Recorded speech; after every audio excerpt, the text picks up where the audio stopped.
sequence start. 6, 5, 4, 3, 2, 1, 0. All engine running.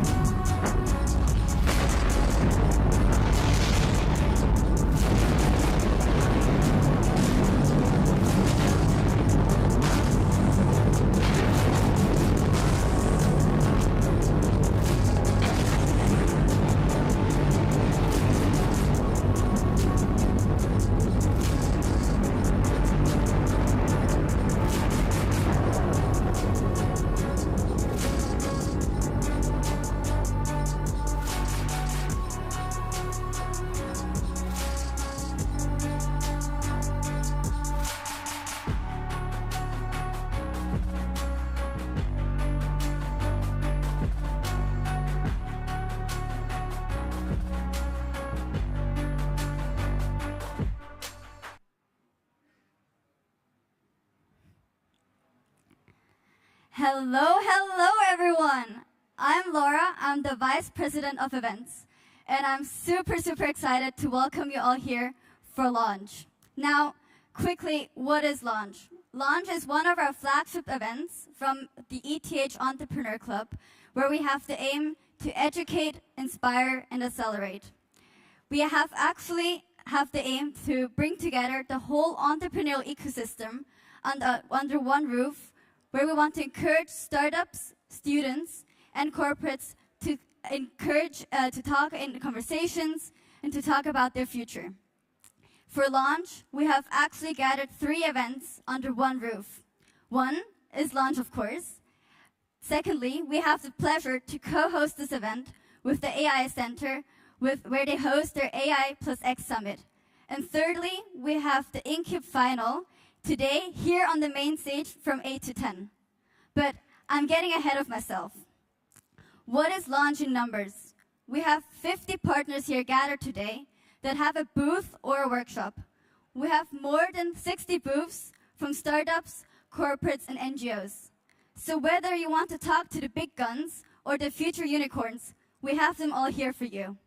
We also have more than 40 workshops on our first floor in one of our 8 workshop rooms. They range from topics around founding, protecting your idea, or legal advice. So if any of that interests you, you can still sign up until the workshop happens. Just go to our website or go to our app and sign up now, because they're filling up really quickly. Also, we have more than 13 panels and talks here on our main stage throughout the whole day for you. We have invited experts, startups, and multipreneurs here on stage to talk to you about their experience and share their thoughts with you. So you can just sit in, relax, and get inspired. Lastly, we have sold over 2,000 tickets today, which is truly amazing. There will be people coming in, talking to you throughout the whole day. So I just ask you to relax and enjoy our event. Now, before I finish, our amazing IT team has actually created an app just for this event. You can scan the QR code here, and they will show you the main stage program. They will enable you to ask questions and interact with the people here on stage. They also show you the whole workshops where you can filter what you want to do, by which company. Is it from the AI Center? Is it from us, from the EC? And so on. So just download the app, get information there. Also, we have the floor plan up there. So if you ever get lost, just go on there and you will figure out where you have to go. Now, that's practically it from my side. And now I would like to hand over the word to Ashna, our Executive Vice President. Ashna, here you go.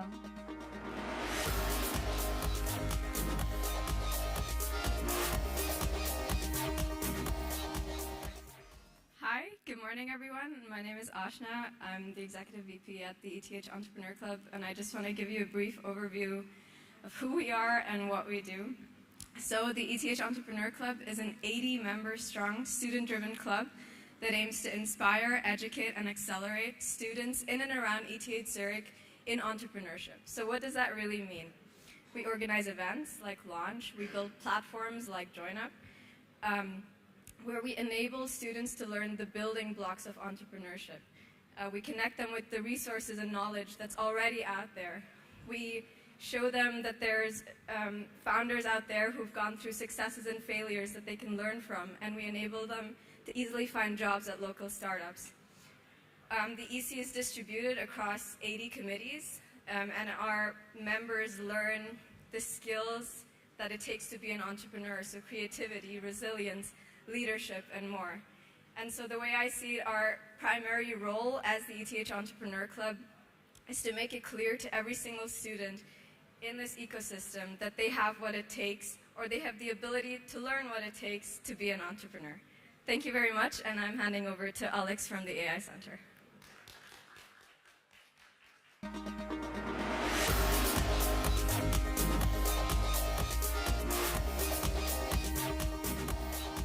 So a very warm welcome also from my side. I'm Alex. I'm the Executive Director of the ETH AI Center. We're excited to be again part of this amazing event. Today is the AI+X Summit. It's our annual flagship event. AI has been a topic that is transforming any industry in any part of our life, and what has been truly remarkable for me is that while at ETH the research has already been going on for decades, we have now brought together really a critical mass of researchers across all different departments. And now the ETH AI Center is one of the largest AI centers in the world, spanning all 16 departments of ETH Zürich with over 110 professors and 1,600 PhD students and postdocs. We have two core elements that we focus on. One is advancing interdisciplinary research, and the other part is how do we bring the latest research and innovations to society. And this is also one core part which brings us here today to engage with researchers, industry, and startups.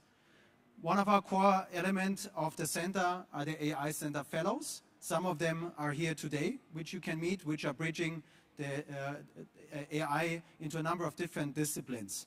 And the second generation of fellows just started, where I'm also very excited about. So for anyone who's just finishing their PhD or finishing their master, today we open the applications for the 2023 round of ETH fellowships. Last but not least, we go way beyond research. So we do a lot for entrepreneurship. One of the reasons we're here, we're engaging in public dialogue with communities, politicians, and so on. Do a lot on AI for AI in art. Have an AI sandbox that we created together with the Canton of Zurich, and many, many more things. So please download the app if you have not done it. So browse among the amazing workshops that are here today, talk to people at the booths, and I hope that you truly get inspired and meet new interesting people. Thank you very much, and I'm handing back to Laura.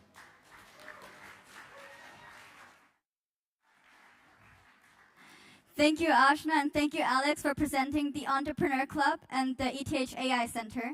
Now we will have a short break until 10:25, where the first panel starts up around Founding a Startup 101. See you soon.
And we're back. So we're starting with the first panel now. For this, we have our moderator, Maria. We also have invited 3 speakers. The first speaker is Willi Bischofsberger, who is a business angel and a serial entrepreneur. We have also invited Christian Wilk, who is co-founder of Equitech. And then we have James Miners coming from Geneva, where he's from Fongit. I wish you a nice panel.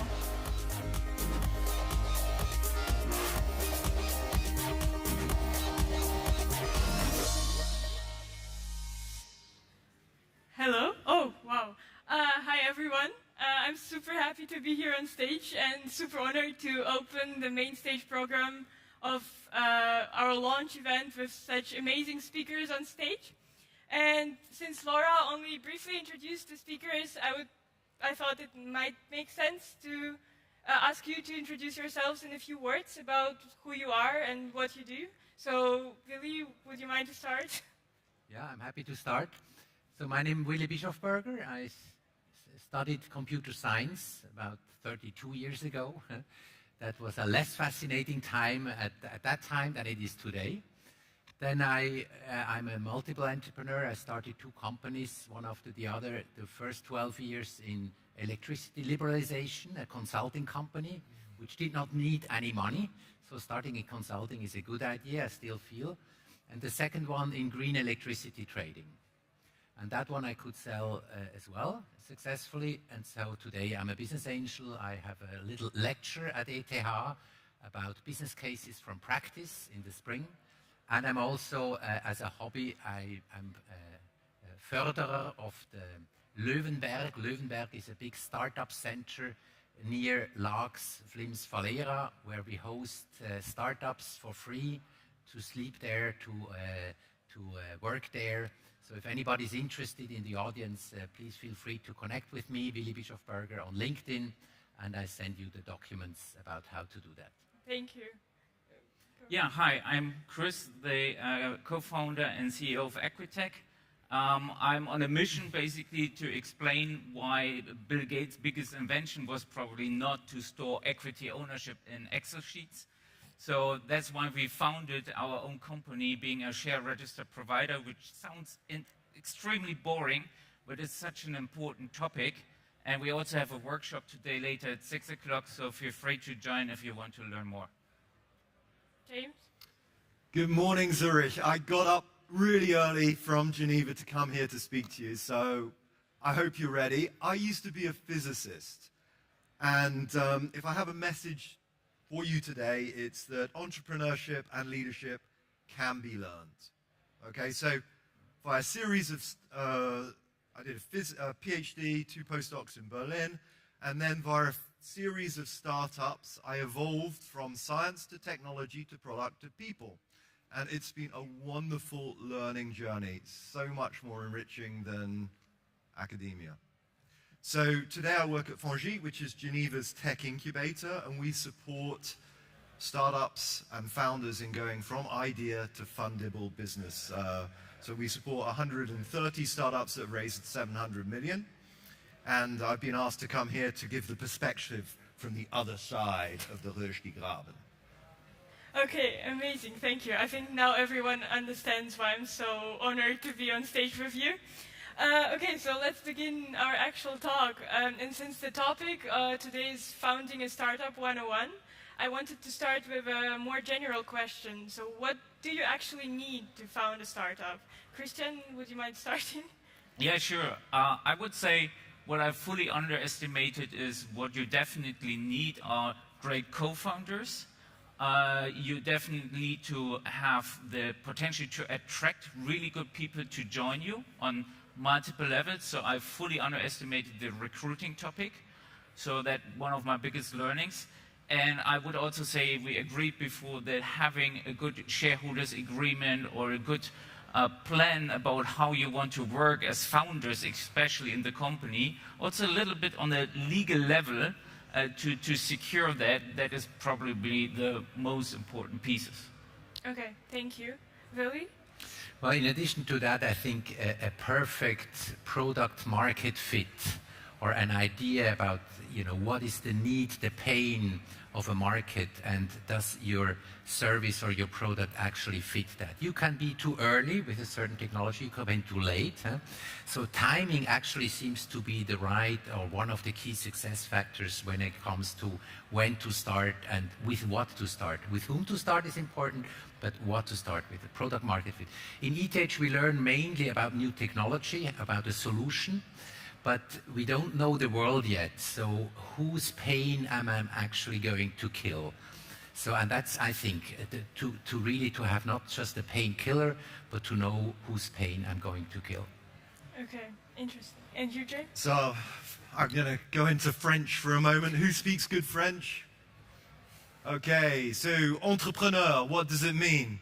It means someone that entreprends, someone that does stuff.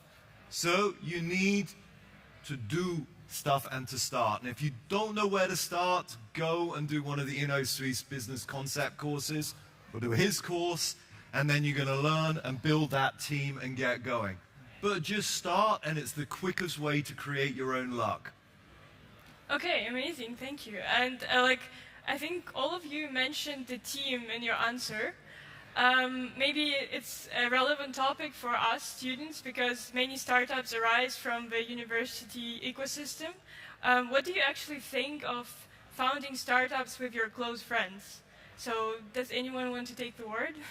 Okay, Chris. I can start again. I think you can do that, and I think what you already bring to the table as close friends is trust. So what I always say is, when you have trust, things are moving faster and are cheaper. But it also have the downside, you're still in a business relationship now. It's like a long-term marriage, as we always say. So you might fight and argue now on different levels you haven't done before. So I think we at the F10 Accelerator program, for example, we got a sheet of not a shareholders agreement, but more like a founders agreement, where we really go through and talk about these nitty-gritty things about, hey, do you want to have kids? What is in 5 years? What you're going to do if this and that happens? So to speak about things even before they happen really helps. And this will then also help the friendship beside the business relationship. Okay.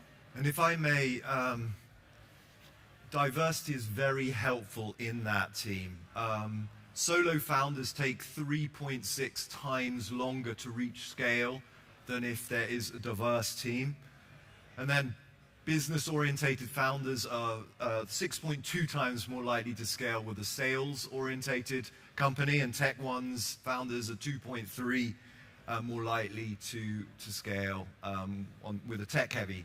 So imagine if you combine those two.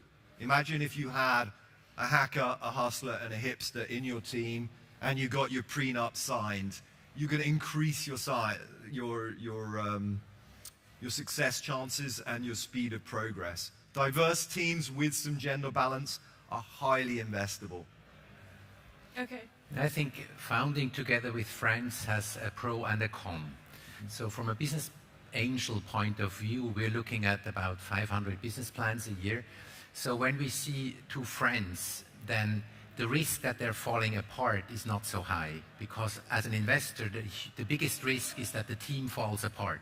So if we see a team which just got to know each other recently, then this risk is much higher. So if you're friends, then you have already a proof that you went along a certain way in your life, that you quarreled together, that you could overcome some obstacles and so on. The disadvantage in friends is that you tend to have more not so many complementary skills.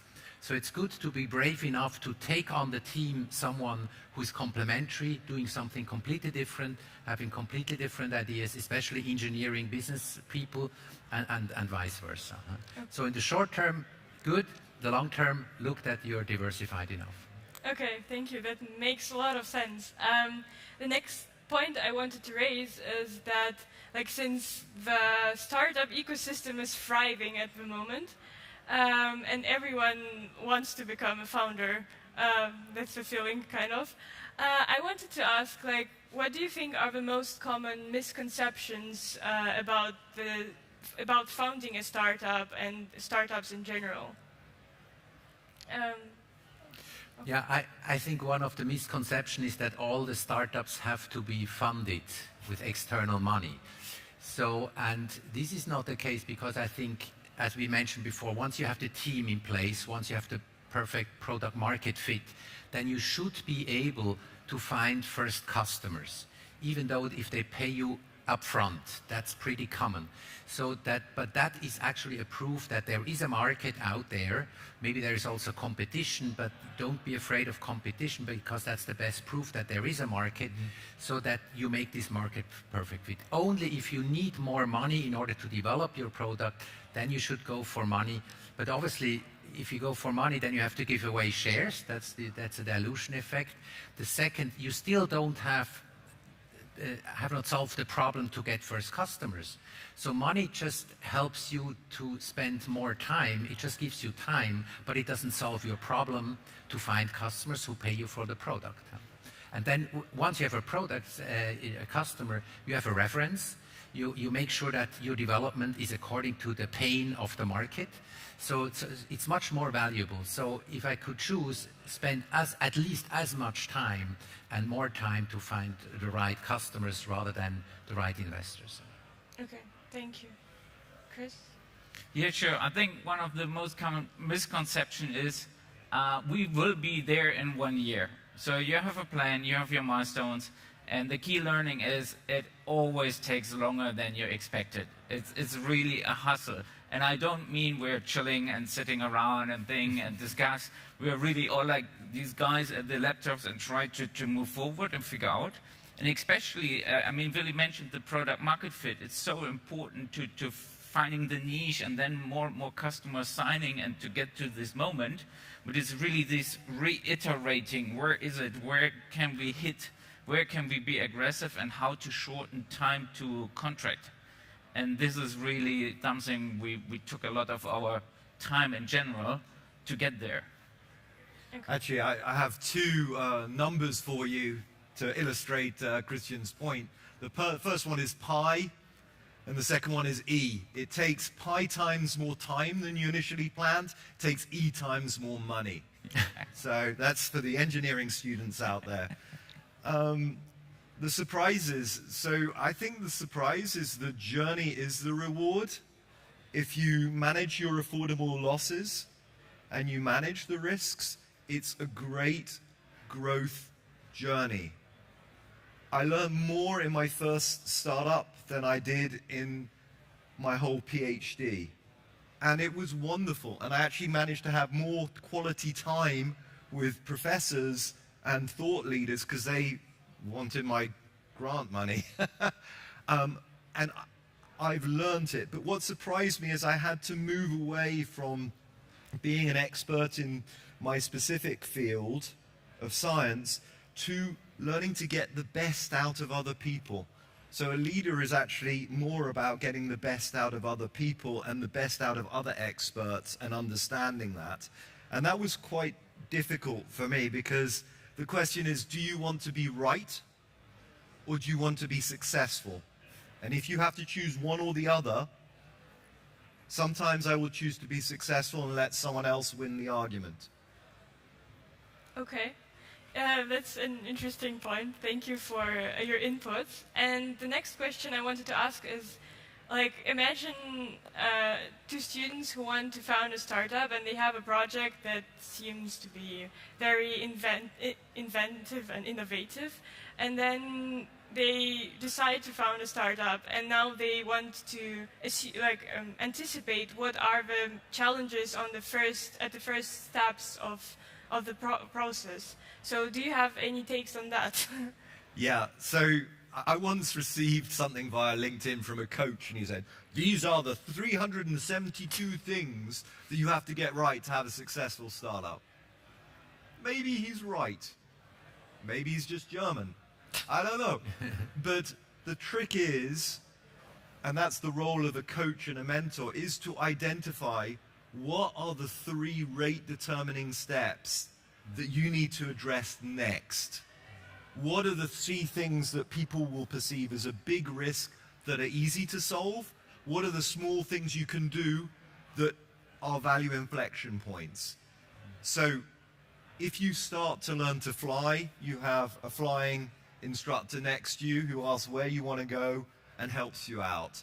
The first thing I would do is the InnoSuisse Business Creation course, and I would get an InnoSuisse coach, and I would get a mentor at your local incubator.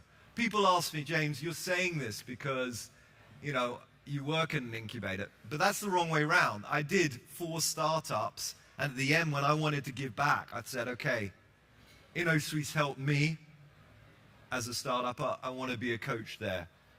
Where's the most exciting place to help startups? It's the incubator. So that's why I'm giving this unbiased, I'm voting with my feet. Okay, and what about you? I have my very own perception about priorities, because what James said is super important. Is there is so much to do. Just take a data room and investors ask you to fill the data room, so there's always stuff to do. It's a living animal, a moving target. So what I always say, it's very simple with priorities. There's a famous saying, at least in the eastern part of Switzerland, in Zürich area, customers heal everything. So whenever you focus just on customers, getting signed contracts, happy customers, customer testimonials, just do a video testimony of a happy customer, the rest will follow. So it's pretty simple in terms of priorities and where to start. Do you have a take on that too? Yeah, I would start in consulting, Okay. because I see that many engineers, they have a skill in certain products and they try to do a product and then hope to multiply that. But that takes a very long time. But your team mastering a certain technology is very interesting for the industry. So that why don't you present yourself as a team developing some project as a consulting, then you get the first money, you understand, you start to understand the pain of the customers and so on. And the other one, if you don't have this relationship network yet that you might have in 10 years from now, then really, yeah, use these senior advisors, which are our age, 55, 65, which are still in the economy, have strong relationships. They're pretty much working for free, or you can pay them some shares and motivate them, and they're very much willing to share with you, opening doors, bringing you in the right connection, and sell your team as a team on a monthly basis to develop first products. Maybe you already have some ideas about your product, adapt it in the way so to go forward. I would focus very much on this. Okay. On Willy, it's a very interesting point you mentioned. So my last startup was battery materials. They're now in the Teslas that are made in China. And at the beginning, we had a consulting deal with Toyota. So this was the wonderful customer validation you're talking about.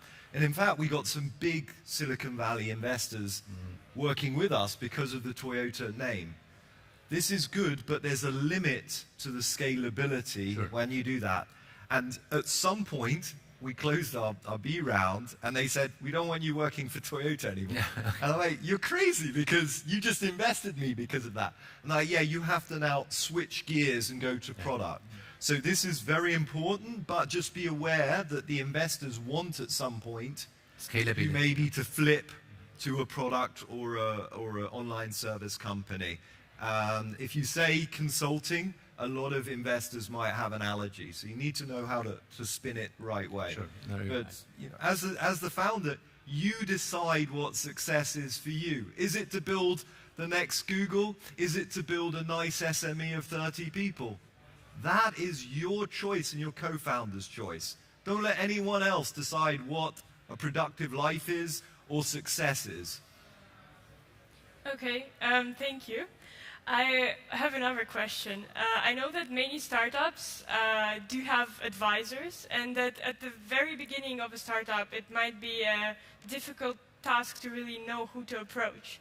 So I wanted to ask you, maybe you have some points to advise founders, like who is actually like the right type of advisors, where to seek for them, and yeah, do you have any advice on that? So I have one. So the first rule of startups, page 5 of the Startup Owner's Manual by Steve Blank. Startup is not a small version of a large company. So on the whole, people that worked at Procter & Gamble or a big company that now want to change their career and support startups, their advice is not appropriate and may hurt you. So number one, startup experience, startup training, Swiss board member training. Have they got that? If they're an investor or you're thinking about them having a board member seat, interview other people where they've been on the board. I've seen coaches that were terrible board members. And the other mistake people make is they don't need to be a board member to provide value. The best is make people advisors on the advisory board. No strings attached.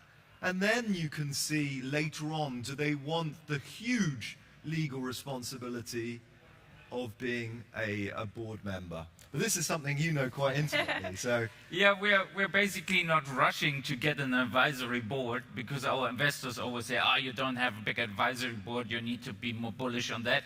We say, yeah, well, let's figure out, because it's, as I said with recruiting in the beginning, it's really important to fit exactly what you're needing. So you need to have for example, from Venture Lab, we got the skill matrix where we as a founders understand, okay, what are the single gaps we don't have in the team? So where are you basically searching for key expertise to close that gap? And then it's a decision about the role. Do you look for a board member? Do you look for an advisor? Is it a full-time team member?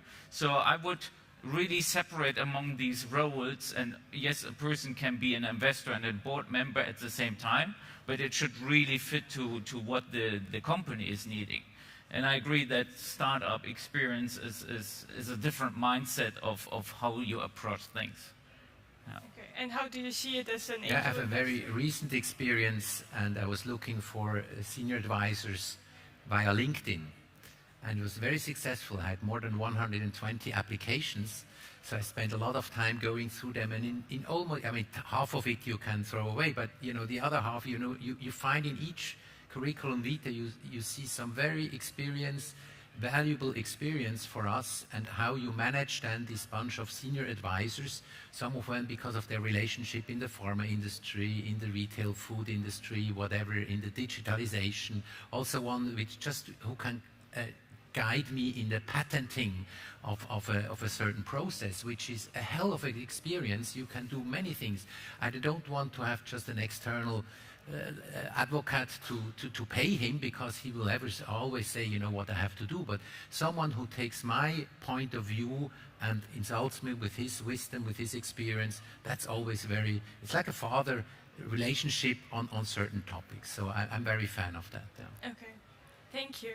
And since our time is almost up, I wanted to ask you to maybe in one sentence summarize the main advice and output of this panel to upcoming founders and to the audience, if that, yeah. Oh, easy. 42. 42 is the answer to the universe, life, and everything. So what's the question? Look, entrepreneurship, innovation, leadership are crafts. That's why it's interesting every day to get up and learn and grow and make new mistakes. It's a wonderful journey. If you have the right advisors and the right team, you can have a really enriching and vibrant life. So come in, the water's lovely. Really?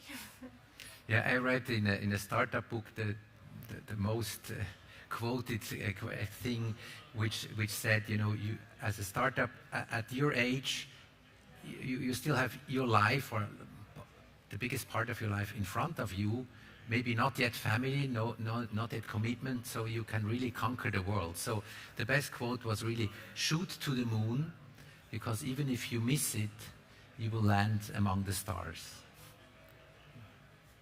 And what do I Yeah, just as I said before, I think customers is everything. That's a business key takeaway. And the other key takeaway is, on the personal level, is always keep the energy high. So you're, especially as a CEO, but every team member, we're the chief believers of what we're doing. And you will have a hard time, especially to get to product market fit. And just keep believing in what you're doing and fighting for it. And that's why you incorporate it. Okay. And get a pre-founders agreement in place. Okay, yeah, maybe we have questions? No questions? Okay, maybe someone just has a question spontaneously? Okay, I guess no. But in this case, thank you so much for the talk. It was amazing to be here on stage, and we are very happy that you're here, and we'll be happy to welcome you here next year too. And we're still around, so Yeah. feel free to chase us. Come and tell us what surprised you most about what we had to say, and come back in 5 years and take my seat so I don't have to get up so early in the morning. Okay, thank you. Thank you very much.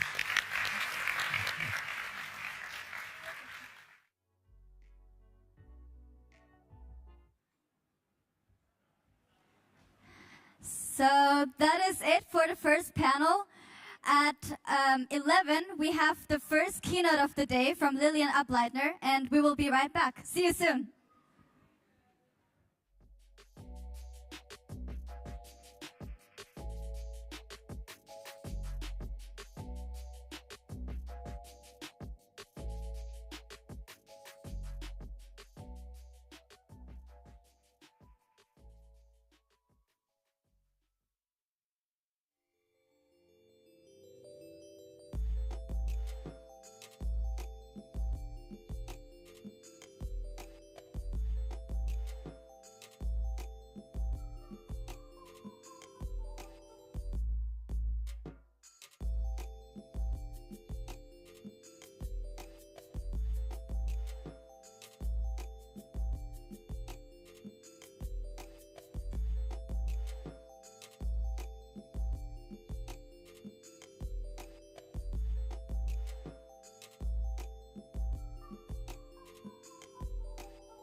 Hello, it's me again, and we're kicking off with the first keynote.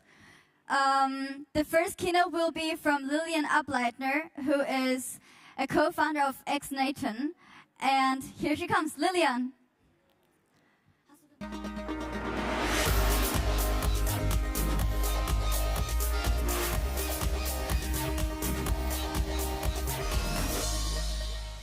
Hi, everyone.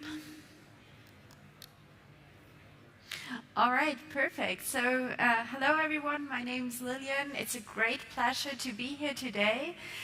Quick question to the audience. Who of you is a student? All right, a few students in the audience. Do we have early stage startups? All right.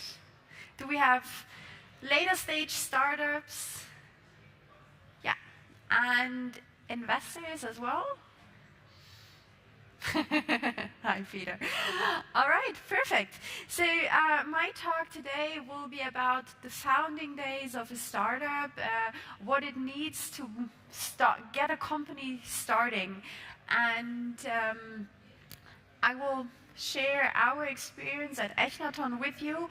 We are a climate tech, and that's why the talk today is titled Good Times for Climate Tech Startups.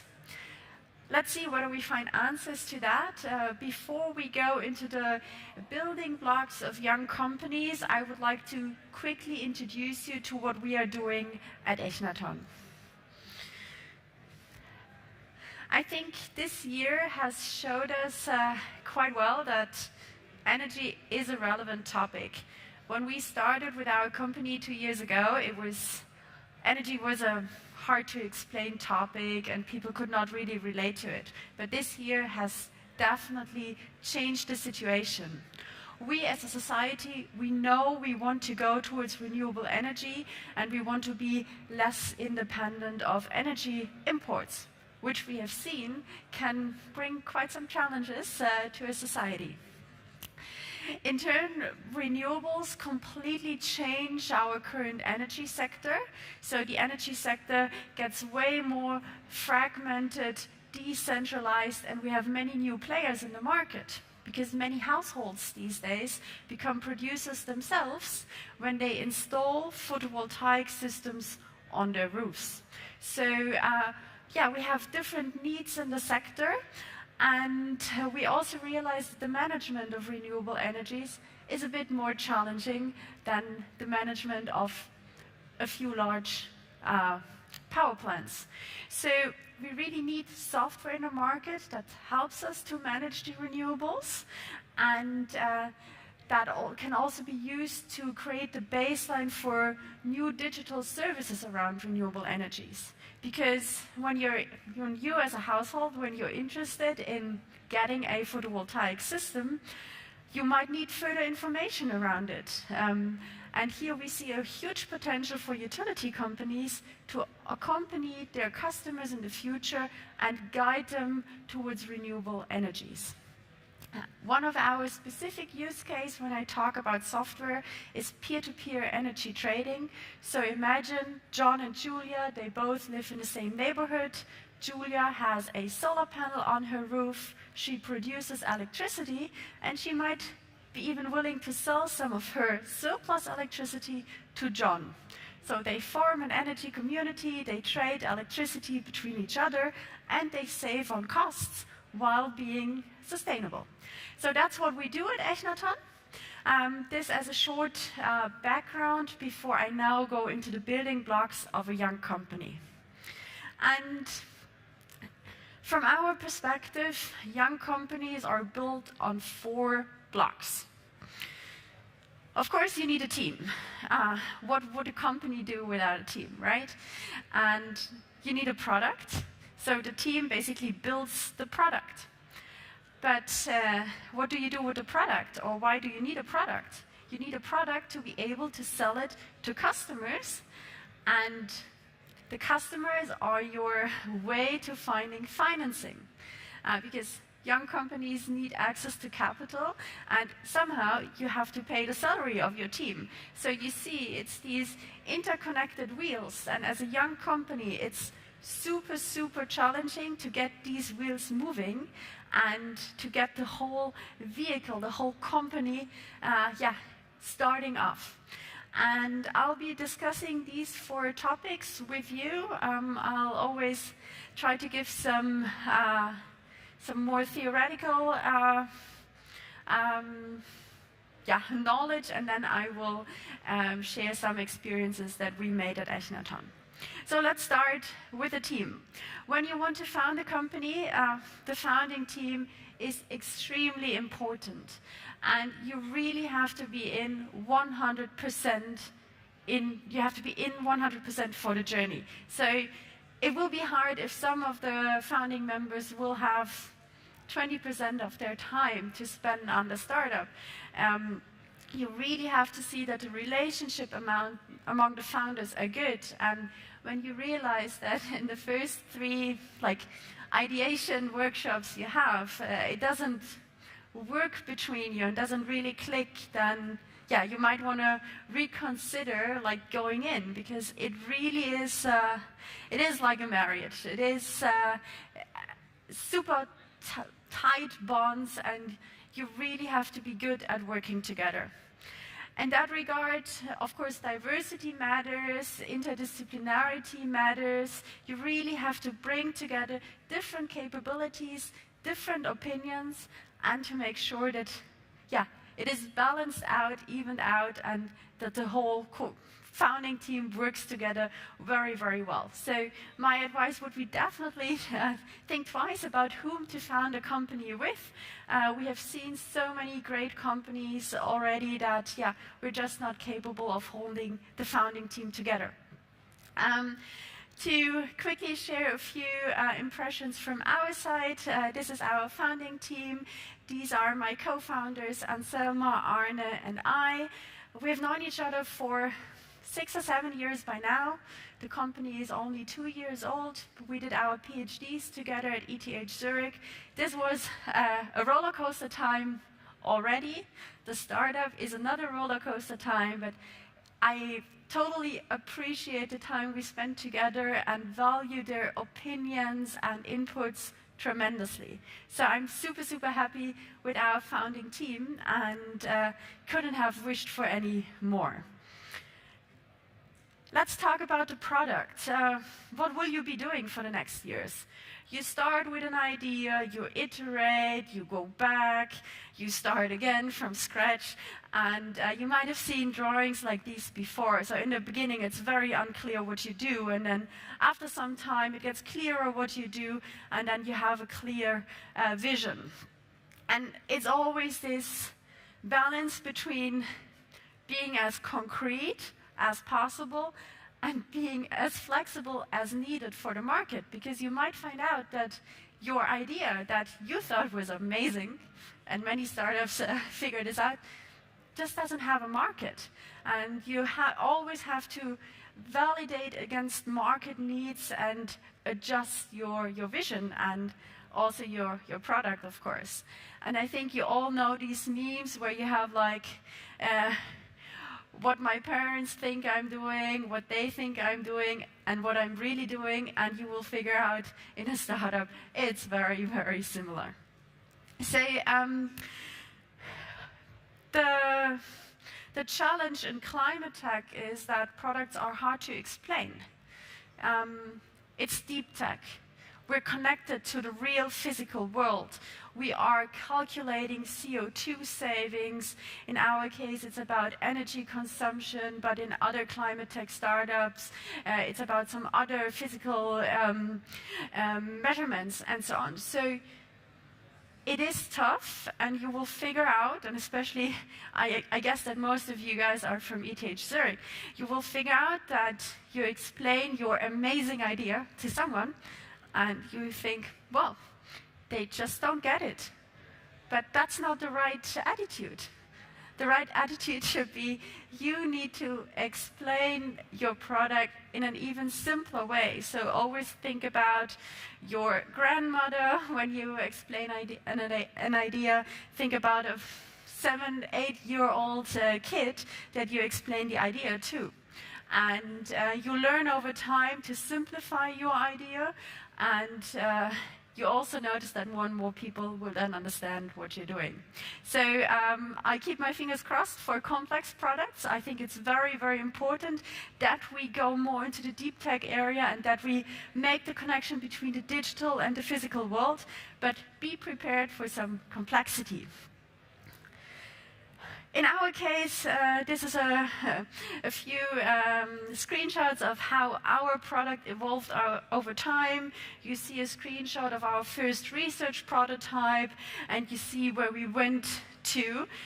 Today, we are a billing platform for renewable energies, so we handle, we handle invoices. We create invoices in the end, and we provide user interfaces or apps that take you and me on the journey into the energy transition. Speaking about customers, I mean, customers really are your currency in the startup game. Once you can show you have customers, it will be way more easy for you to attract financing and to be considered a company. Before you have customers, it's kind of an idea, a project. But as soon as you have customers and revenues, you are a company. So the question is, who is your customer? Your customer might not be your user. Think about that. Who pays for what? And how high is the willingness to pay? Often customers tell you, or potential customers tell you, yes, I can be your customer, but I don't pay for this.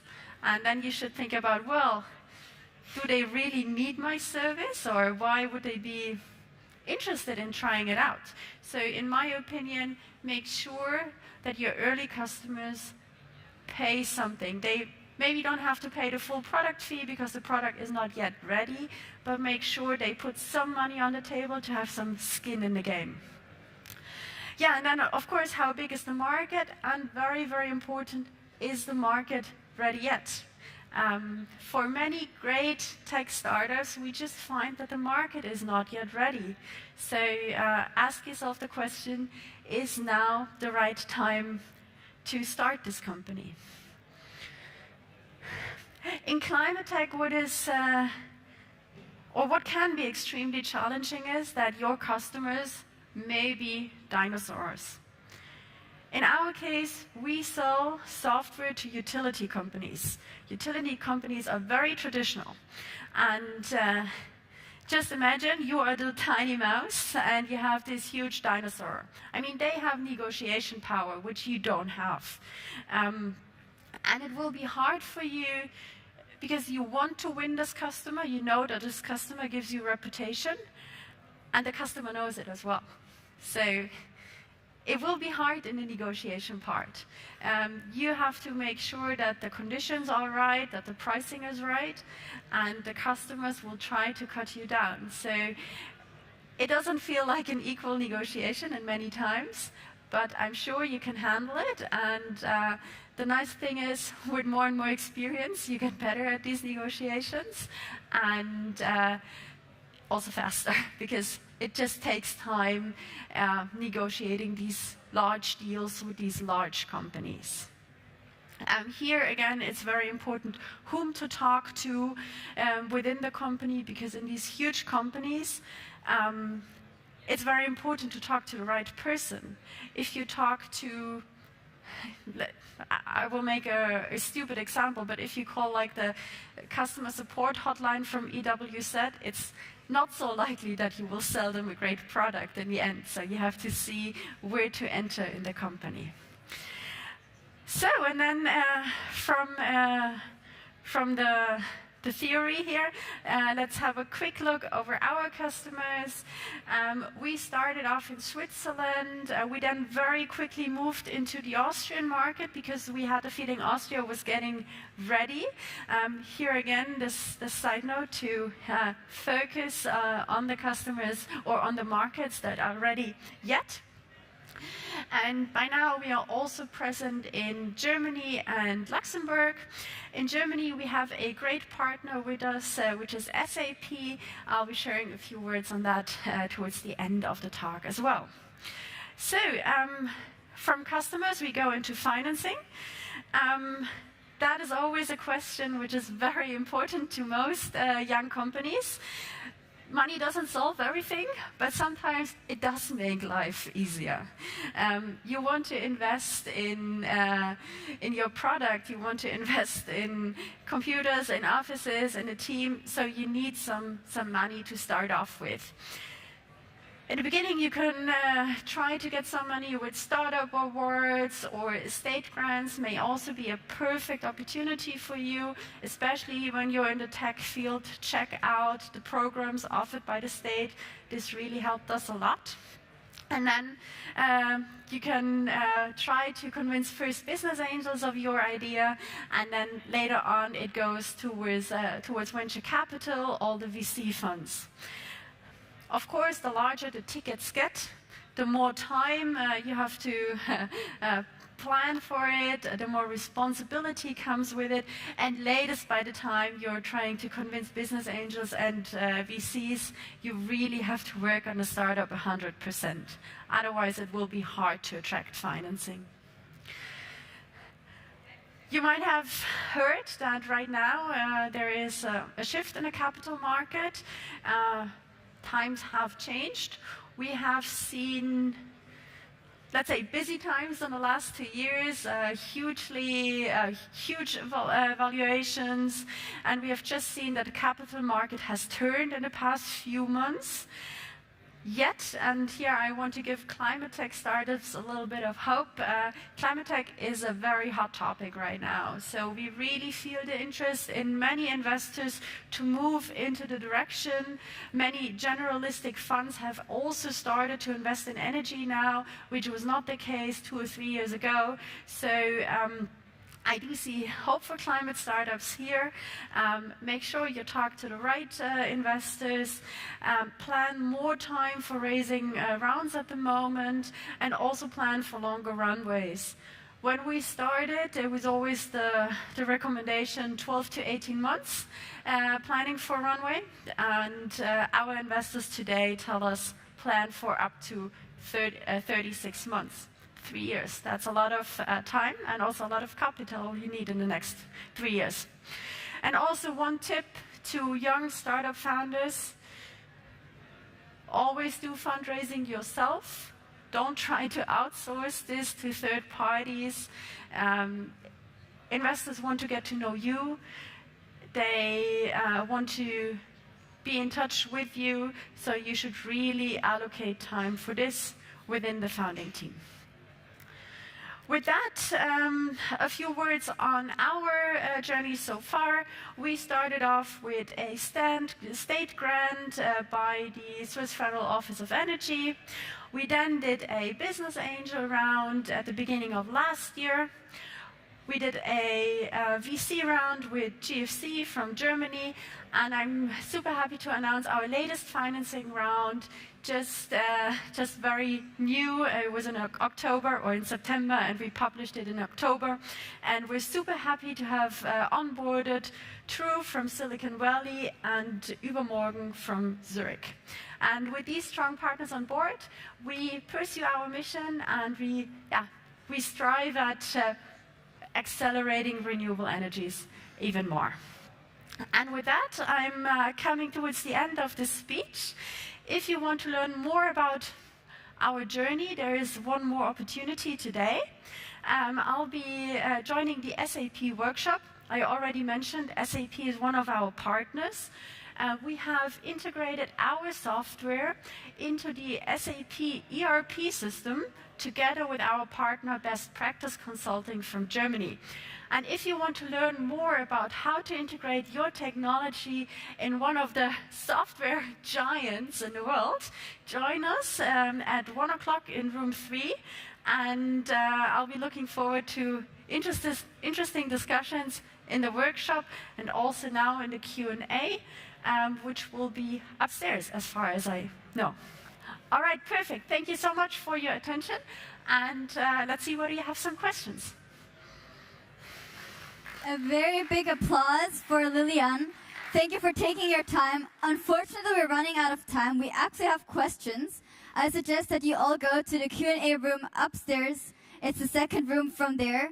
And maybe you can have some one-on-one talks. Thank you. Thank you. Sorry,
Hello, and we are back with the next panel. So for this panel, we have 3 speakers. Our main moderator is Vivek. Then we have Inge Hermann, a professor from ETH. We have Simon Hofer, who is co-founder and CEO of Career Lunch. And lastly, we have Igor, a co-founder of Lightly. Welcome them on stage.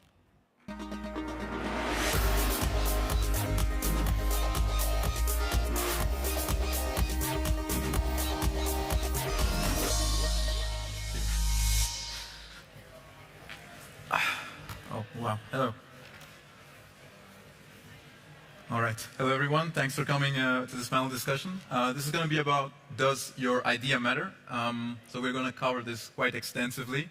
Let me introduce quickly to our few speakers. As you can see here, we have Igor, co-founder of Lightly, did his master's at ETH in electrical engineering, and they help companies improve ML models by curating vision data. Then we have Inge, chemical engineer, professor at ETH, where she's also heading the nanoparticle systems engineering lab, and also is a scientific advisor for a lot of companies that spun off from her lab. Then we have Simon, co-founder of Career Lunch, and he co-founded 2 startups before even graduating from University of St. Gallen. So I would like you to give a big hand for our few speakers. Very nice. So I guess we can just start off with what is an idea? How do you generate an idea, and from where do you draw inspiration? Maybe it's Simon first. Sure, thanks. And also, you said started 2 companies before graduating, but I must also say, put that in perspective. The first company completely failed, so it was a lot of learning experience, and still building the second one, so it's not as exciting as it sounds. But yeah, ideas, we developed a lot. Actually, within the first company, we iterated 3 times, and then we realized all the first ideas didn't work out. We, in the end, focused on a new idea where we found initial traction, and then we incorporated a new company, and that became a Career Lunch that we're working on for the past 3 years now, together with my co-founder, who I met previously at ETH, and with whom I've been working now for a total of 5 years. So for me, that's my work experience. Really started from university, trying out the first ideas, failing with 3 ideas, and now working on the 4th idea. Very nice, very nice. What about you, Inge? How do you think ideas get generated, and from where do you think most of the inspiration comes from? Yeah, that's indeed a good question, of course. I'm most familiar and most comfortable in the academic world, and of course there generating ideas is really, really, really important, and generating new ideas on a regular basis is important. And I think we also take it as a bit of a competition, we always try to generate the most creative ideas. And then at the same time, we also try to make these ideas matter. And we're at the interface of fundamental and applied research, and there it's maybe a little easier to also translate your ideas into actual things. We get a lot of inspiration from partners like clinical collaborators. We really talk to frontline clinicians or, experts in other disciplines. And just this low-key conversations over coffee, they're really, really helpful for us to identify potential needs and potential problems that they're facing in their daily lives. And then as engineers, we're of course always trying to come up with a solution, right? It's kind of our job to find the best possible solution. So yeah, getting to know different people and also different fields, I think allows you to then also get, many dots in your space, and then every idea is basically connecting 2 dots, and then when you know more, you obviously have more dots to connect, and this is what we are trying to do. I think keeping or being curious is probably, in our field at least, the best way of generating ideas. That makes a lot of sense. What about you, Igor? You were studying electrical engineering, you delved into machine learning a bit, and then you immediately founded What to Label, or what is now known as Lightly. How did you come up with this idea, and from where did you draw inspiration from? I think to come up with ideas, there are 2 main sources, at least for me. One is there is this cool technology, I just want to do something with it, and then you kind of try to tinker around with it, build something around it, kind of imagine how would the world look like in 5 to 10 years and what might be required. And the other approach, which works a bit better from my experience now, is sort of you have a problem and you want to solve it. The problem is something that is wrong. It's like a bug in code, like you want to fix something. In our case, it was basically figuring out that this whole machine learning field doesn't really work because we have this problem that we need lots of data, and companies don't have a way to figure out what data they should actually use. So it's a problem we need to solve. Without solving this problem, there wouldn't be this huge market opportunity in the future. And sort of from that point of view, it was like, hey, there is a bug in the system, we need to fix it because otherwise it won't work. And I think that's a bit of take we took there. That makes a lot of sense. Exactly as you said, like trying to find a bug or a problem in real world and trying to solving that is more of the way you would prefer to generate ideas. And you also mentioned, Inge, that in academia you might have different types of ideas. You're just curious about something and you experiment it. And this is also what I wanted to discuss or ask you is, when working in academia, I'm sure you come across a lot of like great ideas. But how do you validate these ideas? Are these good business models, bad business models? In essence, what makes a good business idea in research? Is this a question Yeah. I'm supposed to answer? I don't really feel confident to answer this question, but I'll try. I think it's important to distinguish good ideas in research and, as you said, good business ideas. And I think that there is overlap, but they're not necessarily the same, obviously. I think no one can predict the future, so we're all in the same boat in that sense. I think it's important to be brave and to not let other people tell you that it's impossible, because at least in my experience, there are a lot of people telling you that you can never do this, it's impossible, and this holds true for both the academic or the research side, but also the business.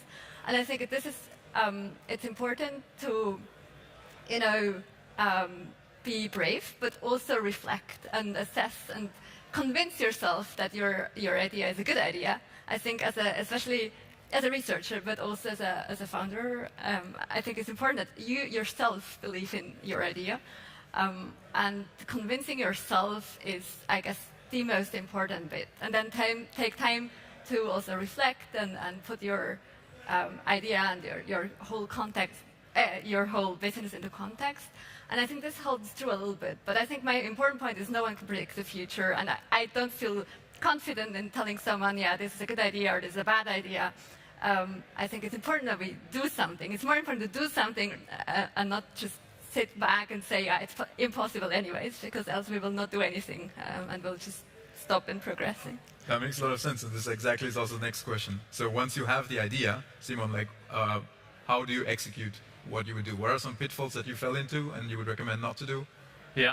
Maybe let me just quickly add to, I completely agree with what has been said before. I would want to double down actually on starting with the problem from Igor, because that was a mistake we did the first few times. We didn't start with a problem, we just started with kind of a solution.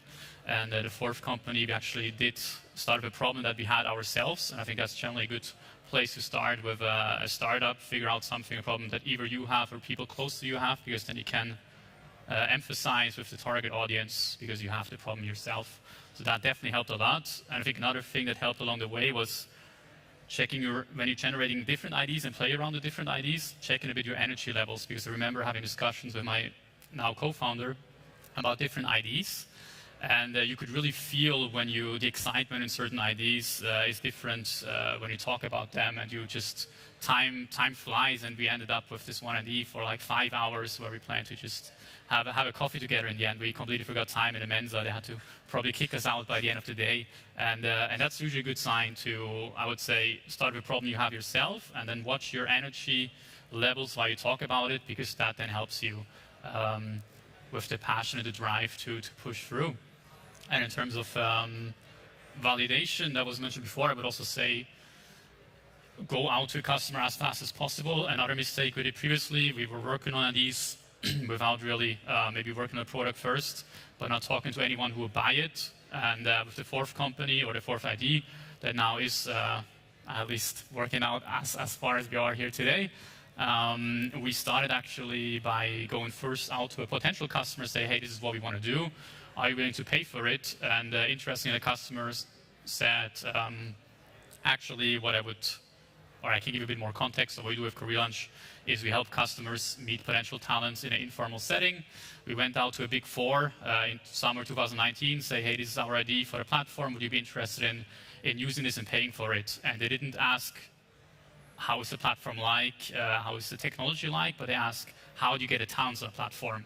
And then we realized, all right, actually, we don't have to solve the product, the technology first, but we actually have to figure out how do we get the source. And then we actually collaborated with ETH Zürich Career Center, and we said, hey, you have this cool idea, would you support us when we launch it? And they were very, very kind and very pioneer attitude in that sense, and said, yes, we help you there. So we could go back to the big four companies, say, hey, together with ETH Career Center, we're launching this thing. And they said, all right, we'll sign it. And we didn't have the website coded by then. And then we had like 3 months before the launch where we coded the website and launched the whole thing. So that is just to say for the validation part. But I think now I came a bit full circle. Your actual question was about execution. Yeah, but it's awesome. No, the validation is big. We can definitely talk about it. So you sold your product before you had your product really. And I think that was probably the validation part. So that if I had to recommend execution, I would say try as early as possible to go out and see if someone is willing to pay. And it's totally okay if you don't find a customer yet, but the feedback you get, why, try to understand why they don't want to pay for it yet. And we also realize is as long as it's for free, you will find a lot of people say, yeah, that's actually interesting. Send me a link. I'll play around with the demo. But as soon as you say, okay, now are you going to pay 5K for a pilot? Then you feel, okay, is there really enough commitment from a customer to actually move forward with it? And I think that's the greatest validation you can have. If someone is paying you money to use it, it's a good sign you're onto something. That makes sense. Maybe quickly to Igor, you also launched your product lightly, and there was also a demo version online. And how did you validate? Did you also use that as he mentioned, providing it for free and then trying to convert free customers to paying customers? Or how did you go about that? I think it was a bit similar to what Inge mentioned in the beginning. First, it was about solving your own problem and getting in, selling to yourself, right? You need to be fully convinced about what you're working on. And then in the next step, it's about really making sure that you're building something people want. And then there are different methods. You can ask people, you can do a survey, but also as Simon mentioned here, you need to have some strong signal, right? I can ask 10 friends, would you be interested in trying out something for free? Probably 9 or 10 say yes. If you ask them about paying $10 or something, maybe the whole situation changes. And there are lots of these studies that charging anything, even if it's just $10 or $5, is a big difference in contrast to not charging anything. And what we did early on is just we asked for some money. Like the first customers didn't pay a lot, less than $100, and then we just increased the price to see what's kind of the sweet spot, how much value you provide. I think money is still one of the best proxies. And if you can validate that there are a certain group of people that are willing to pay a certain amount, I guess it's validated. Makes sense, yeah, very cool. Yeah, maybe we can quickly go through the execution part also with you and Igor and Inge. Once you have the idea, what are like the key steps or key failures that you encountered when executing such an idea? Maybe Inge first, or? Yeah, it's something that we actually discuss a lot. I think like rapid proof of principle and is really, really, really important, and we call it like quick and dirty proof of principle. So it's not necessarily a very nice, very sophisticated proof of principle, but it gives you a lot of confidence. And as it has been mentioned previously by actually both of you, talking to other people, and this might be customers, well, future customers, of course, but it might also be advisors, and integrating this feedback I think is super important. And then also, yeah, I think this reflection is really important. Whereas you might think first what they're saying is maybe not right and is wrong, most of the time actually at least has a little bit of truth in it, and then generally improving your idea and refining your idea is very important. Also, of course, this match of your idea to the market need is super, super important. We see this a lot, that good academic or the good research ideas just don't find a market, or the market is not ready yet, and these kind of things is really important to consider early on. And this, I think, you can only do by early feedback. So I think as scientists sometimes, or as researchers, academic researchers, I think we have a tendency to go out and discuss maybe a little too late. But there's so much value in having these discussions early. They're painful because they're, they're honest and they're rough and they give you immediate feedback and maybe feedback you don't want to hear. But it's really, really helpful because it speeds up your process so much. You learn a lot. And then I think downstream, and they're much more, much better people to answer like the second way of how to test your idea really in the real world. I mean, sure, Simon. Execution for me probably started then with the co-founding team. I would say that's the crucial part at the beginning. You can't really do it alone. I mean, you maybe have the initial idea yourself, but I would say sooner rather than later, you want to get someone on board. And it sounds almost like cheesy by now because you heard it so many times, but complementary skills really is extremely valuable in the founding team. For me, I had the fortune to meet Konstantin, a very great mind from ETH Zürich with a technical background, who's a great coder. I come more from a business education. It was a really good match. I actually know the team of Igor is a similar ETH HSK spin-off kind of setup. So I think we're in this in Switzerland ecosystem, actually an interesting place where you can meet people with different backgrounds, interesting in startups. And I think that's also where ETH Entrepreneur Club makes a great contribution to this ecosystem. But yes, founding team for execution is crucial. Complementary skills is extremely valuable. And besides the skills, it's also just psychological. It's quite a painful. Well, I think it starts with incredible excitement when you first start working on the ID, but then reality usually sets in. For me, probably after like 3 months of like rush on working something for the first time on your own with, actually this is a lot harder than what I thought. And there it's very good to have a co-founder who you can also just discuss the challenges and who maybe just there to listen or maybe there to see how to overcome the challenges. And I think that's also valuable in the early execution part. And then in the later execution part, I would say, again, coming back to this customer feedback, not way too long to try to get to users. You learn so much by actually trying to sell your product. And even if they don't buy, they give you valuable feedback. So that is crucial for execution and iteration. And for us, it was also the reason when with the first product, we worked a year for it, then we tried to sell it, nobody wanted to buy it, and then we're like, all right, we need to iterate. We could have done that probably also after 3 months in retrospect. So that's again why execution, going to the customer is a crucial part of it. And then I guess being open-minded and humble about your ID. So if you need the drive, you need the ambition to go out and say, hey, I will give it a shot and I'll pitch it to people. But if the market feedback is consistently, hey, I'm not willing to pay for it, and then you need to be open enough to listen to the clues, and maybe you find actually through that feedback the next iteration, or at least that was the case for us. Yeah, makes sense. You mentioned also that, as you said, like once you have your customer feedback and they're saying they're pulling you to a different direction, you pivot, you realign your ideas. So maybe we can talk about that. So the question would be more like, when should you depart from an idea?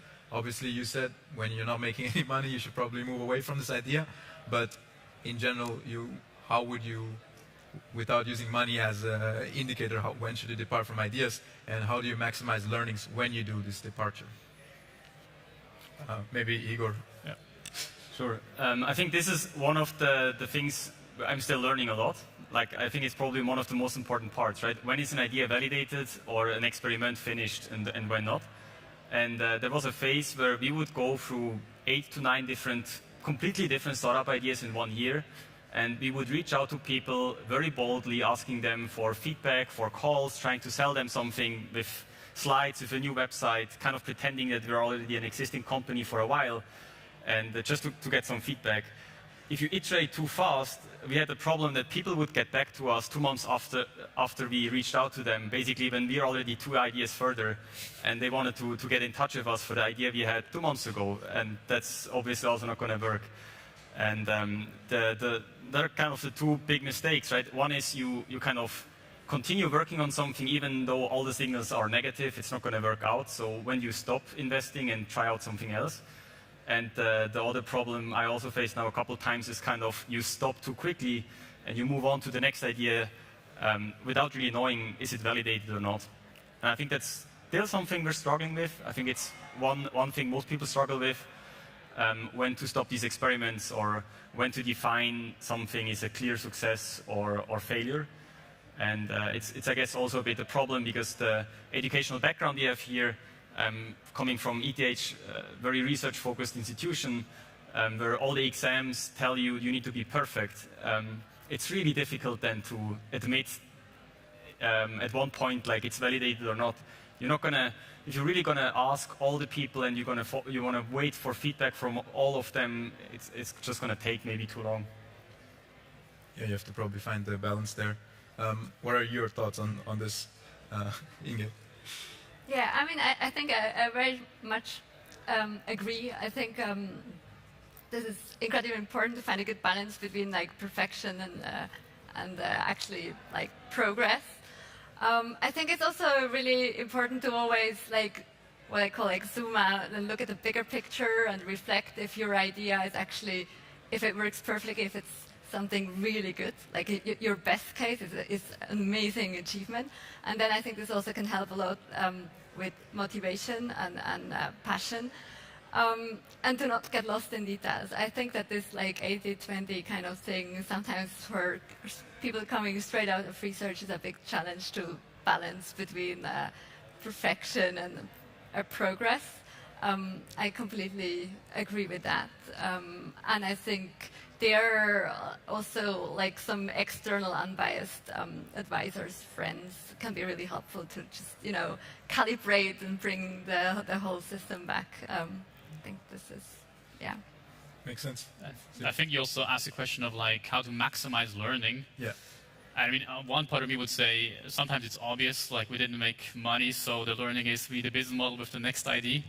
Sometimes maybe less obvious, but what definitely helps is a genuine curiosity. If you have this mindset of, hey, I'm here to solve a problem, a real problem of people, I wanna and listen. So go out with a curiosity mindset and listen a lot. I would say that's the other part, right? People, if they pay for your product, great, then listen and understand why they pay for it. If they don't pay for it, also great, understand why. So a big part is listening. And even now, after working on an ID that now has traction, I mean, listening is still a big part of my job, listening to the team, listening still to customers, what are the next things they want. So this, yeah, I think that's a great skill to fine-tune on your entrepreneurial journey and how to maximize actually learning, not only when you start, but throughout life, I would say, you know. Yeah, I should definitely listen more to my parents. Yeah, I think Laura is here with a few questions from the audience.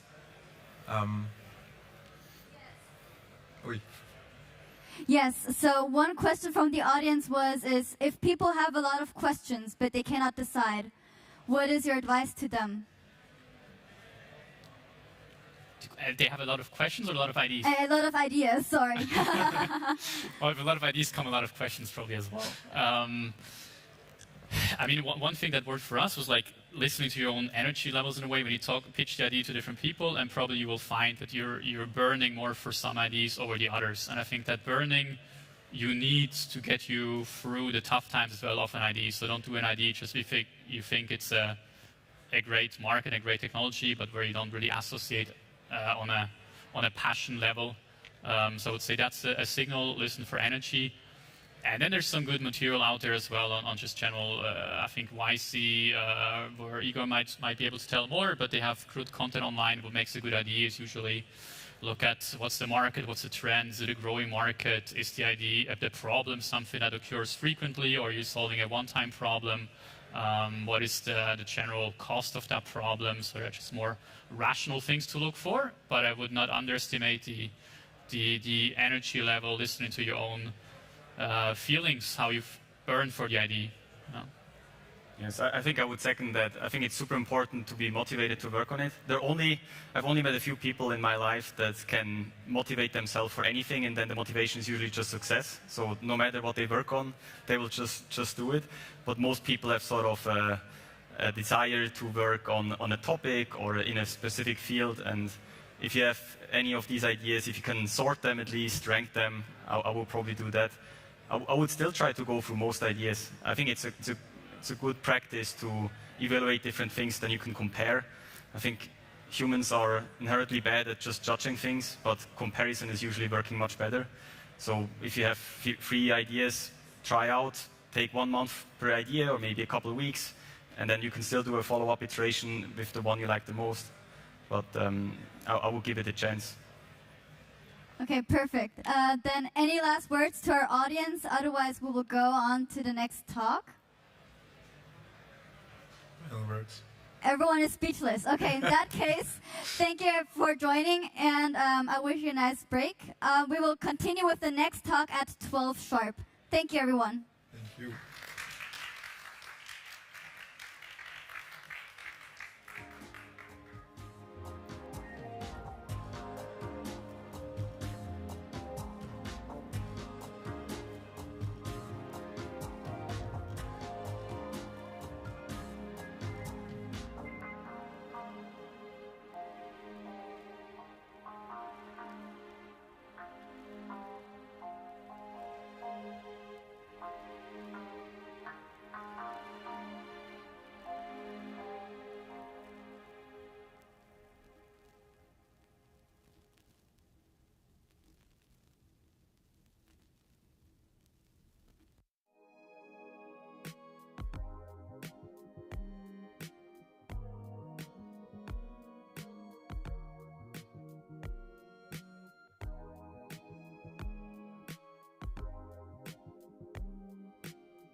And we are back with the next talk. For this, we have former CEO of Mammut and current general partner of Red Alpine, Oliver Pabst. The stage is yours.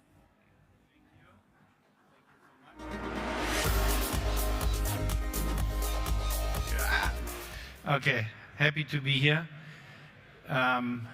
Big congratulations for that great event. I'm really impressed what you guys have set up here.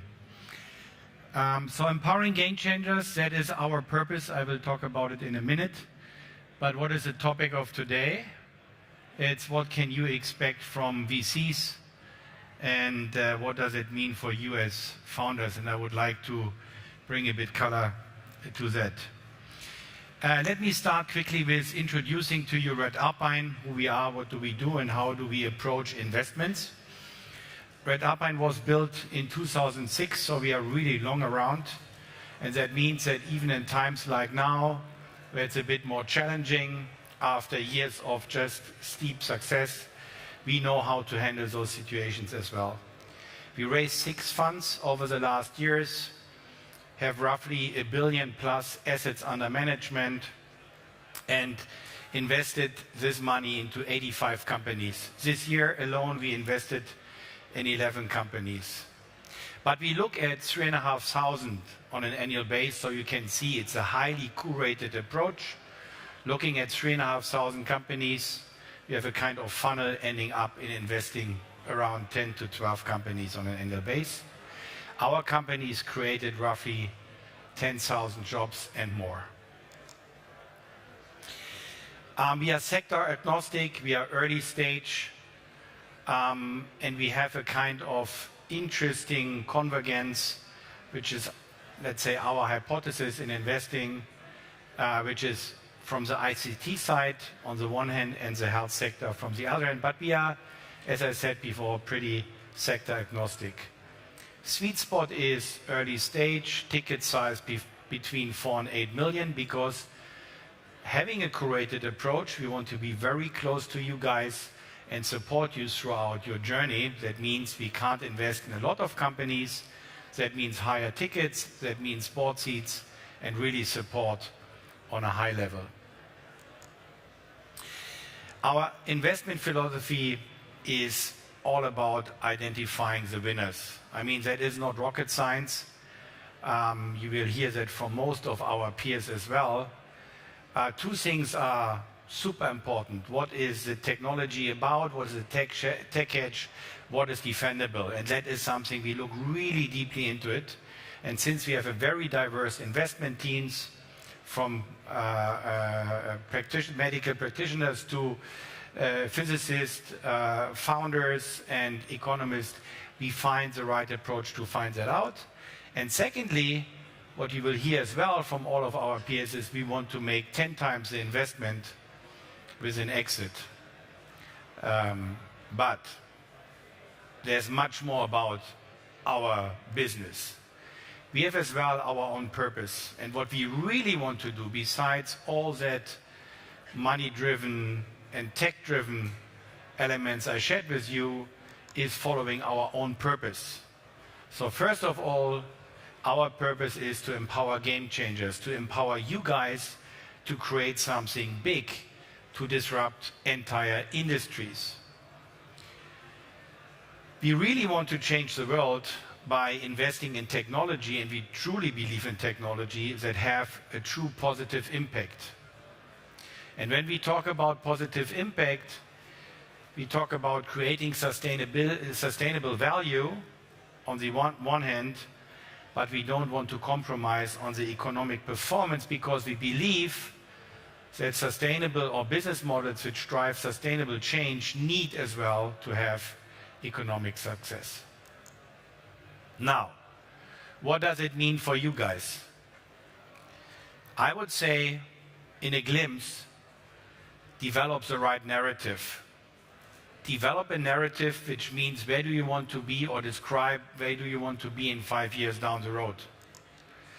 Build a team. I will go into this a bit deeper. Create a product. We heard about it just before.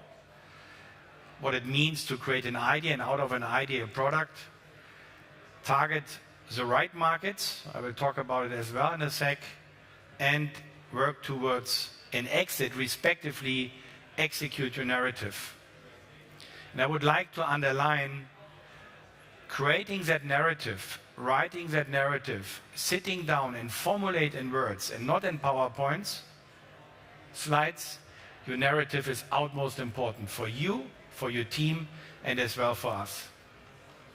So when it comes to teams, we believe truly in talents, and we believe in the passion of talents. We don't believe in experience. And you have to follow your own idea, as we just heard a couple of minutes before. Create your own culture. I've been in a couple of boards, or I am sitting in a couple of boards of venture capital-backed companies. And what we always see and learn is how important it is to have a strong culture you build and you can develop your company on. Be humble, learn from others, and last but not least, learn, respectively execute, learn, listen, and again execute. Don't overthink, rather listen to the market, listen to your customers, listen to the consumers or even your own team. Don't listen too much actually to venture capital driven tips, not always, because you have to stick to your own idea as well. So give us a pushback when you feel strong about your hypothesis and what you built. Create a product which is unique. Here we talk about the tech hedge. Create a product with a global relevance. Don't target a market which is too small. And try to build entry barriers. I'm back to the tech hedge. I'm back to something which you can defend towards your competition. And find something which is really scalable. Find the inflection point and scale, but wait till you find the inflection point before you scale commercially.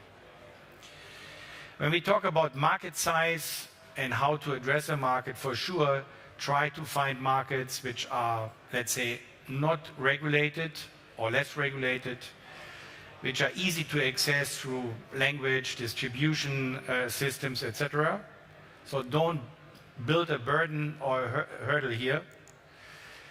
We need significant size to scale big and fast, and try to find attractive or markets with attractive partners and exit routes.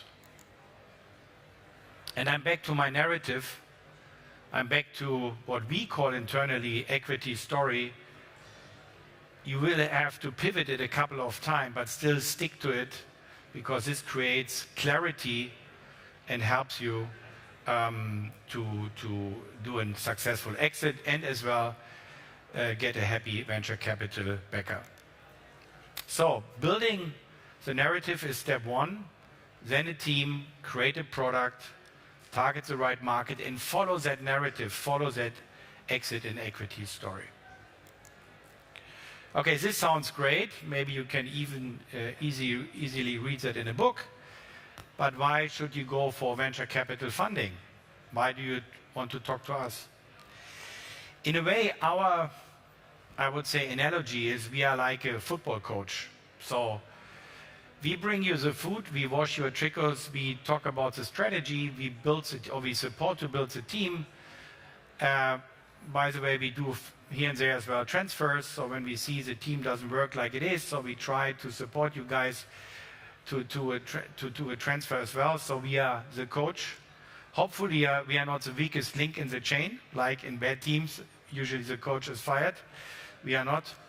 But what we do for sure is we provide capital, and we help you with the capital to commercialize the product and scale and, let's say, beat your competitors. Secondly, we have a huge network. Globally, we talk to potentially your peers, our peers, and we build with you the equity story, respectively, help you to execute it. From an industry KOL to, even advisors, HR recruiters, etc. And we provide expertise. We are doing this in 16 years. Mostly what you are facing, we have seen, partly we did ourselves. So we have founders in our companies myself, I'm as well a serial founder. We know what is bothering you. And being as well a CEO of a company or a couple of companies, I know what a tough job that is. So we have seen it, and we're going to help you to tackle that challenge. Hope it sounds intriguing. Happy to be your partner, to support you guys with our team at Red Alpine. Daniel will host a workshop today, so reach out to us. Let's build the next game changer together. Thank you so much. Thank you, Oliver Pabst. May I kindly ask you to go upstairs to our Q&A room. If anyone wants to talk to the former CEO of Mammut or current partner of Red Alpine, please join us upstairs. Otherwise, I will see you again at 1:30 here on our main stage with the next panel. Thank you. Cool, thank you. Happy to take all your questions.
Hello, everyone. We are back from our lunch break, and we're starting with an amazing panel with women in entrepreneurship.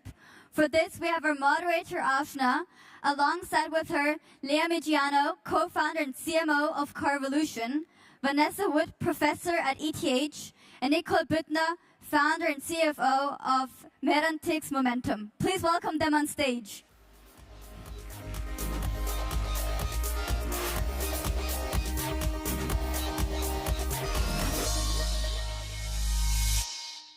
I'll be here so I can see them. Should we go all the three on the couch? No? Yeah, we can all snuggle. Sure. Ooh, Or okay. slim enough. Yes. Okay.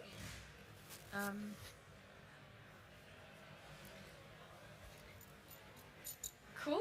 Well, we can get started. Thank you so much, Vanessa, Leah, and Nicole, for joining us today. I think we've had a bit of an introduction about what you do, but we'd love to have a bit of context setting. You know, what do you do day to day, and how did you actually get all the way to entrepreneurship? What does your journey look like? Maybe in 30 seconds. Maybe we start with you, Nicole. Okay, sure. I'm an economist by training. Today I actually bring machine learning from research into implementation. I have two hats. One is as an investor and board member in a venture studio that Merantix has, and the other one is as a founder and CEO of one of the ventures, which is basically a service provider working with government agencies, corporates, and SMEs, implementing AI, like machine learning, deep learning software, and scaling it and operationalizing it. And yeah, it's a lot of fun. It was more of a coincidence. I didn't have a lemonade stand when I was 9, so I didn't know I was going to be an entrepreneur. Okay, what about you, Leah? So it's a very different field, I would say. I'm in automotive, and it was never planned to become an entrepreneur overall. So it was more something, let's call it luck. And I think you have a lot of influence on your luck. It's when preparation meets opportunity. So right after university, I realized innovation is something that drives me, that keeps me excited. And so all the things came together, and we started with Carvolution 4 years ago now. And as a co-founder, of course, there's many topics, as you said, different hats you wear. And as CMO, I'm like trying to lead the marketing team and making sure that we go more or less in the right direction and, of course, in the same direction. Okay, thank you very much. What about you, Vanessa? Yeah, so I was always fascinated by sort of understanding how things worked. And so when I went to school and tried to find a topic to study for my PhD, I wanted to choose something where I could do sort of basic physics but have application. And that's why I chose this intersection of physics, material science, and engineering. And it's a great field because you can work on fundamentals but then actually come up with discoveries that then your students can take and turn into amazing spin-off companies and then see the products actually sometimes hit the market. Awesome. Yeah, I think we have a nice range of different perspectives of this entrepreneurial ecosystem, from founder to investor to kind of the academic institution. So yeah, super interesting. I wanted to ask maybe Leah, as a founder, and also Nicole, how revolutionary is this moment really of, oh, I'm going to go for it? You know, is it really so scary? And what is it that's holding people back from making that decision now? So there's not such a thing like a big bang and now I'm becoming a founder. Actually, when we started with Carvolution, we had set a day where we said this is when we're going to decide whether we're going to do it or not.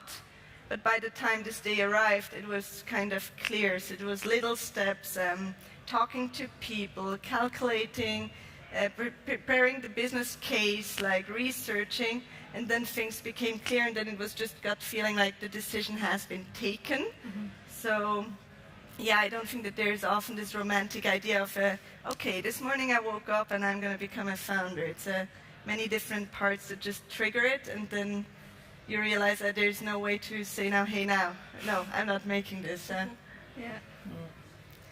So I think for me it was like different things. One was I worked for a team of founders in Palo Alto, and I really understood there that I was actually quite entrepreneurial. It's not something I understood before. And I think then the moment, honestly, let's say it's like throwing your head over a wall, and then you kind of have to climb behind, right, and kind of go through with it. So it is a little bit that feeling, and it kind of stays like that with every new product or service or team you launch, but it's also part of, I'm not sure I would still be compatible with a normal job now, actually, after all this time. I've asked myself this recently. I was like, not sure anymore. But yeah, I mean, it's cool, but it's scary sometimes, but very empowering and like an independent experience. You look for team and all those kind of things. Yeah, you spoke about this realization that you're entrepreneurial. I think that's something we also try to achieve here at the club, to have our members realize that, hey, this is something that's a possibility for you. And I also wanted to ask, in your experiences, what are the skills that we should be working on now that you see are valuable in this space? Maybe Vanessa? Well, I think obviously having something you're passionate about, but I think it's because you're going to need that to carry you through the more challenging times. So just allowing yourself to really fall in love with something. I think the other thing, though, is seeing the broader context is really important, and understanding, particularly, I come from the technology space. Sometimes there's, a great invention, and we really love what we've made, but then we realize, wait, there's no market for this. This can't be adopted for these reasons that have nothing to do with the fact that it's not a good technology, but a good technology doesn't necessarily make a good company. And so I think trying to understand the broader context of what you do, understand the people side, the customer side, is really important. And I think there are things you can read, clubs you can get involved in, where you always try to seek the broader perspective on a topic and not get too enamored just with the own cool science behind something. It's important. And I would say, building on that, right? I mean, in machine learning, and I guess it's great that this is together with the ETH AI Center. I think we call it like the dual PhD problem. So what you're saying, you might have a certain perspective or expertise, but you also have a lot of blind spots on like all the other stuff you need to figure out to build a successful company. And I'm not technical, so I had a whole lot of other blind spots maybe, although I might have had a clear product or vision. And I think that's something I would say that's really important. For me, the most helpful thing on my entrepreneurial path was something I would call maybe radical self-discovery, so understanding what I really suck at. And then basically also trying to find the best people who can have my back on this, essentially, and to build a team that's kind of collectively just super strong. Yeah. And I would say that's, if you think you can go there, I think that's and it's a journey, still learning, but I think that's a really good skill to have. Okay. Leah, do you have any thoughts? I was just trying to think back to my time at university, and also now working with people who come right of university. Sometimes you realize they're really scared of not finding the solution. What I think as an entrepreneur, it's not about finding the solution everybody has thought about, which would give you points at university, which would be considered the right one, but to come up with a solution. So there's sometimes the fear of not hitting it right really holds back people of actually doing things, because they just try to think what would have been right, and sometimes you just need to really understand the context, lay it open and say, okay, this is my best shot, and sometimes you'd rather do it 2 times wrong and the 3rd time right than to try to make the most beautiful, perfect answer or solution to a problem. So I think really having this boldness to say, with all the information I have, this is what we're going to do. Yeah. And not, getting stuck. Yeah. So there's never really a right time to get started, which kind of transitions to... Right, so my next question is going to be, why is now the right time to get started? It's not now and then. Yeah, exactly. So do you have a perspective on, what's gotten better and what is awesome now about entering this space that maybe hasn't always been this way, and what does the future look like in terms of opportunities? Maybe Nicole, you want to start? So I would say right now, the ecosystem has grown so much, right? Also, I would say many of the startup hubs are really connected and interconnected. I would say there's a lot of, there is a lot of capital out there that is looking also for good ideas. I would say there are a lot of programs also if you don't feel ready to do it all by yourself and you feel you need some mentorship, I would say there is a lot more that you can access right now than you could have 5 or 10 years ago. So in terms of setting up a company and all these kind of things. So I think it's a really good space, and I would say even the pandemic and some, other sort of moments of crisis are also moments when corporates, so also potential clients and consumers kind of also change patterns and do things differently, right? So when you think about digitization, right, the last 2 years were kind of a growth sport because everybody kind of realized they could do it, even it's in state level entities and so on. So I think now is a really fascinating time. Technology-wise, a lot is going on. So maybe Vanessa, do you have a perspective from the ETH side? What are you trying to build up there, and how is it going so far? Well, we're part of my role, and I think it's a really awesome job I have actually now, is to really support the students and researchers who want to take this leap and found companies. And we're trying to, of course, make clear to all our students what sort of support they may have in terms of programs, accelerators. I think the centers, like the AI Center, has lots of kind of engaging events, courses, to also support people on that path, get them connected in a team. I think one shouldn't underestimate the importance of a team, and one of the great things now also is we see so many also alumni who have many years of experience in an industry looking to come back and partner with some of our young students to really bring that sort of maybe that creative spark combined with like a long-term industrial experience, and that's really some of the key ingredients to having a successful company. Leah, you want to add something? Well, it's a bit difficult for me to compare it to how it was before because I don't consider my journey as an entrepreneur for really long. Yeah. And I prefer not to speak about things I don't know much about on stage, at least. But if you look at it, at least in Switzerland, as a young person, what would hold you back? What is the reason not to start a company? Because we have stability, you can access funds, you can find talents. I think this is something you should always be aware when you want to start a company. Where are you going to find an awesome team who's actually going to do the work? Because with this it doesn't hold, and I think, with ETH, high scale, we have so many great places, but also other schools. So I don't see any reason not to start it. I think the stability here in Switzerland is great. Also, the social system, if you really go to the worst case, what happens if you start a company? You lose your job, you lose everything. There's a system to hold you. So I think the worst case is not so bad that it should hold you back in any way. Yeah. And there's so many topics to solve right now, right?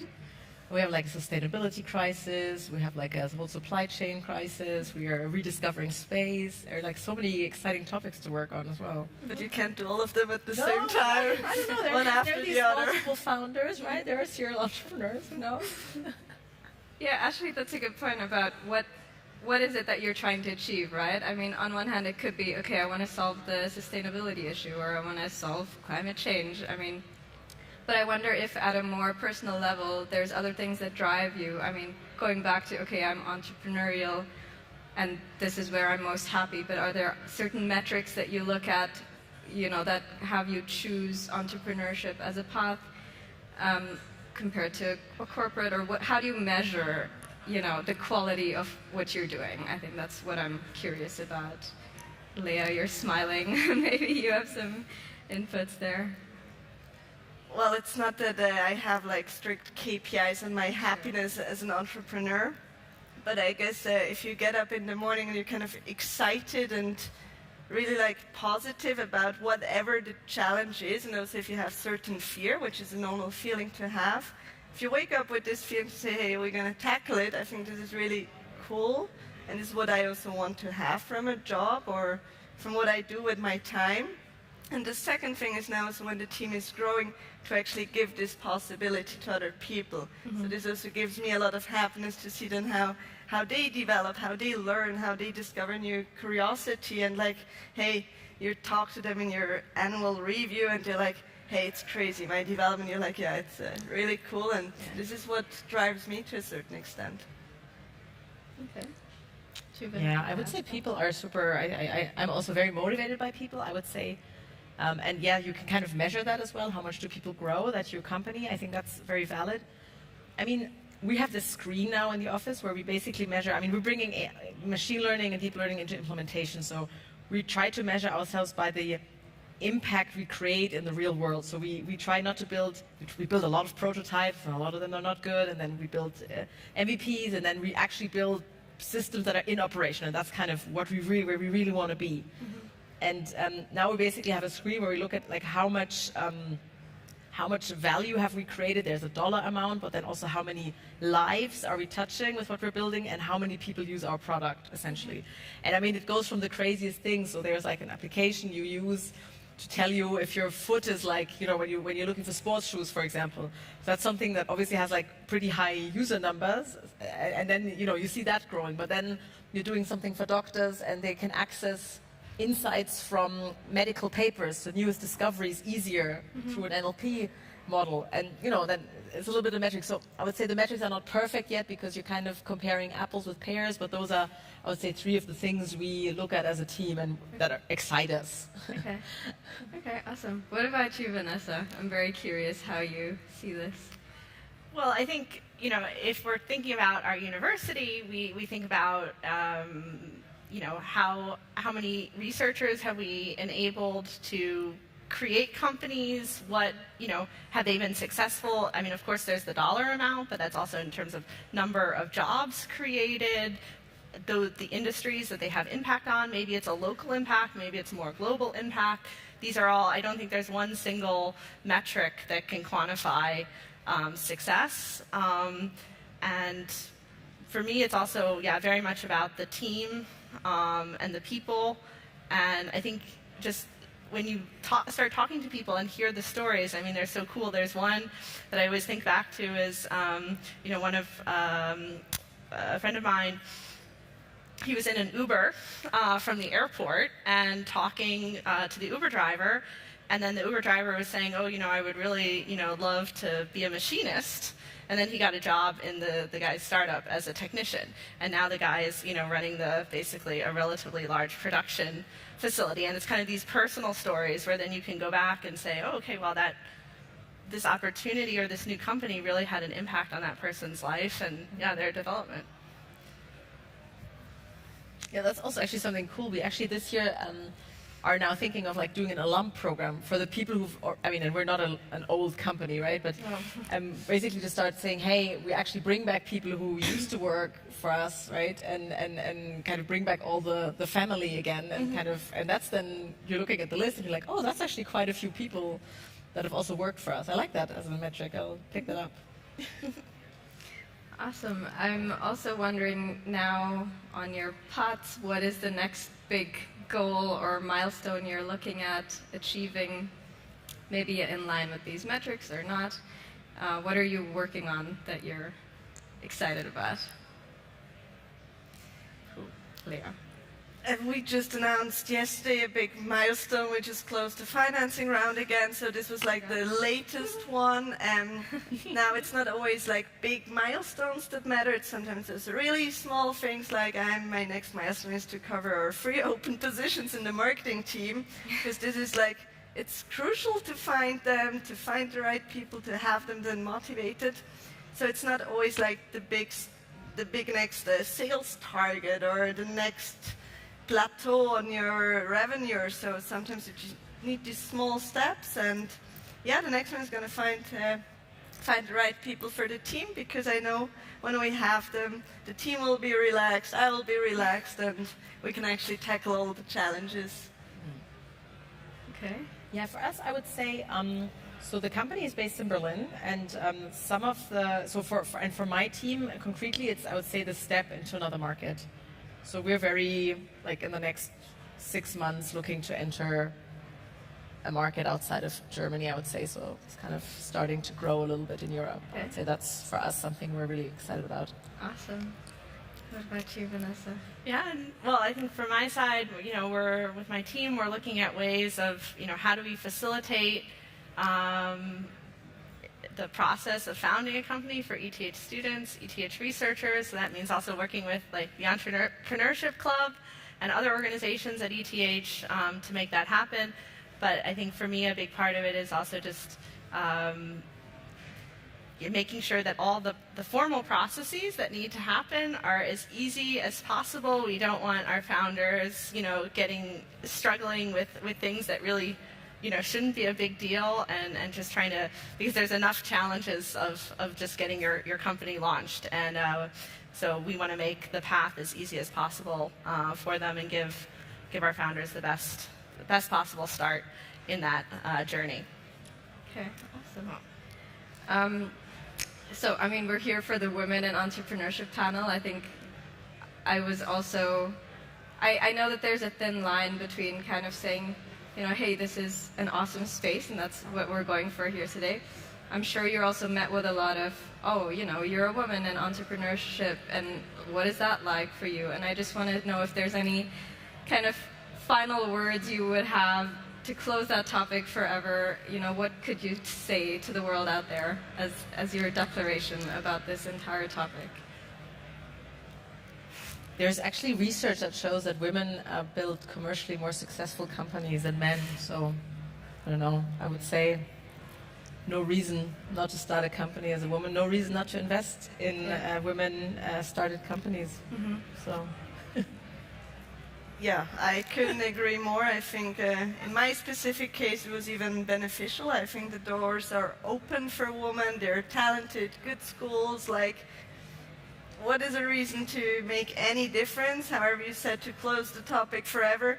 I don't think we should close the topic yet forever. Mm-hmm. We still need to make it visible that there are indifferences, which means everybody going through life should be aware of it. Is it a mother raising their girls? Is it teachers at university? Is it people as a coach to their teams? Mm-hmm. And if we're all a bit reflected, I think we can kind of work against it faster and make sure that these studies are going to show them even better numbers, that there's more funds going to even more successful companies. Mm-hmm. So, yeah.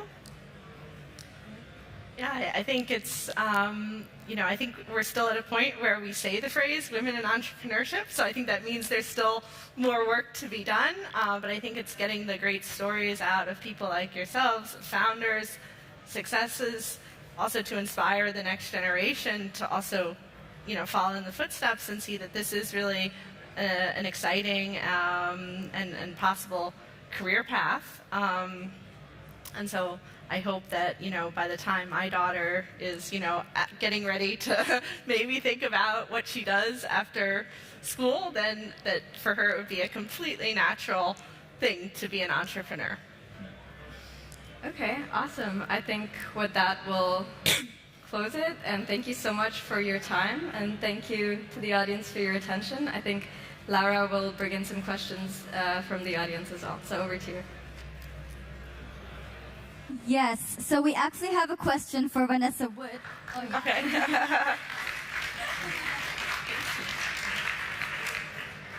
The question is, how can universities like ETH help to promote entrepreneurship and help education to adapt to allow this for entrepreneurship? So I think there are a few things. I think one is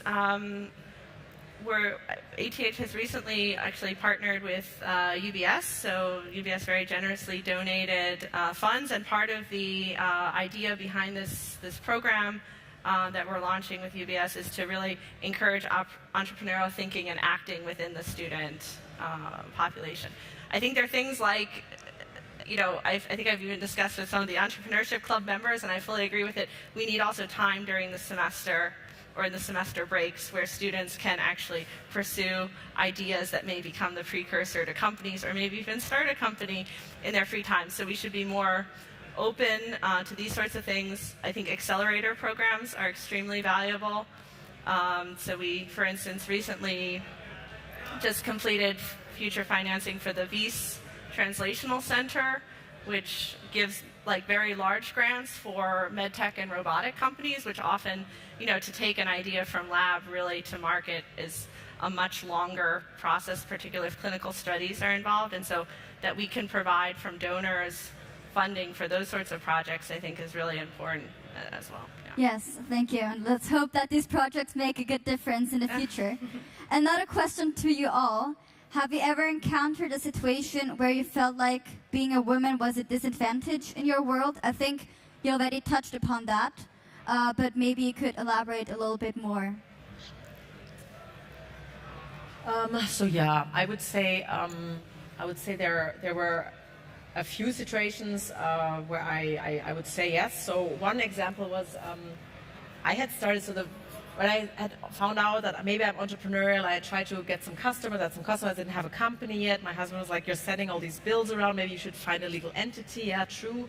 Found a legal entity. Then I thought, maybe this could actually be a business model. Maybe I should talk to some investors. And I actually had a co-founder, a really cool guy, Bert, and they asked me what I would do when I actually have a baby, and like if I would, how I would handle this. And he actually just had a baby, and was completely. I mean, he was a ghost. I understand now. I've also had kids, so yeah, in the first months it's a little bit tough, but nobody had that question for him. That was kind of a really weird moment for me, to be honest, because I never felt disadvantaged in like my education cycle or anything. I just felt like I was at the same schools. I was successful at my jobs, etc. So I would say that was kind of weird. And also, I mean, sometimes you're at conferences, you're the only person in the room, right? That can be a disadvantage, but it can also be a great advantage, right?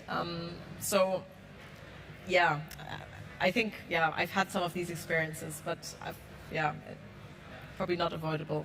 Also in other jobs than entrepreneurship, unfortunately. Yeah. Leah, Vanessa? Not necessarily like specific situations I can think about where I said, oops, I'm a woman, I did something wrong or weird, or I'm being reduced to that in any way. But of course, if you're in a room full of guys and it's like you're going to say something, it gets a different nuance. So you're going to have to learn, and also usually I'm the youngest person, so it's not like as if somebody brought their daughter to the meeting, and this sometimes you need to get it clear quickly, but then it's fine. So I also think you can decide a lot about how situations end up by the way how you act and what you say and how you say it. So yeah, you should be aware that maybe you're young, you're a woman, and then be prepared or have your answers ready in case something comes, to just immediately cut it off and say, yeah, if you don't ask the man, I'm not going to answer this question either. So. Yeah, I mean, I think also coming from more the physical and engineering sciences, I've definitely experienced my share of being the woman in the room. I think these are things you confront, and I think sometimes I'm often mistaken for a secretary, and then sometimes you just have to treat certain things with an amount of humor. The other thing I get a lot, especially if it comes because I'm in charge of all the contracts signed by ETH, I often get when I kind of poke in at a specific issue, oh, you're being emotional. This is the standard one if I just kind of state the facts. And so I think a lot, though, is how you respond to it. And I think as long as you just continue to iterate points calmly and kind of set your boundaries, then these are things you can also come with. But it helps also to have support, I think, of also men in the room. And I'm not going to, I think that's also a really important factor that's been successful for me, at least professionally as well, is making sure if you go into certain situations, also having a team of people around you who can also support you if things go a little bit in a weird way, or at least who you can laugh with afterwards about some of the funny things that were said. Perfect. Thank you for sharing. And as a closing question, what are your idea to incentivize more people of color and other minorities besides women to become founders? What are the incentives we would set? No. What are your ideas to incentivize? Ideas to incentivize. I mean, ideas to incentivize. I think that's. We all are in the position to hire as founders. We actually have companies, and our companies for sure have this aim. Also, it's also inherent in building kind of deep tech products. There are a lot of blind spots you can have with technologies that only few people build and a lot of people potentially use. So there's so many dimensions. So I think being like, we try to be aware of it and we try to address it and we hire for it. So it's the only thing is like giving those people jobs and building diverse teams, I would say. I mean, that's what I can do. Yeah, and I think after this, being reflective when hiring, also making sure that the atmosphere at work is good. Like, there's no point of hiring if then they arrive and they feel, what they said, there is a diverse team, and now it's like, so I think you need not only to think about it, but then to make sure that the whole team is also something diverse and kind of embraces that diversity. And it's always easy to say you want a diverse team, because with a diverse team you get different opinions into a room. Different opinions in a room bring discussion and compromise, but they also bring you to the best solution. So you need the right people to actually build this diverse team, I believe. Not everybody wants it, but I think it's crucial.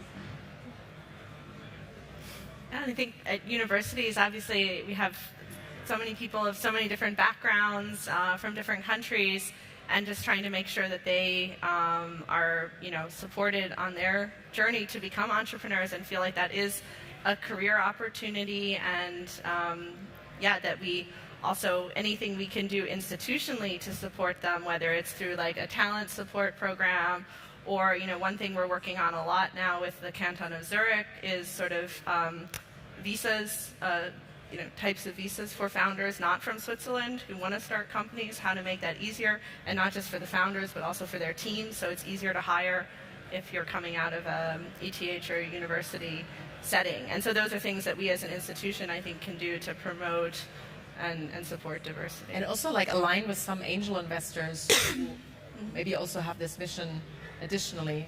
And if you don't know them, then you can also reach out. I'm sure we know some, I know some for sure. So if you're in doubt, then... Great. Thank you for those answers. If you have any more questions to our three lovely ladies, please go upstairs to our Q&A room and interact with them one-to-one. And another big round of applause for them. Thank you. Thank you so much.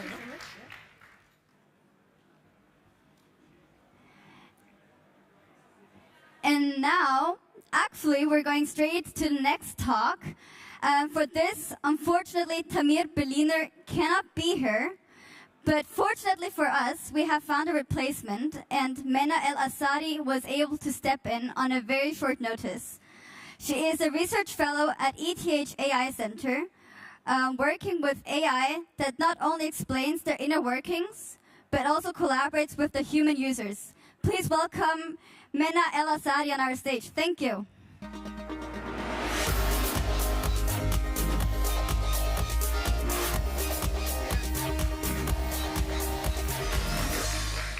Hello everyone, nice to see so many of you. All right, so I want you to think of all of the challenges that our world is facing nowadays. As you're all aware, unfortunately, we have to deal with many very complex problems.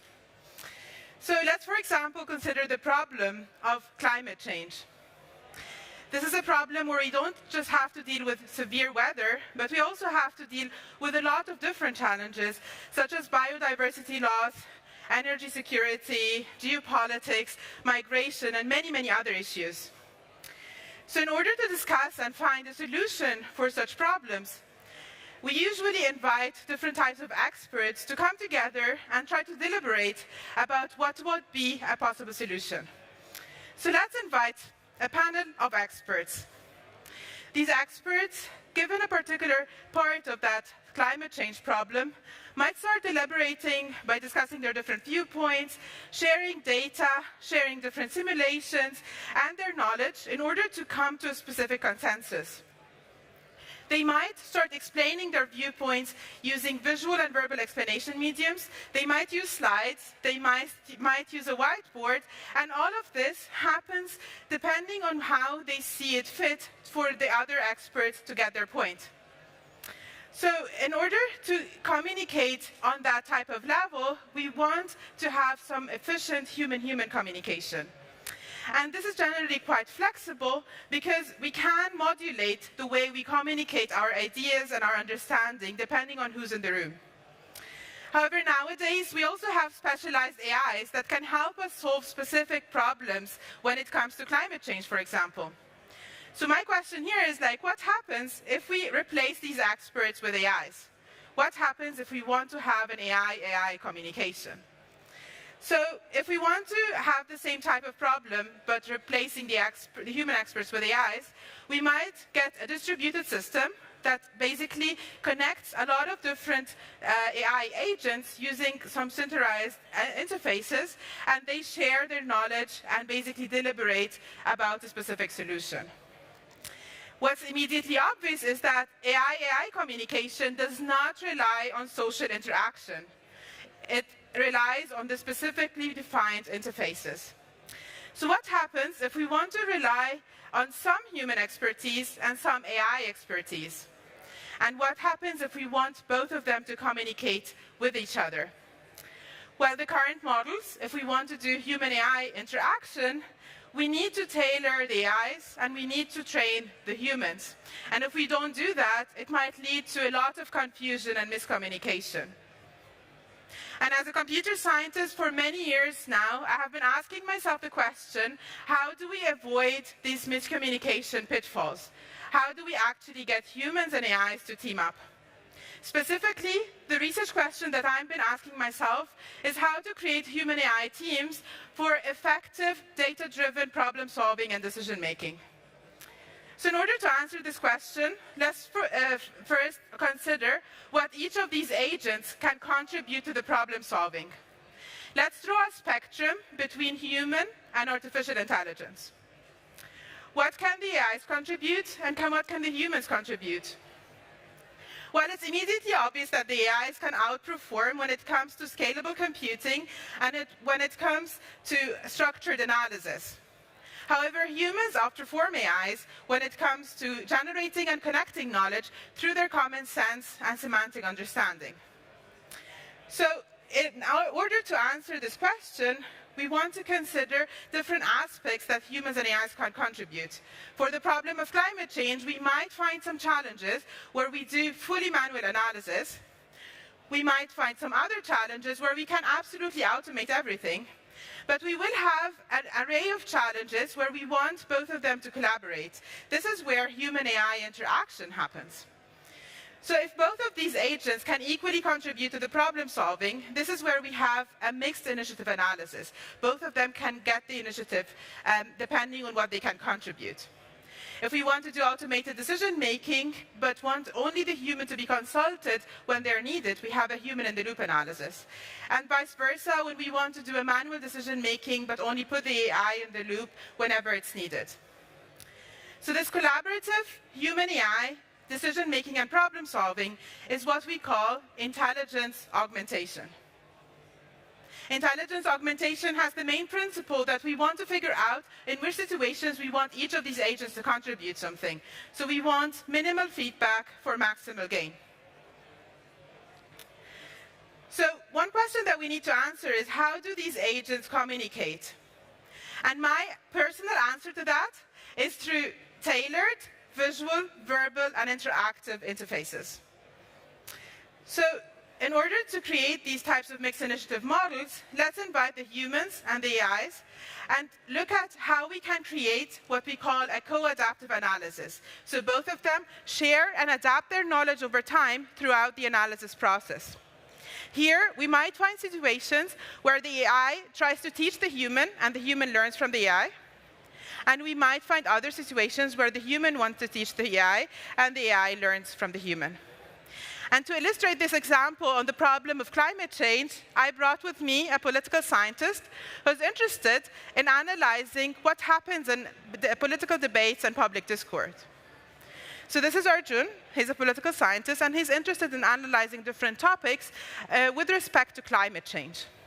And in order to help this type of analysis, we developed an interface that allows people to analyze the different topics in the debate in collaboration with an AI. In this interface, you will see that we have an overview of all of the documents that are coming in a debate. we have a model that basically tries to group thematic structures within these conversations so that we can put the topics depending on where they belong in a thematic structure. We can follow along the history of the conversation. And on the bottom here, we represent different AI agents that are helping the analyst come to a specific solution. So these AI agents are basically making different suggestions, telling the analyst, maybe you should do this instead of that, because that would lead to a better topic model. The AI agents are represented by cards. They provide both visual and verbal explanations to the suggestions that they make for the analyst. And they also allow analysts to interact directly, providing feedback whether they think this particular suggestion makes sense or not. So they can preview the suggestion and then accept or reject it. So now let's take a look at the system actually running on a presidential debate between Romney and Obama, where they were discussing, in part, something about energy, oil, and gas.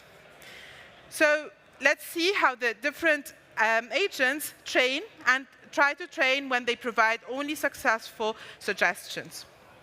Here we have the analysis running over time, and we see the documents coming in. We have the first suggestions coming in, and now we can preview the suggestion in order to figure out whether this makes sense for our analysis. We see the new topics that is being suggested, and we can actually look at the different documents that the agent thinks are important in order to group together a new topic.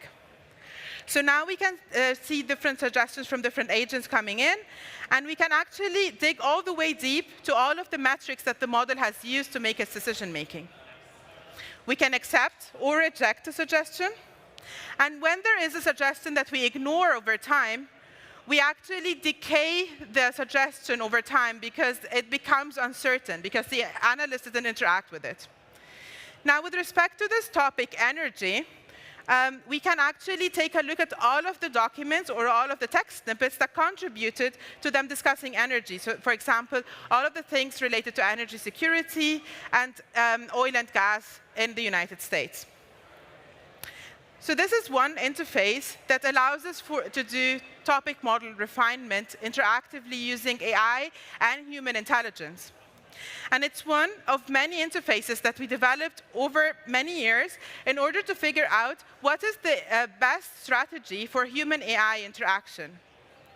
And based on these interfaces, we can literally take apart a conversation. We can disentangle all of the threads in a discussion. So we don't just do that with political debates, but also with different online discussions, such as Reddit forums and others. So over here we have Reddit forum about climate change, and one of the challenges was to look at the most convincing arguments with respect to changing people's opinions on climate change in order to figure out what would be something that we want to use in a specific conversation. So by analyzing these types of debates, we can find, for example, that there is a specific argument that people have used repeatedly, where they said that the CO2 levels are much higher right now than what is trapped in the ice core 800,000 years ago. So based on these types of interfaces, we can actually derive a methodology for human-AI interaction. And let me briefly show you what is the main innovation in this research. So what we are doing is basically taking the intelligence augmentation workflow from a linear model, where you start with the data, train a model, get feedback from the user based on the output, to a model where we, for example, can train 2 different algorithms and let both of them compete for the satisfaction of the user. So basically, instead of asking people, do you think this model is better than the other on a scale from 1 to 10, we ask them, do you think this model is producing a better result or this model? And based on that, we can create comparative analysis instead of absolute judgments. Another way to create such interfaces is to create an analysis pipeline where we start with the data, look at what the users are doing, and then train the model. Here we're doing a machine teaching. So the human is teaching the AI, and the AI is learning from the human. So now let me come back to the question that we had earlier. How do we avoid miscommunication between humans and AIs? And my answer to that are 4 different points. First, we need to adapt the analysis and the guidance that we provide over time, because both the knowledge of the AI and the knowledge of the humans can evolve over time. Second, we need to tailor the analysis workflow, as I just showed you, because depending on the expertise of the users and their domain understanding, we require different types of workflows.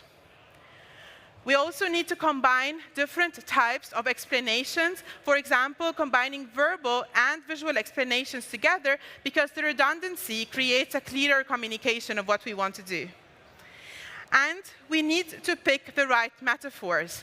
For example, one of the things that we used repeatedly and was quite successful is to reduce the complexity of the language that we provide to the users when we explain it. Sometimes we tell them, don't think about AI models, but think about minions, and that helps a lot. So the goal of the research that we are doing is to provide an effective and empowering communication interface for human-AI interaction.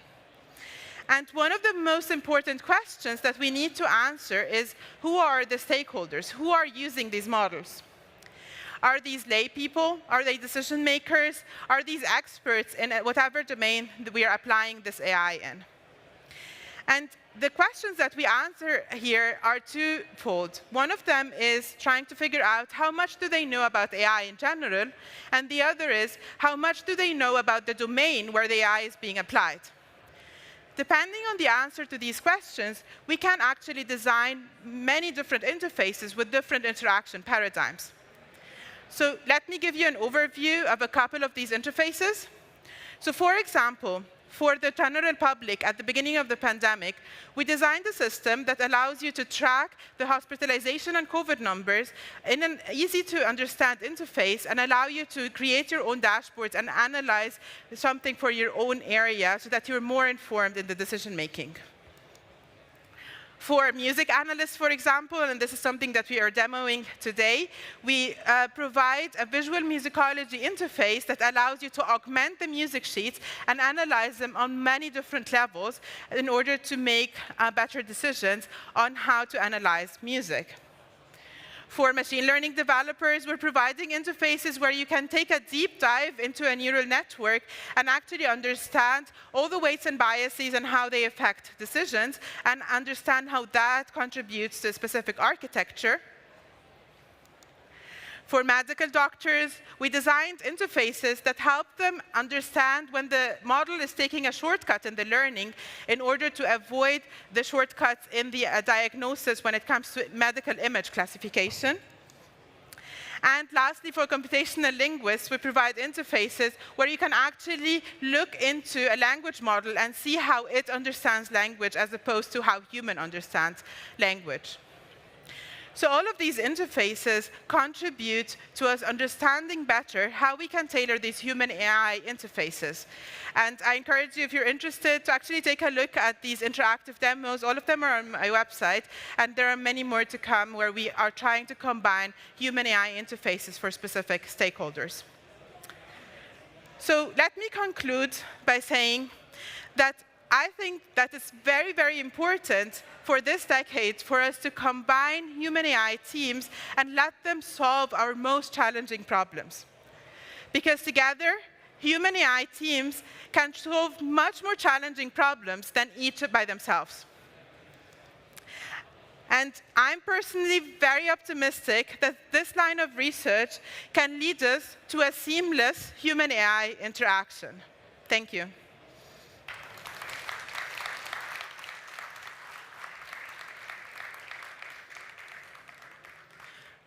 I'm not sure if we have time for questions.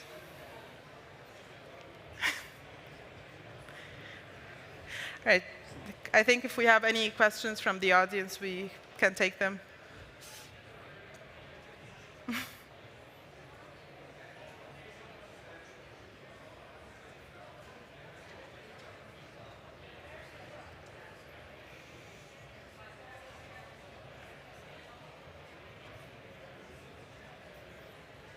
I'm not sure if we have a microphone here, but Helga is looking for one, I guess.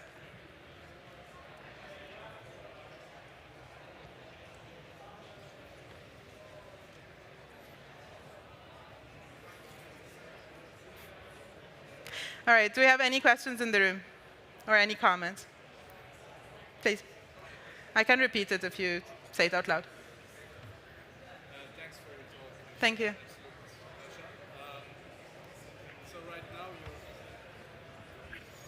Hi.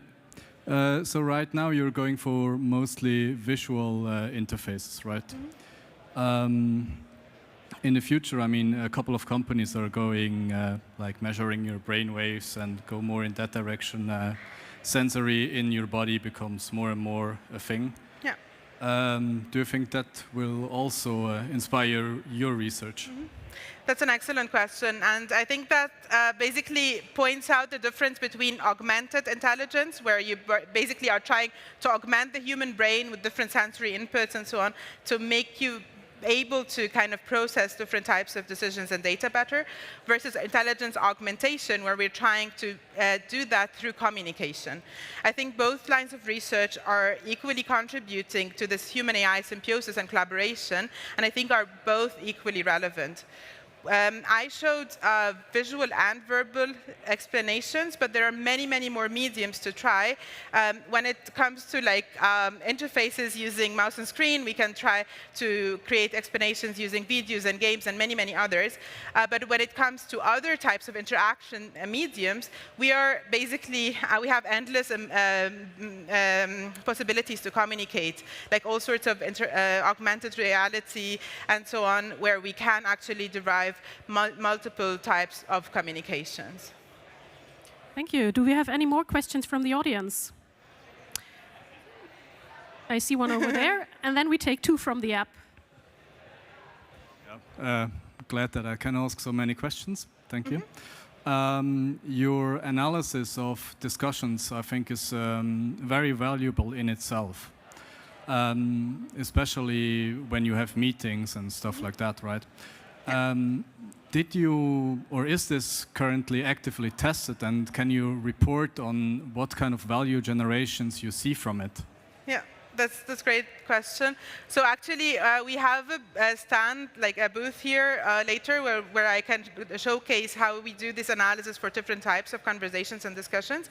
But what I can report is that if we take different types of linguistic cues into the analysis, so for example, not just analyzing what people are talking about, but how they are talking about it. So which types of phrasings, which types of argument structures they're using, we get very valuable feedback about how conversation goes, whether it's a deliberative conversation or not, whether we are approaching a consensus making or not. And all of this are things that we've been working on for many, many years, and can be provided now for different types of discussions.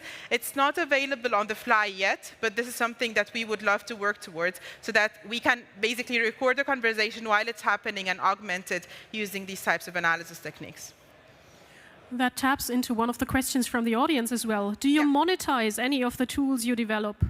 We will see about that. So basically, we have a booth today where I will be demoing a lot of these types of techniques. If you are interested or have ideas for monetization or how to move forward with these types of analysis, I'd be happy to hear from people and interest in the audience. Thank you. More questions from here? Do you want to raise your hand? That's not the case, or I don't see any for the moment, so I take another question from the app. Yeah. This also goes into the direction of communication between the domain expert, in this case the machine learning engineer, and the users. I would be curious to hear about your experiences explaining the tools that you develop to political scientists and other people from social sciences. How easily do they adapt to using data analytics and AI? Yeah, that's an excellent question. So I mentioned earlier that we sometimes use minions to refer to our models, and this is not coming from just like a fantasy from us, but basically this is coming from experience when we are trying to approach different types of domain scientists, for example, in social science and the humanities. And when we try to explain to them that there is an AI model that is trained to do this and that and using these features and these objective functions, it kind of becomes super complex.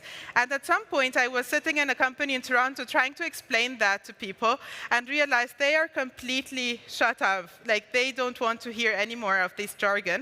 So I improvised. I tried to tell them, imagine there is a magic box and there are some minions, and here they would do this and that. And all of a sudden, they could actually use the system. And then we analyzed how well they adapted the AI model. And it turns out, numerically speaking, they achieved the same optimization as a machine learning PhD. And that, for me, was an eye-opening moment, because that showed me the power of using the right, tailored communication metaphors in order to empower people, in order to enable them to use these types of interfaces without having to go through having a PhD in machine learning, or without having to use coding interfaces. So I think there is tremendous value in trying to create these types of interfaces tailored to the specific needs of the stakeholders. Okay, anyone else with a question in here?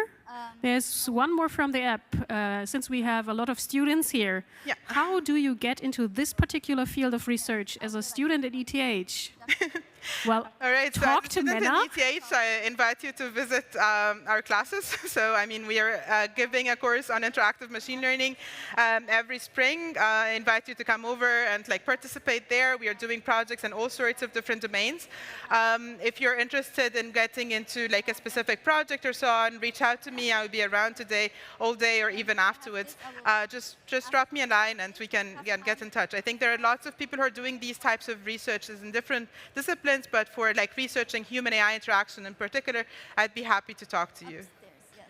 So thank you very much. Please thank Mena El Asadi with me, and then I hand over the session to Laura again. Thank you.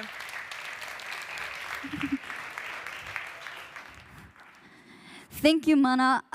Now we will have a 4-minute break until 14:40, and then we will have the next panel with what does it take to be a founder. See you guys soon. Thank you.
we are back with our next panel.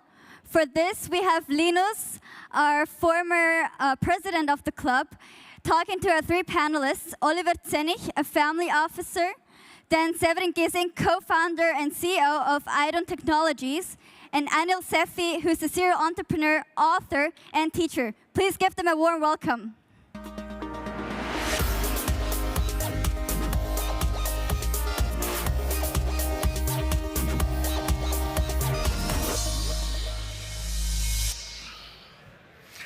So, hello and welcome also from my side. It's great to be on stage again here at launch every year again. And please allow me to introduce our panelists more properly. We have Anil. He's co-founder of several startups, namely Filsom AG, Skrona, and Instaheat. He's the entrepreneur in residence at ETH, and he's an author of the book From Science to Startup, which charts the experiences, pitfalls, and knowledge behind leading scientific ideas to successful startups. Then we have Severin. She studied health science at ETH Zürich, where she developed a surface architecture of soft conductive polymer for biosignal recording. Then she co-founded and is currently COO of InCube Technologies, integrating neurotechnology into earbuds to measure brainwaves and to create a more empathic world. And last but not least, we have Oliver. He is investor and CEO of Mika Ventures Family Office. He's a board member of several startups, including InCube Technologies, and he's also advisor to the ETH Foundation. Great to have you all here. All right, so let's start.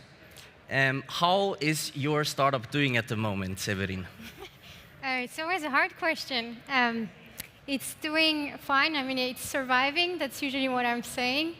And it's always an up and down. And the fundraising situation are a bit tough at the moment. But I would say, all in all, the market is developing in the right direction for us. We have a great team, great investors. So I'm still happy. Good. Yeah. Good to hear. What about you, Anil? How are your startups doing? Yeah, the first one was, I had a partial exit in 2010, and then I realized I love teaching, so that's why I teach. But about 6 weeks back, we had the final exit after raising a total of, I think, about 185 million. So at least my investors are happy. Wow. So really happy about that. Congratulations to that. And Oliver, what's the situation right now in the VC game? How is investing at the moment? I think it is very difficult. We are running in difficult times, to be really honest. I think we have two groups. VCs are not getting as much funding into their funds. If they are investing, they are pushing down the valuation. And I think they invest small amounts, which is not good. Both things are not good for the dilution of the investors. We, as a family office and other family offices, we are investing in the moment not at all. There are small exceptions.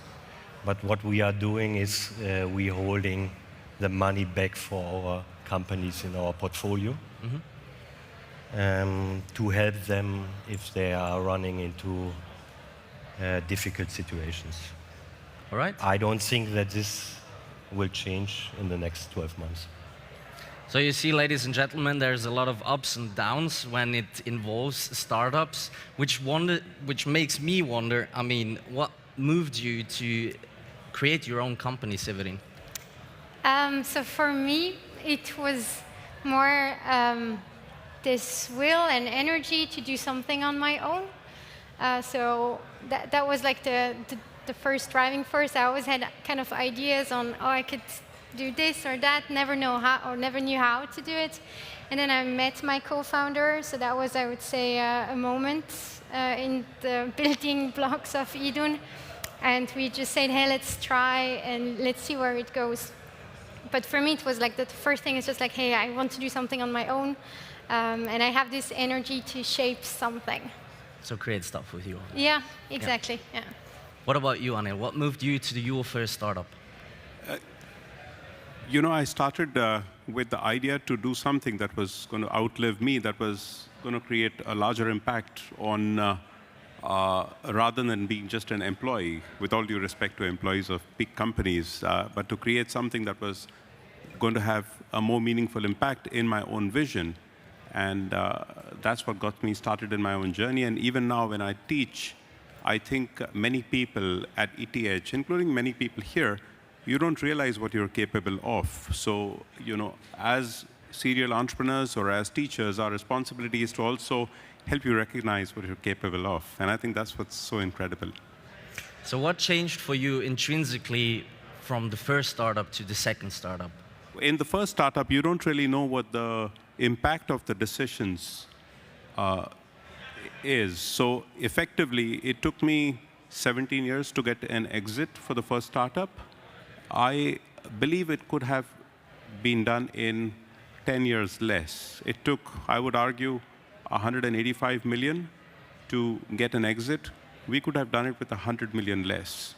And at some point, you would say it's cool to raise money from investors. At some point, it becomes a responsibility. It's a load on your shoulders. You've got a couple of hundred people that you're looking at, that you're responsible for. It stops being fun. Board meetings stop being fun if your investors are saying, well, what's happening? So I think there's been some very good learnings. I mean, that's a good point. It's difficult to manage investors if an exit takes 17 years, right? So that brings me to my next question to Oliver. I mean, what are you looking for in young founders or people who want to found something? What are you looking for in them? Perhaps I can go one step back, because 99% of ideas or other things coming into my office with a pitch deck. So the first thing what founders should learn is to create a great pitch deck. Because if you don't have anything like that, you are not getting into any discussion with an investor. And then I look into the pitch deck and the typical things where all investors are looking in, like how is the business case, how is the market, how is the competition, how is the scalability, and all these things. But all these things are changing in a journey of a startup. Mm-hmm. So the most thing is, as you asked, the most important thing is a founder. So I meet the founder and I try to get a feeling of his strategic abilities to change his path, to learn from discussions, to have hard discussions with investors, and to be always open for new things. Severin knows it. My beloved word is Untriebigkeit, and I don't know how this translates to English. It's like the super activity. And if you ask me how can you get all this information in 2 or 3 meetings, I don't get them, but I think I have a good feeling of who is good and who is not good, who is fitting to us and who is not fitting to us. So it's more on a personal level then? It's a personal level compared with tick in the box things. Of course, yeah. And if you see the journey of Idun, we checked the business model, we checked the clients, the possibility of scalability, and everything changed in the last 5 years where we were invested. Yeah. What not changed is the management team, and I think this is proving the concept of the management is the most important thing. So we heard adaptability and the resilience. What do you think, Severin? What does it take to be a founder? So I think to be a first-time founder, you need to be naive to start with, because otherwise you probably don't do it. So I think if you are like, oh, but I don't know, I'm not prepared for it, that's normal. That's the usual state that you should be in to found your first startup. And I thought quite a bit about this question. I think something that is really, really important and goes a bit into your direction is to have your ego in check. And what I mean by this is like you have to develop this ability to get criticized without taking everything personal. So it's not about you, it's about the company and the business that you are growing. And you need to have this journey of getting your ego in check, because otherwise you're in the way of your own growth. And so maybe when you found a company, I think something that is really important when you have tough discussion or tough decisions to make is always ask yourself what is best for the company before you ask yourself what is best for me. And I'm just going to give like one very hardcore example. If the board wants to exchange you as a founder, you should be able to sit at your own table and with your board members and think, does that actually make sense? Do they have a point or not? But you shouldn't be like, whatever they're saying, I'm just going to fight for my company, it's my baby and everything. So I think this is really, really important. And even if you don't have it at the beginning, you're going to learn, but the punches are going to be a bit hard. All right. So seeing the big picture and not a too big ego. Yeah. Be open for doing it better or another way. What do you think, Anil? What does it take to be a founder? I think to do rather than to be is a really important element. This means, as an entrepreneur, you're always going to be one of the team. You won't often be able to do it alone. This means that to do whatever it takes rather than to be the CEO or to be in the board is an important element that I, as an investor, would look at. If you're flexible as an entrepreneur, where you say, I'll take whatever is required to make it happen. That's one. And the second is we often start with technology. We need to start going to customers to understand if they feel they have a problem, because often we get lost in technology. Customers don't really care about technology, and if customers don't care, investors are not going to invest in technology. Investors invest in what you can do with it and how it matters. So we need to be willing to fail early rather than spend 12 months to try and do it perfect. Because we will need pivots, and you often run out of oxygen if you take too long to do your pivot. Your opportunity cost needs to be as low as possible, which means you need to fail today. You need to have that conversation with your customer. In case the customer does not want what you're selling, then it's the wrong customer or the wrong product. You need to fail today. And it's not personal. This plays very well also into our ETH Entrepreneur Club mentality. Failing is good. Fail better next time. We also organize the fuck-up nights. You've maybe heard of them. So, I mean, we've talked about what it takes to be a founder. Now, what makes a founder successful in your eyes, Oliver? I think there are 100 things I could say now, but let's do it in 3 points. I think you must be able to ride the funding game all the time. It's hard to get funding in. After a funding round, the next funding round is coming up. I think you have to learn to be focused. Investors don't like if you have 10 products in 10 price ranges in 10 markets in not 10 continents, but in 5 or 4. I think this is very important. And the third thing is like the ability to hire good people. I think if you come out of a ETH lab you found with your friends and your colleagues, and then putting other people, more professional people in and replace people is very difficult, but it's necessary, because at the end, only the best ones will survive, not the friends. Yeah, and that takes hard decision. Yes, it is hard. What about you, Severin? What does success mean to you as a founder? So maybe I'll give a background story to that, because we had the discussion, and I was like, I think it's a super hard question. What does it take to be a successful founder? Because what is success? I mean, usually you can say, okay, it's because you've done an exit, but were you a successful founder? Maybe not just a founder. And I had one investor ask me this question, what is success to you? And I'll still stick to this. And for me, it's like there is the day where we throw a coin, and either there is an exit or you have to close down the company. And either way, it should have been a good time. And that's kind of my philosophy. Not that not that I am just here for fun and doing the company for fun, but I think my money. With your money.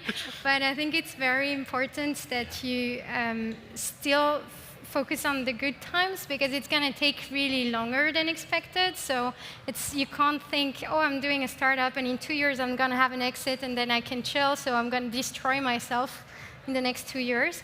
Because usually either you're going to destroy yourself or you're going to destroy the company, or it's going to take like 5 or 10 or 17 years, and you have to be ready for it. So you have to take care of yourself, of the team, that you can be ready to go on for 17 years. And so, yeah, I think that's, for me, that goes into the success thing and philosophy of every day. All right, thank you. Anil? For me, success is about 2 words. It's purpose and persistence. If you don't have purpose, how do you continue to do what you want to do? How do you make stakeholders come on board? These are co-founders. This may be your spouse. This may be your partner who will decide, in tough times, you're spending weeks and weekends in your idea. Is it worth it?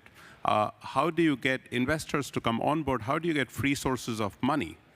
How do you get people to work for you for free who come from really senior positions in industry? They come because of this one word, purpose. Are you trying to cure cancer? Are you trying to take CO2 from the air? Why do you do what you do? And I think it's worth pondering this question. And the second is perseverance. So I've seen, I would say, about 800 or 900 startups over the last 12, 13 years in Switzerland.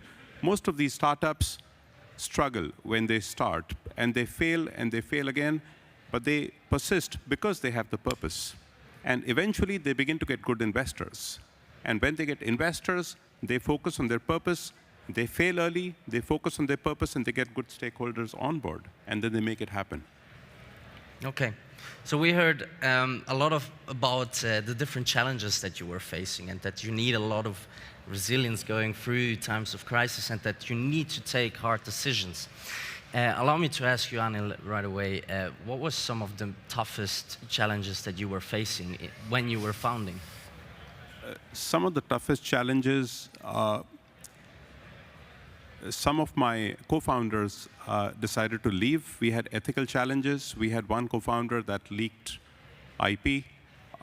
It was very difficult to figure out how to deal with this situation, because you're starting off almost as friends, as family, and then you have to realize that you need to take the tough decisions. It's not easy. It never gets easier, because you're effectively trying to fire someone, and it only gets, I would say, one step easier if you go back to the same question I asked you, what's your purpose? And once you're clear about your purpose, you are basically saying, I'm responsible to my company. I'm part of my company. The company is not part of me. And that makes it easier, because you owe it to the company, which hopefully will outlive you and create a positive impact. So taking a step back and looking at the big picture. Severin, what was one of your toughest challenges that you were facing? I think like the personal challenges are kind of always the toughest. If it's an engineering problem, you always find a solution. So I think like firing the first person, it took way too long. I mean, I knew it's like months before that it was not working, and I didn't do it. And I swore to myself that's never going to happen again. So I think like firing the first employee, it's really tough. Yeah, I mean, it's always like the tough discussion with your people. I mean, like with my co-founder, there are also like personal situation that can make the actual performance of a co-founder go down. So that's something that happened, and I mean, we had a very, very tough discussion at the beginning of the year, and you have to sit down and just do it, and it's like going to the waxing. It's like the fastest you do it, the better, but you have to go in there and just don't avoid the tough discussion. But I would say like it's always like the personal ones. So facing the music. Yeah. Oliver, you've seen your fair share of startups, and I bet you've seen a lot of people failing or facing different challenges. So what are the most common challenges that people face personally? There are different things. Be ready to change every day the schedule, and be aware that you have to do everything for your company. That this is a chance of your life, and then you have to dive in the topics which I meant, like going out, trying to get money in, trying to be focused, try to be open for discussions, for new directions. Every day is a different day. There will be hard ones. It is always a roller coaster. It can be a really pain to have investors in.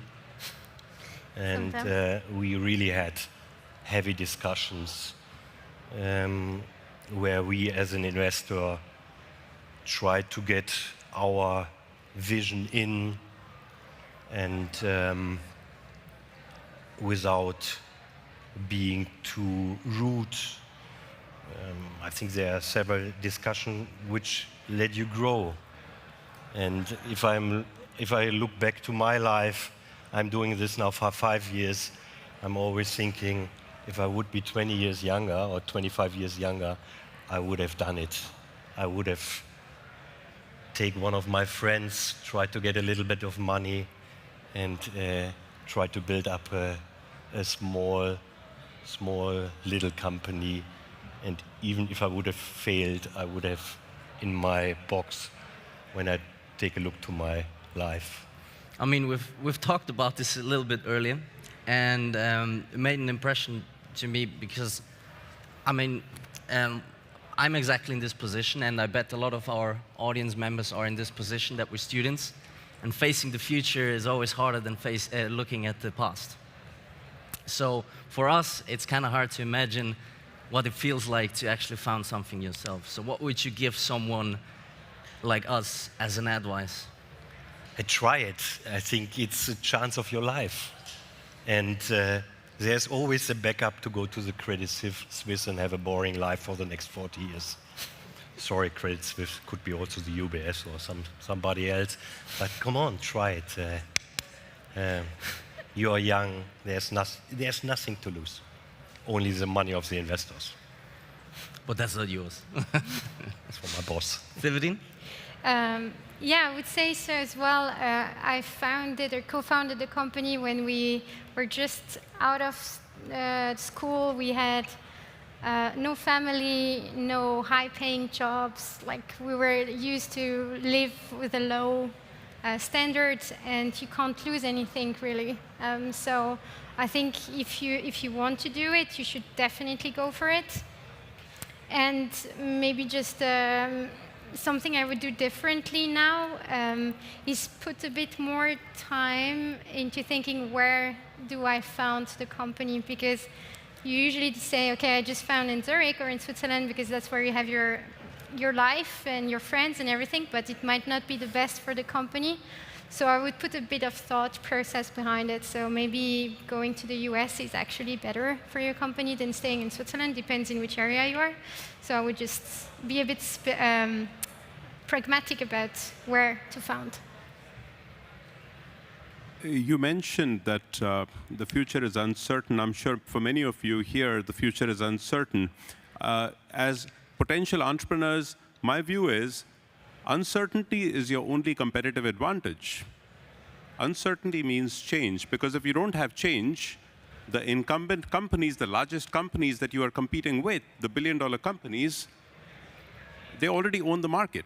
It's only when the market requirement moves from what the large companies are able to provide, do you have a competitive advantage. And at that point, you are in a better position than the large companies, because the large companies are still holding on to the assets that they created to create and provide yesterday's value, whereas you can create value for tomorrow.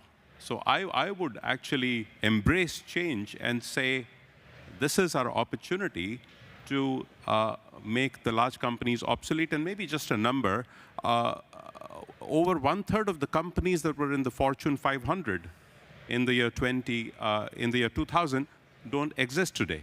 They haven't fallen off the Fortune 500, they don't exist. In the year 2040, some of the Fortune 500 companies, hopefully, will be established by people who are sitting here. Wouldn't that be amazing? Thank you very much. Yeah, I hope so too. I mean, it's the perfect hub to start the first connections, to plant the seed for the big startup. Is there anything else you would like to share with our audience today before we head to the Q&A session? I'm looking forward for the Q&A. I'm looking forward for a beer. Ah, nice. I would just say that talk to as many people as you can, because potentially some of these are going to be your co-founders, and go and talk to customers and see if there is a requirement. If there is a requirement, there's an opportunity to make money. And once you find that, you can reach out to any of us. We'd be happy to help. Thank you very much. All right, Laura, Q&A. Yes, for the Q&A, I may ask you to go upstairs to our specific Q&A room. And I want to thank you also from my side for the very inspiring thoughts of you. And yeah, give them a big round of applause. Thank you. Thank you very much.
And we are back with our next talk. For this, we have Arlind Nokai from AWS. He's a solutions architect there, and he will talk about machine learning and the cloud. Give him a warm welcome.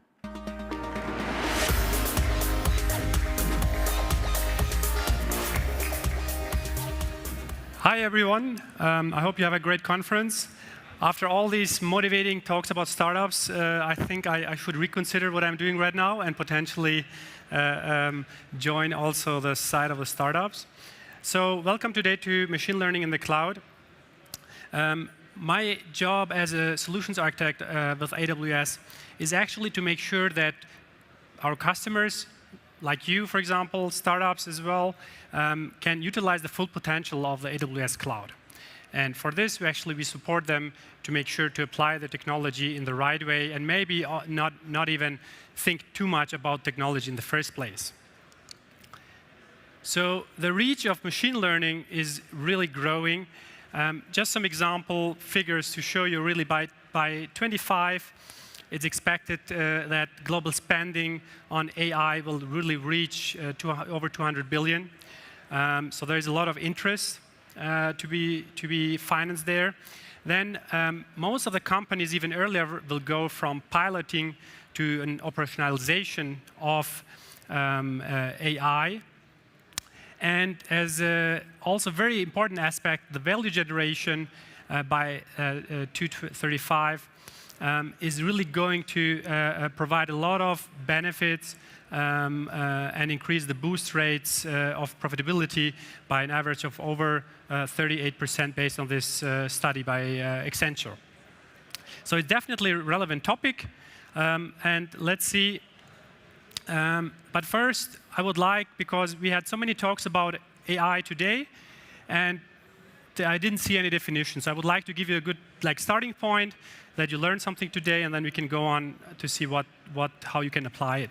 So the first one is that artificial intelligence is typically defined as any technique that enables computers to mimic human intelligence using logic. It could be if-then statements or, for example, machine learning, right? So basically, it's about mimicking the human intelligence to solve some tasks or problems. Then machine learning is really a subset. It's a specific method or set of methods. And this subset of AI uses algorithms to search for patterns in data and build logic models automatically. And then deep learning, if you have come across it, is basically a subset of machine learning composed where you really use multiple layers of neural networks. And in recent years, they have turned out to be very successful in solving a lot of tasks and challenges. And there is also, if you have heard it, reinforcement learning, which is basically a different way to model problems by defining a specific reward function and then let an agent autonomously work towards increasing the reward in a different environment. So now how does machine learning work? If you take an example, you want to distinguish apples from oranges, I think it's relevant that you understand roughly how it works, because this will allow you to apply it and to make also the right decision when to apply it and when not, and not only consider it as a black box mechanism. So if you look at this, we have an orange and an apple. So now how would you go and actually distinguish based on which characteristics? So you could go, for example, based on color. You could go based on shape, etc. You could go based on weight. And depending on what characteristics you use, are the so-called features. You see here, for example, weight, texture, color. You actually can distinguish these two different objects as a very simple example. And the label, which is the last column here, is actually the result we put on the particular object based on the particular features. So now, this is a very simplistic example, but in reality, of course, these models are much more complex and have hundreds or billions of features. And now, after a learning process, we have a model. And now, if you get a new input, like an image like this, now the question is this an apple or an orange? And you can see here maybe that it can be challenging depending on how your data is, right? So on the left side, you have your data, which you need to learn from and to create the model. And then depending on how well your data is or how good the quality of it, your model will be able to distinguish and provide you a confidence that, for example, this is an orange, although it's green, but the texture indicates that it's an orange actually, and not an apple, right? So, and this is maybe the first observation I would like to take you home, is that this is not black box. It is not 100%, and you have to make sure that you understand this when you apply it for your use cases. Sometimes people say, I do want 100%, I never accept 100%, below than 100%, but when you look at humans, they typically never reach 100% accuracy either, right? So they make also a lot of mistakes in tasks. So it turns out that there is 3 pillars of organizations that successfully use machine learning in production. The first pillar is the people, the second one is the process, and the third one is technology. And as we heard already in various other talks, technology is really not the focus you should start with. So the most relevant part to be successful, also as a startup, and be able to apply machine learning successfully, is really making sure you have the right people culture, and you have the right processes so that the chances increase of applying this technology being successful. And with regards to people, the things you have to, of course, consider there is really make sure that there is a culture of experimentation, innovation, and trial, and even fail. Fail is accepted, so that's very relevant. You, of course, need to have very good talent, and you need to make sure that you can keep this talent, right? You should retain it. And then also different product owner roles, for example, or business roles, they need to get better understanding on how machine learning works, not necessarily being an expert in it, but they get much more deeply involved typically in new product developments when you apply machine learning. And the last one I would like to highlight especially is actually the enablement that does not stop typically at technical teams. What I often have been seeing is that the technical teams, they're really up to date when it comes to technology. But the management maybe, or the C-level, they might not necessarily have the same state, and that's why you should not forget also as part of the enablement, not only the technical teams, but also, for example, the C-level, to make sure that they can actually put the right directions in place, for example, with regards to data strategy or the machine learning strategy, also with regards to the business and product, so that actually you can benefit from the full potential of machine learning being applied on your product portfolio. So the second pillar is the process. Here, it's very relevant that actually you have the right mechanisms to increase the likelihood of picking the right use cases, which will be most successful for your startup. So the first important thing here is really identifying new use cases and having a good mechanism to do this in a structured manner. And I will then also go in a way how we do this at AWS, for example, by creating actually press releases.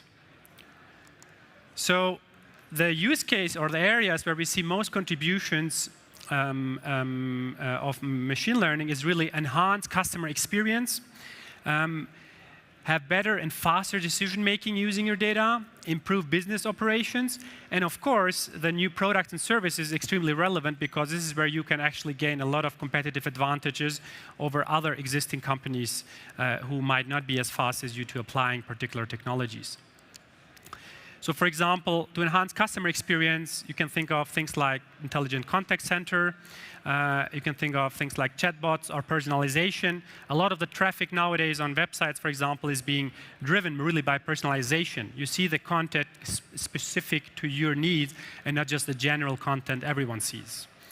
And similar for better decision making, you typically want to use the mechanisms of machine learning to make sure that you can, for example, reduce risk by preventing fraud or deal with all the data you have through intelligent search. And of course, also in improving the business operations, machine learning can be applied as well, things like forecasting, making sure that if, for example, you are producing things, you're not waiting for example, a specific supply chain. You have to really make sure on time you make the right decisions and detect potential risk here as well. And of course, to create new products and designs, you nowadays should actually consider machine learning as a general ingredient, like any library, for example, which you would apply as a developer. So one other mechanism we use at Amazon and also, of course, in AWS is the working backwards process. Here, instead of focusing on the technology, you actually start by creating a press release of the particular new, let's say, product or feature you want to build. And then you write this press release, this fictitious press release, with all the details, like, oh, we could improve productivity by this %, etc., and the details on how the real press release would look like. And you haven't even started with the product. So after creating the press release, you actually also start and write a frequently asked questions where you actually address many of the typical concerns related to this fictitious product from other people. And this is actually a way to convey and make sure that the thing you're going to build will actually have an impact and has enough impact and is understandable, right? So you show it to people, you get feedback, you iterate on this. Before even starting writing the first line of code, you actually have a future press release, which, if your product is successful, would be something you can actually put out, right, to anyone for reading. This will make sure to evaluate your idea in a very early stage. OK, so we saw that people and processes are very relevant. And now, of course, technology is also a very useful tool here to drive innovation. And many of the successful organizations and startups who use it in production actually use machine learning in the cloud. And we will see in a second why that is the case. But there's various aspects to technology where you need to make sure you put the right incentives in place as well. So let's see how this will be. So most customers really move to the cloud for machine learning as well for various reasons. The first one is really performance. When you look at machine learning, these models which have been created over the last years, they are really huge models. For example, if you look at natural language processing, these models can have billions of parameters. Having a CPU to run these models is not enough anymore nowadays. Often you require, like, for example, a GPU or other specific hardware so that you can really run this model efficiently and with a good performance for improving your customer's experience. So that's the first relevant aspect. The second one is really the agility. Obviously, you need to evaluate your ideas fast, and you need to make sure you fail fast.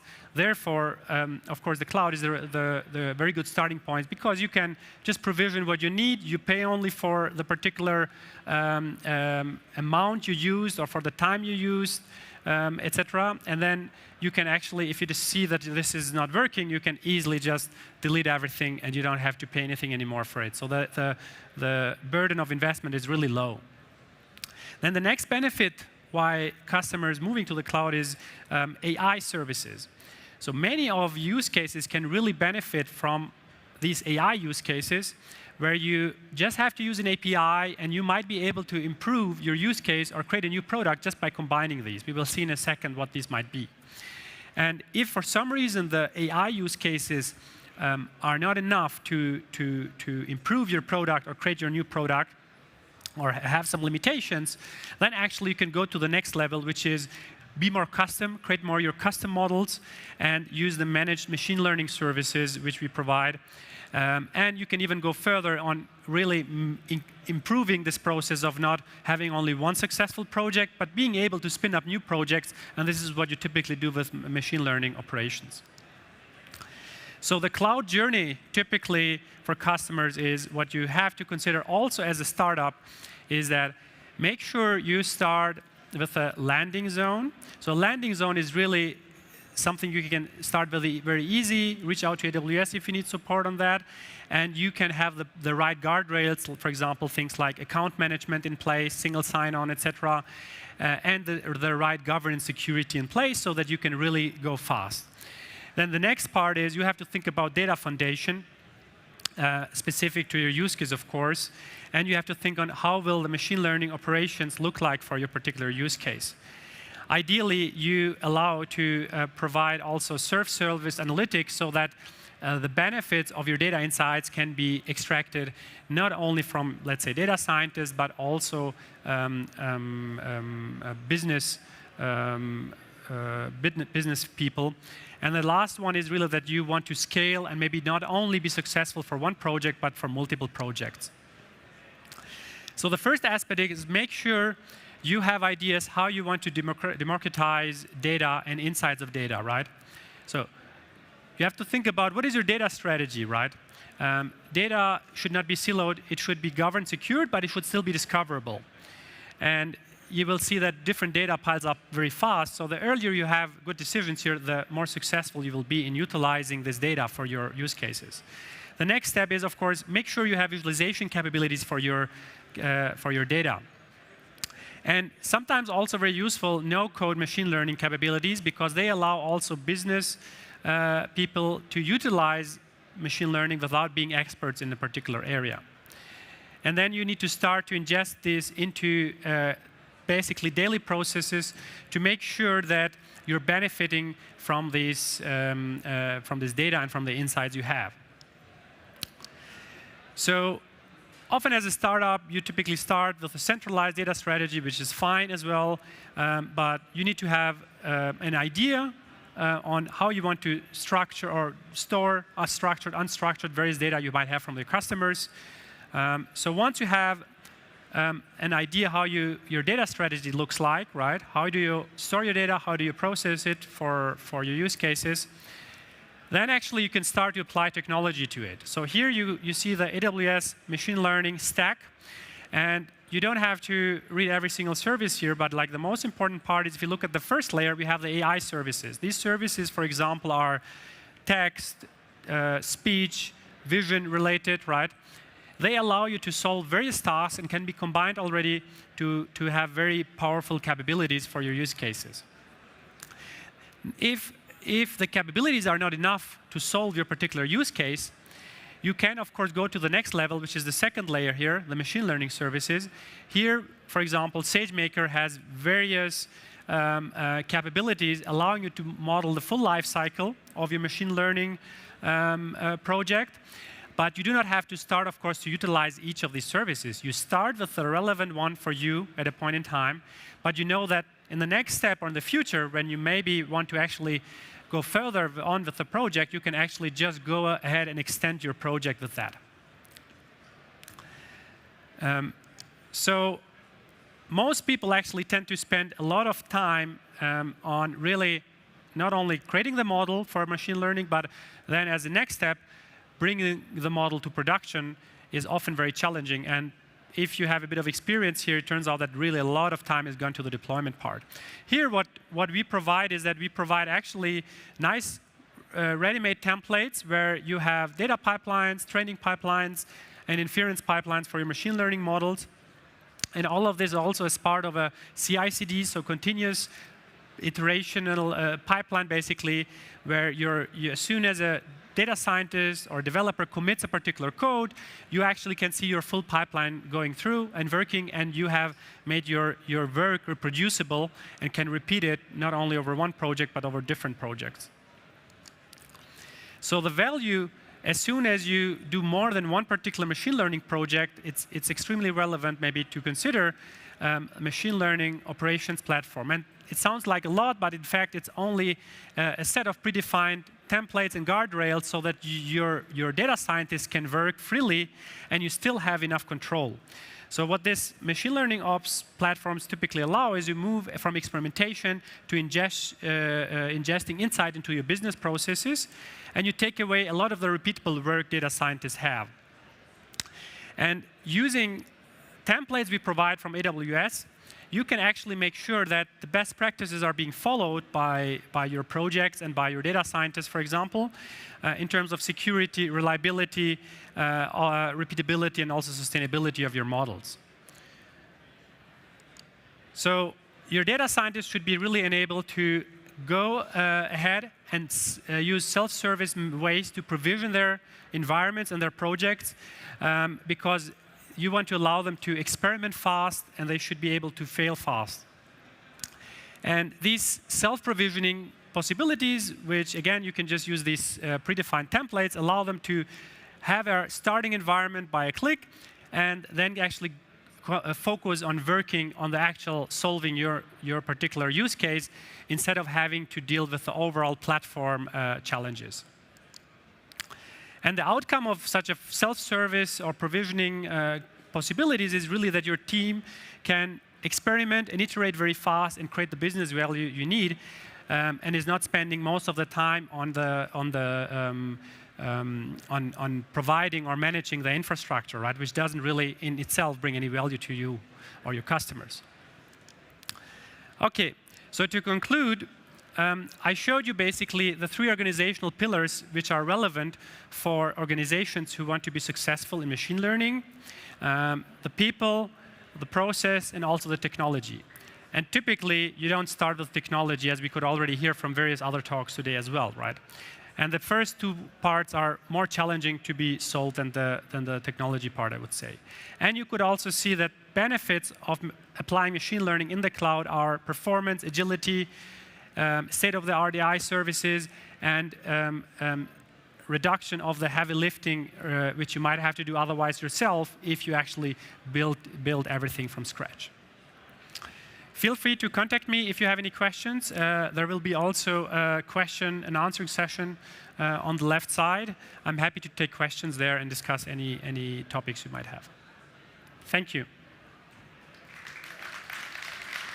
Thank you, Arlen, for your inspiring talk about machine learning and the cloud. Yes, please join him upstairs in our Q&A room. We will continue in actually a few short minutes with our next panel about entrepreneurship and sustainability. See you then. Thank you. Thank you.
And we are back with the next panel.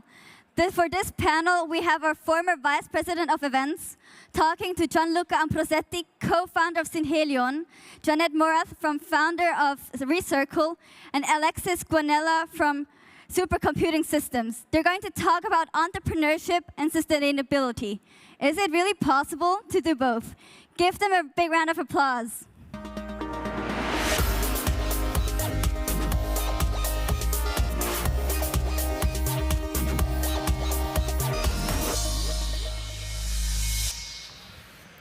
Hello, everyone.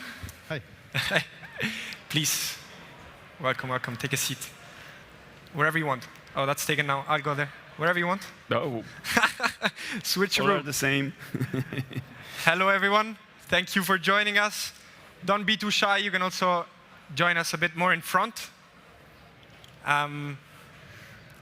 Maybe I will wait just a few seconds before that everyone sits down. Anyway, thank you very much for coming here today. I hope you enjoyed the pre-panel tour of the launch event. We're very, very excited to also have this type of discussions here today. Today it is a day where we celebrate entrepreneurship, entrepreneurship in different forms, in AI, with the AI Center. We are a student organization that works with entrepreneurs in our technical university, ETH. But obviously, in the past years, one of the most interesting stimuli that we got was the meaning of sustainability through our technology that we develop, through the entrepreneurs that come out of our circles, our university, and our community. So for us, it was really natural to come up with trying to come up with a connection between the two topics. And I think there is a lot of misunderstandings sometimes of if things clash or they don't in these two topics, so sustainability and entrepreneurship, if it's something that can go together. But before I ask you your questions, and I will ask with Gianluca, I would love to know more about what you do, who you are, so that the audience can really relate to where your expertise comes from. And then I will individually ask you a question to, then have a stimulated debate. But go ahead, Gianluca. Okay, thank you very much for the introduction and for allowing me to be here and to share a bit the experience that myself and Synhelion, the company I'm working for, had in the last years. And yes, I'm Gianluca Ambrosetti. I'm co-founder and co-CEO of Synhelion. We are an ETH spin-off. We, together with Philip Furler, other co-CEO and co-founder, we founded Synhelion in 2016. What does Synhelion do? We try to develop and implement technologies for the production of renewable fuels that are drop-in. It means chemical liquid fuels that have the same or almost the same chemical properties of the existing fossil fuels, which, however, are sustainable. And this basically goes down to the main concept of having a circular system. And so when you burn a hydrocarbon in, let's say, an airplane, at the tail pipe, so at the jet engine exhaust, you will have as a product of combustion CO2 and water vapor. On the same time axis on which you are burning these fuels, you take the CO2 and water vapor out of the air, and with the use of a lot of energy, you convert it back into fuel. You can have a circular system. So this is a vision that we and other technologists try to implement in practice. And we, of course, have our own take using concentrated solar and using high temperatures. This is our own personal take on it. There are other pathways as well. And we believe that this is a very central piece that we need for the energy transition, because electrification can do a lot. There are many technologies that can be decarbonized, but some require the unique features of liquid fuels, and this is especially aviation. And why? Is because fuels, liquid fuels, have an energy density that it is vastly superior to any other. even the top-in-class batteries, if you consider everything trust to trust in an airplane, you may easily have a factor 40 of difference of gravimetric and volumetric energy density. So this is why we do believe that fuels are here to stay. We need to make them clean, and this is our mission. Wow, I mean, this is a huge topic, so super inspiring, of course. But really, here the question is, again, sustainability is at the core of what you do, of course. Aviation, liquid fuels that are circular in a way are going to be fundamental in the future. So there is no question about why this is sustainable, right? The question that I can ask you, or that I also wanted to then open to discussion, is how is this connected to entrepreneurship? You have an academic background, right? You have a spin-off from ETH that is now, trying or is part of something that is entrepreneurial. How do you, there has to be some sort of economic advantage that comes out of your project. And what is also really interesting that I forgot to say at the beginning is that all of the 3 speakers here have the Solar Impulse label of an efficient solution to sustainability, meaning that it's both sustainable but also economically profitable in a way, or economically sustainable too.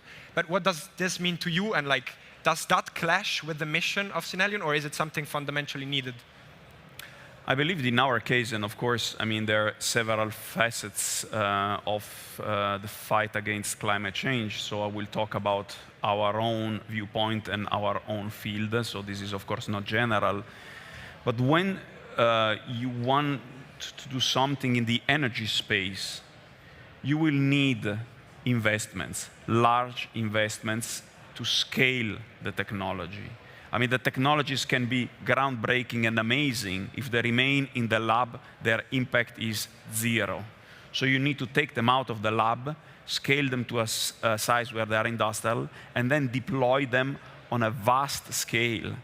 And this deployment happens only if there is an economic system that is sustainable as well. You will need to invest trillions to decarbonize the energy sector, from the fuels to electricity. Tens, hundreds of trillions. This is something that both states and private, and let's say the private economy, will need to support. But it needs to make sense. You cannot simply afford to have something that is totally far away.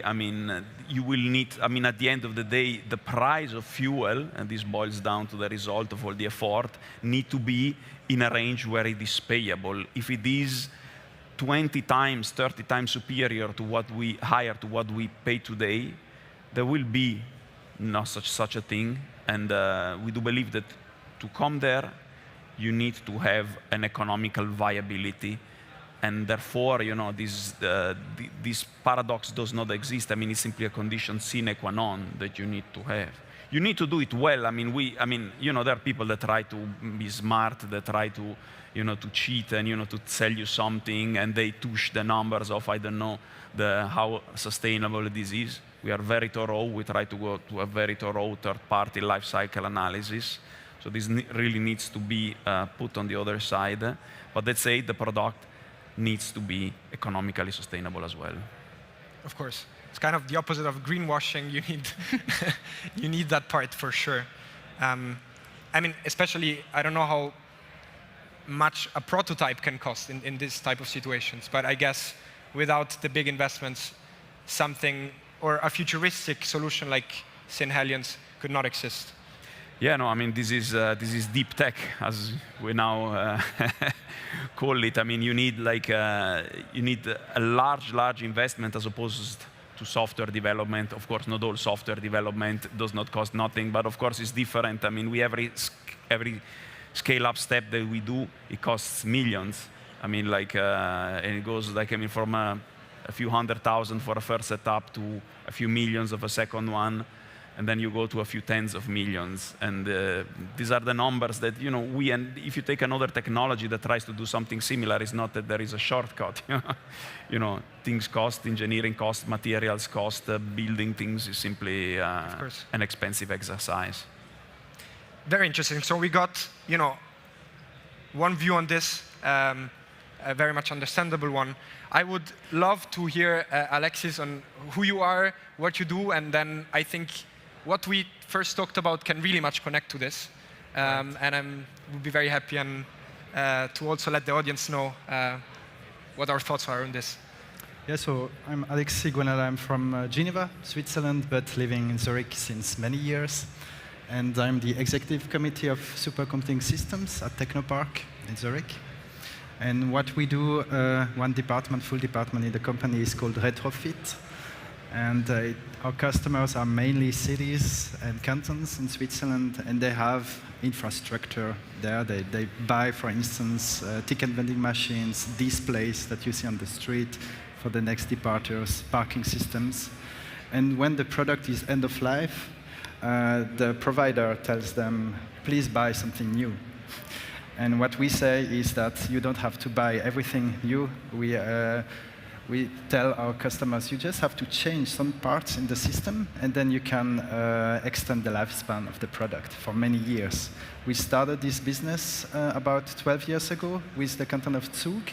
And in the meanwhile, we have many cantons, Geneva, Zug, Lucerne, and many others. And we do a lot of projects. And as you told us, we are both profitable with this and doing something for the environment. So we don't have, you don't have to buy always new, it's costing a lot. And then we comment for laterally, and we are cheaper than the competition. This is why we very often win all the public tenders. I want to jump on what you say, because I think it's very interesting. It's the topic of maybe degrowth. So your main market will probably be the aviation. Mm-hmm. And the question I want to ask is, do we really want to continue flying like this, like crazy? Everybody's flying, is taking just 1 week holidays and going to the opposite region in the world. That's the first thing. And the second thing is that I claim that renewable energy, which you will have, is still dirty somehow. So what you will have to produce all your synthetic fuel, you will have to build a lot of mirrors, probably in the Sahara region, because you need a lot of sun for this. And this is not for free, kind of. So you need a lot of resources for that. You need copper, you need silver, you need a lot of metals. And you will cover a large part of the environment to produce fuels which are used maybe for goals which are not the most important things in the future. So I don't want to be too picky, but I think it's interesting for the conversation. Yeah. Sure. So, I mean, those are fair points, like about how much we fly and will fly or not fly. This is an important question, but not one that I feel that I'm in the position to answer. I'm trying to answer a demand that is there, and my belief is that this demand will remain there because physical interaction between people is important. We have lived through COVID, through Zoom meetings, and we know now what the consequences are and what the missed opportunities are of not meeting physically. This does not mean that we need to fly overall pointlessly like crazy, but flying is a very, very important component of modern society, and it can be moderated, but it will be there in a large amount. We also fly goods, and you can reroute traveling from planes to trains or other transportation mean on the short distance, but long haul, this is not possible. And this interconnectivity, I believe, is going to be a central part of any scenario. However, this is not me to say, this is, I mean, this is a societal decision. And if people want to fly, they are going to mean to do this in a renewable way. If they want to fly less, Still, I mean, there is going to be perhaps less demand, but this demand will not disappear because aviation is an intrinsic part of the structure of our society. This is the first question. To the second, this is an interesting point, and I think I would like to stress that the technology that we do develop has, let's say, very little, if none, rare earths, has like, given the higher efficiency that we have from solar to fuel compared to, let's say, a system that goes through electricity and batteries and electrolysis, we can even make better use of the land. That said, in all cases, the land use change is important, but if you look at the global scenario, and this thing has been looked at the consequences of having, I don't know how many square kilometers covered by system to produce renewable fuels, you see that the global impact, at least this was, is acceptable. I mean, I say acceptable because I cannot quantify this. This is also not my personal field of expertise, but this has been looked very much in depth. However, we always need to, I mean, I think your question is right, and we always need to remind ourselves that what we do has consequences. It's never a silver bullet. We don't pretend to be a silver bullet. We know that our fuels may be 100% circular. Nevertheless, the net CO2 emission that you may achieve over the life cycle of the fuel, it may be 70%. Why? Because you need to consider the gray energy that goes into building the plant, into bringing the things, into transporting this. So these are things that we try to do very carefully with Paul Scherrer Institute and like this. And it is an important thing, and also challenging it. I'm happy that you challenge this because this needs to be the case. You know, we cannot be complacent and say, this is the solution. Yeah. This is never be gonna easy. But I mean, I believe that we have like a very strong potential way there, a very high potential way, then we can really make a contribution. And yeah, if people want to fly less, that's their choice. Yeah. Thank you. I mean, very interesting. The question of finding a solution to maybe too much growth of society, or should we maybe rethink what really our consumptions are, or what growth means for us? But maybe let me go to Janet and ask you what your company does and how we can kind of incorporate this discussion that is still interesting, because you do work in retail, for example, right? And the more people use your product, of course, it's going to be more sustainable, and she's going to explain now what she exactly does. But then the interesting question will be, again, growth is something that is probably helping you a lot, for sure. But does that mean that it's also going to be sustainable and is really more use also useful in your situation? Or yes, this is a bit, again, the question that we pose to each other. But please go ahead. Okay, thank you. So we have a really easy business plan. We replace single-use packaging with more ecological, reusable packaging. We do this at the moment for food and beverage, so takeaway. Maybe you've seen our products. They're aubergine, violet-colored boxes and cups. And the thing is, I mean, we can't turn back the clock and completely change our habits, like flying or using a computer or anything. We will need mobile food. We have delivery. We have takeaway business is one of the most growing. Takeaway and delivery business is very growing. So we can make this better. Instead of using single use and throwing away after 10 minutes of use, our products can be reused hundreds of times. And the washing impact, ecological impact, is less high than the after throwing away. And we are profitable since 2019. We have started in 2016 with absolutely no money. Our prototype was 600 francs. I paid it by myself.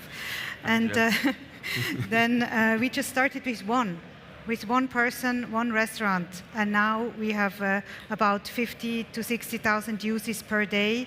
And that's all CO2 that's not being spent in stupid single-use packaging. Like I've seen that here you have paper cups. Mm-hmm. We could have made better. And if your planes need reusable cutlery, no problem, we can deliver. Very nice. Very interesting. I think if you're from ETH or Uni, you've definitely seen that aubergine containers, and please use them. Not just for Janet, but for the environment too. So, okay, great. But again, the question here is, should we limit how much people consume and support, for example, a delivery that, sometimes you really don't need that delivery system, or one more, or a more efficient one? Should we focus on trying to make something that is bringing us in a worse place a bit better? Or, should we really completely change mindset? Or is that even possible? I don't know. Obviously, this is a very philosophical question. And I think from what you both said, it's a solution to a problem for sure.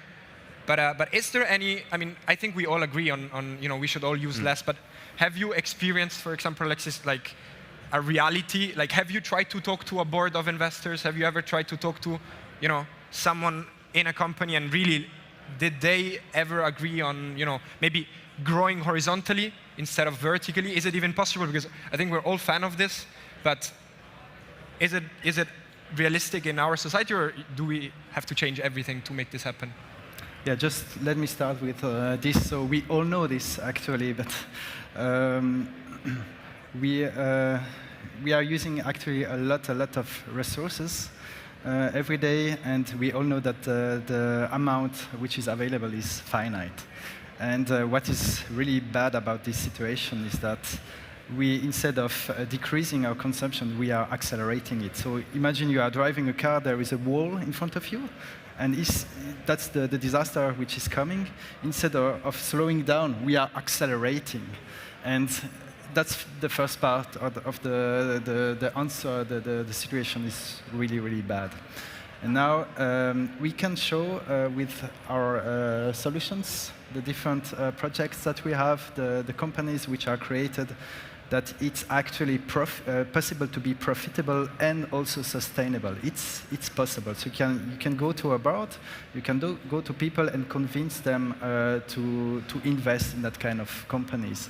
In my example, we win all these public tenders because we are, in the end, cheaper than the competition which is trying to make more money. And I would like to add something to all these entrepreneurs here. You want to start a business, please think about sustainability. And there is something I call the degrowth test. So you have to think about your business, and if you don't pass the degrowth test, please stop it. And the degrowth test has two components. The first one is about the input, about your consumption.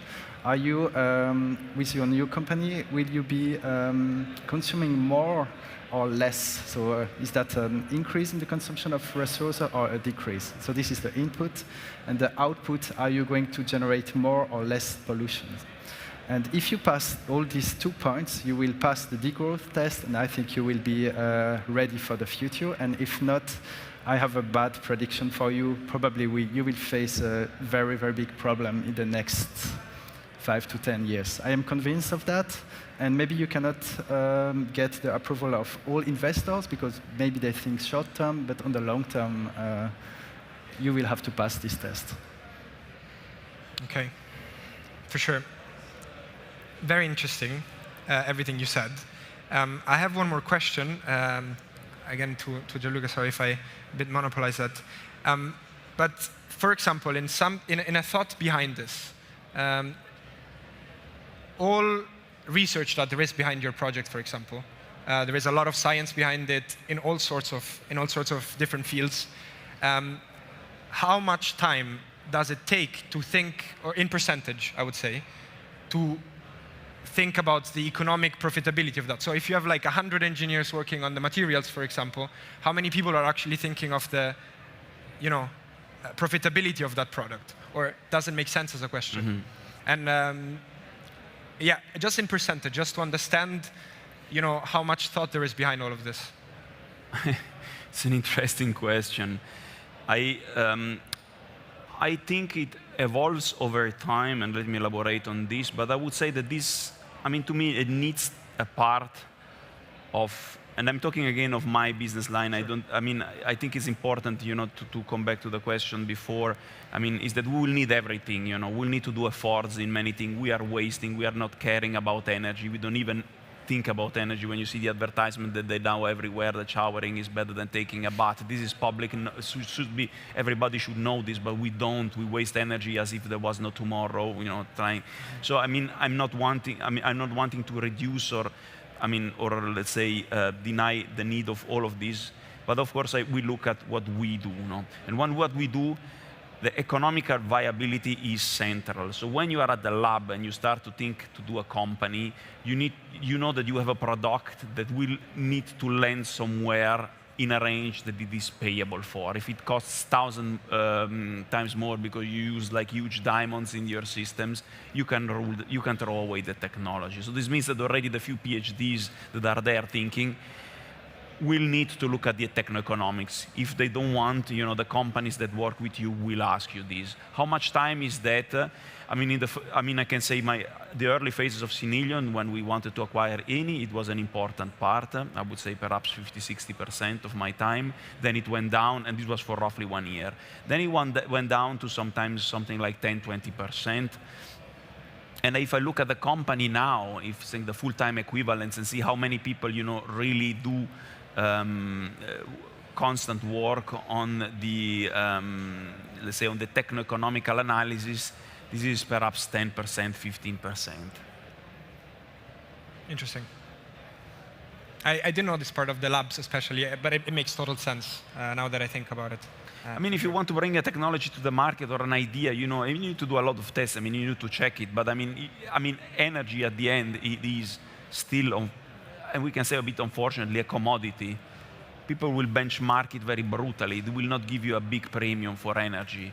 Sure. So, and you can, it's nice, a fancy technology that allows you to produce super renewable fuels or whatever for 100 times the price, so that the small elite will perhaps able to use it, but not the larger society. This is not the way you can do it. You need to aim at somewhere where the large scaling adoption is possible.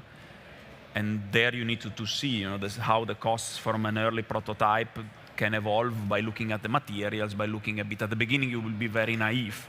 But if you know roughly the materials and a bit like the efficiency of the reactor, you can scale it. You can say, okay, I need this volume, I need this as much material, these surfaces. I'm making this very easy. Sure, but you can already form a very embryonale,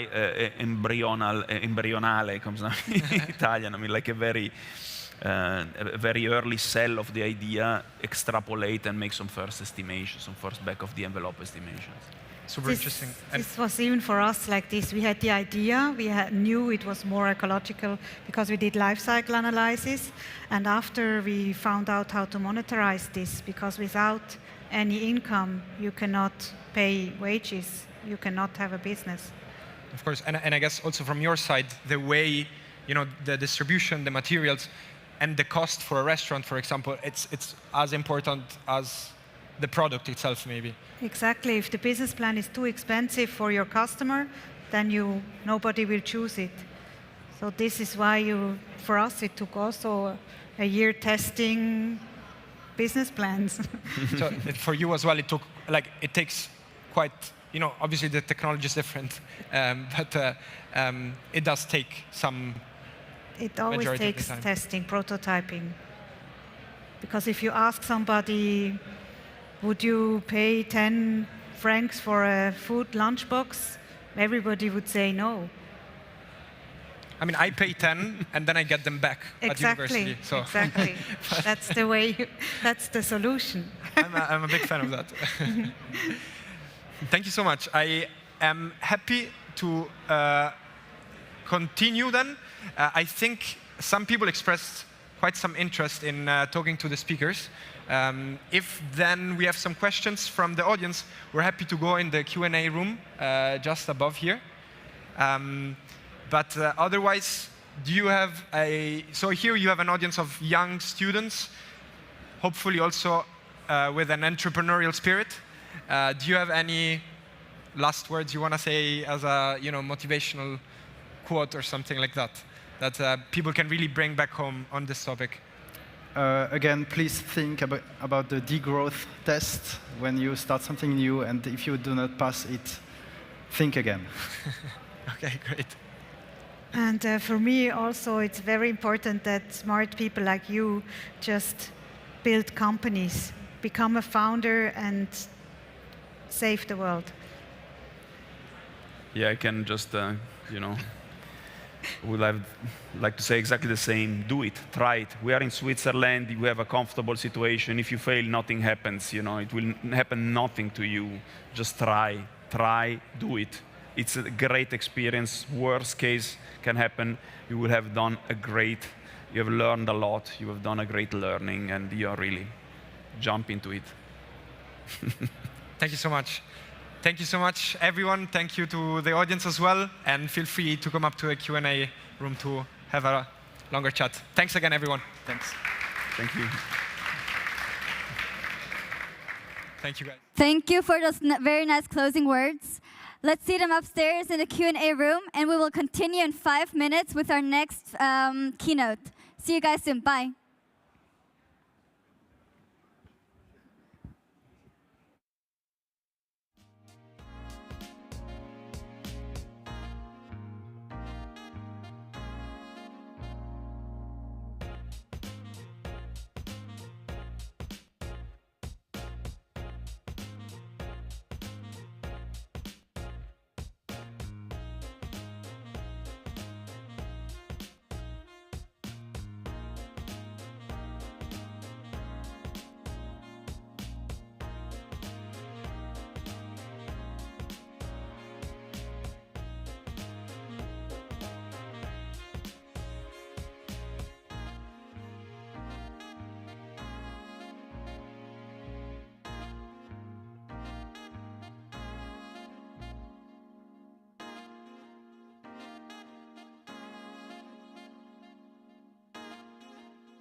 we are back live. Before I start, may I quickly ask the people in the back to kind of move to the front.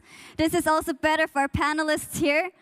We're here at the panel of being an entrepreneur.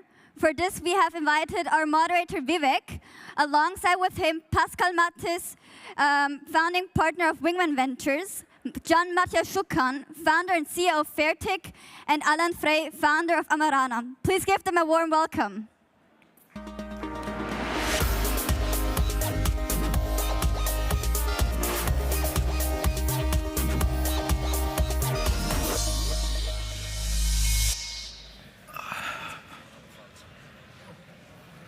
Very nice. Hello, everyone. Welcome to the next panel discussion about being an entrepreneur, also known as Entrepreneur 101.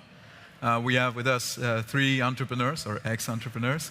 Yeah, it's going to be an interesting talk about what it is to be an entrepreneur, and talk a little bit about their journey also. So might as well start with a quick introduction round. You heard that Alan Frey founded several companies, including Nachhilfeportal.de, as I found out yesterday, and also the e-commerce shop, very well known, Amarana. And then we have John Mattia, a physicist, an expert in distribution of public transport tickets, and that's also what his startup is about, Fairtick. He used to work at McKinsey and SPB, and then he found his way finally into entrepreneurship.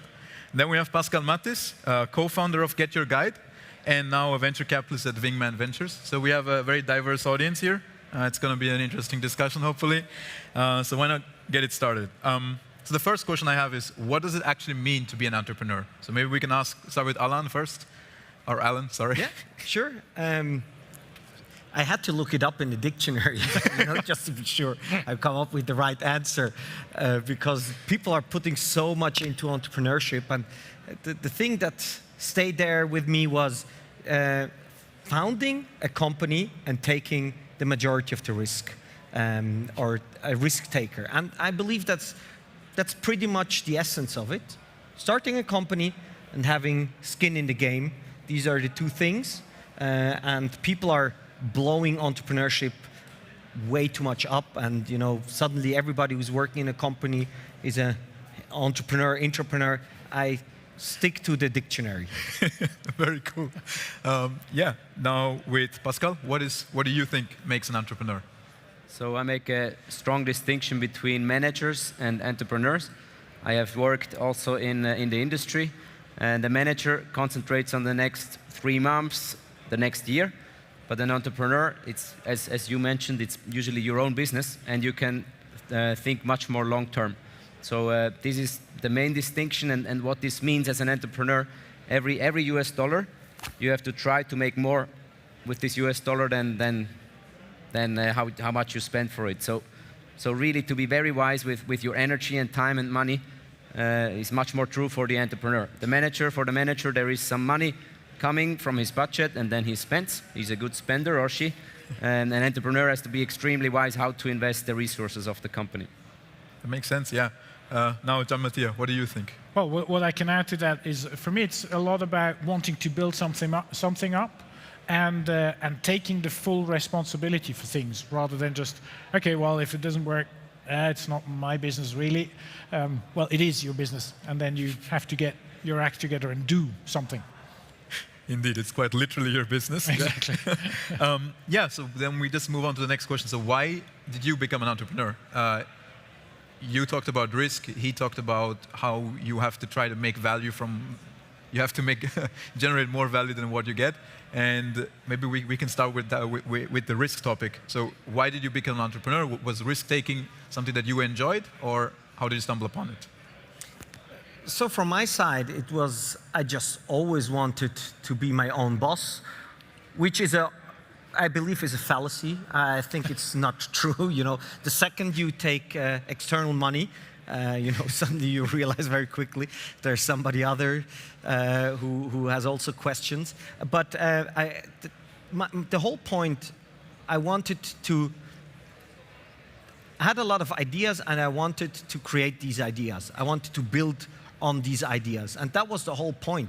And I was working for 6 months in private equity, and I was just filling out Excel sheets, I was really bad at it, so the options were very little, but just creating things, that's what truly makes me happy. And entrepreneurship is, I believe it's something, you know, more and more like an artist. You have an idea, you create something with the huge benefit that it might even bring you some money and make you financially independent for quite a long time. Yeah, makes sense. Pascal? Yeah, for me, entrepreneurship is taking responsibility, and I had this already as a child. I always liked it to take a lot of responsibility and make it or break it. And then when I had the chance actually at ETH, there is these ETH Juniors and now EC, which is an amazing club. And yeah, I was thrown into the cold water. After 2 months, I was getting president of this organization, having no clue, but enjoying it so much, to having my team of roughly 10 people and trying to solve these big problems. I loved it. I fell in love at ETH. Yeah. Yeah, very nice. What about you? Well, for me, it was much more a stumbling into it while comparing to others at an old age. I started my first company at the age of 44, and that actually is still the one I'm having, Fairtick. It sort of was a consulting company at the beginning and then sort of evolved in what it is now. For me, it was just a sort of a means to do something I wanted to do. I'm very sustainability mission driven, and all of a sudden I was there and had this opportunity to build this up, and then I went for this making sustainable mobility easy for people to use. That's what we're all about, and that's why I'm an entrepreneur. None of the other elements. Well, wanting to build up something is definitely a motivator for me, but risk taking, I hate risks. Yeah, as an entrepreneur, I mean, you don't search the risks. So, you've got to be prepared to take some, but otherwise you avoid them because they're a risk for your company. Very, very good. Yeah. Now a bit more general questions towards what you do and how you stumbled upon it. Of course, you answered this question a bit, but I would like to dive deeper into that. So we start with Alan. Why sex toys? It's a very good question. And I haven't solved that question or answered that question fully. So I realized quickly what my drivers were. And, you know, I'm not the smartest person. I'm not the hardest working person, but I love storytelling. I love to tell stories. And I did many other companies, and none of them worked. And when I started Amorana, which was the first company that really worked, you know, going out and telling about sex toys, I realized this is people want to listen to these stories. You know, people want to listen. How is it to sell sex toys? What are people buying? And this is my passion to tell stories, and that's the reason behind it. Why sex toys worked. I tried various other things like tutoring services and so on and so forth, and it was just boring.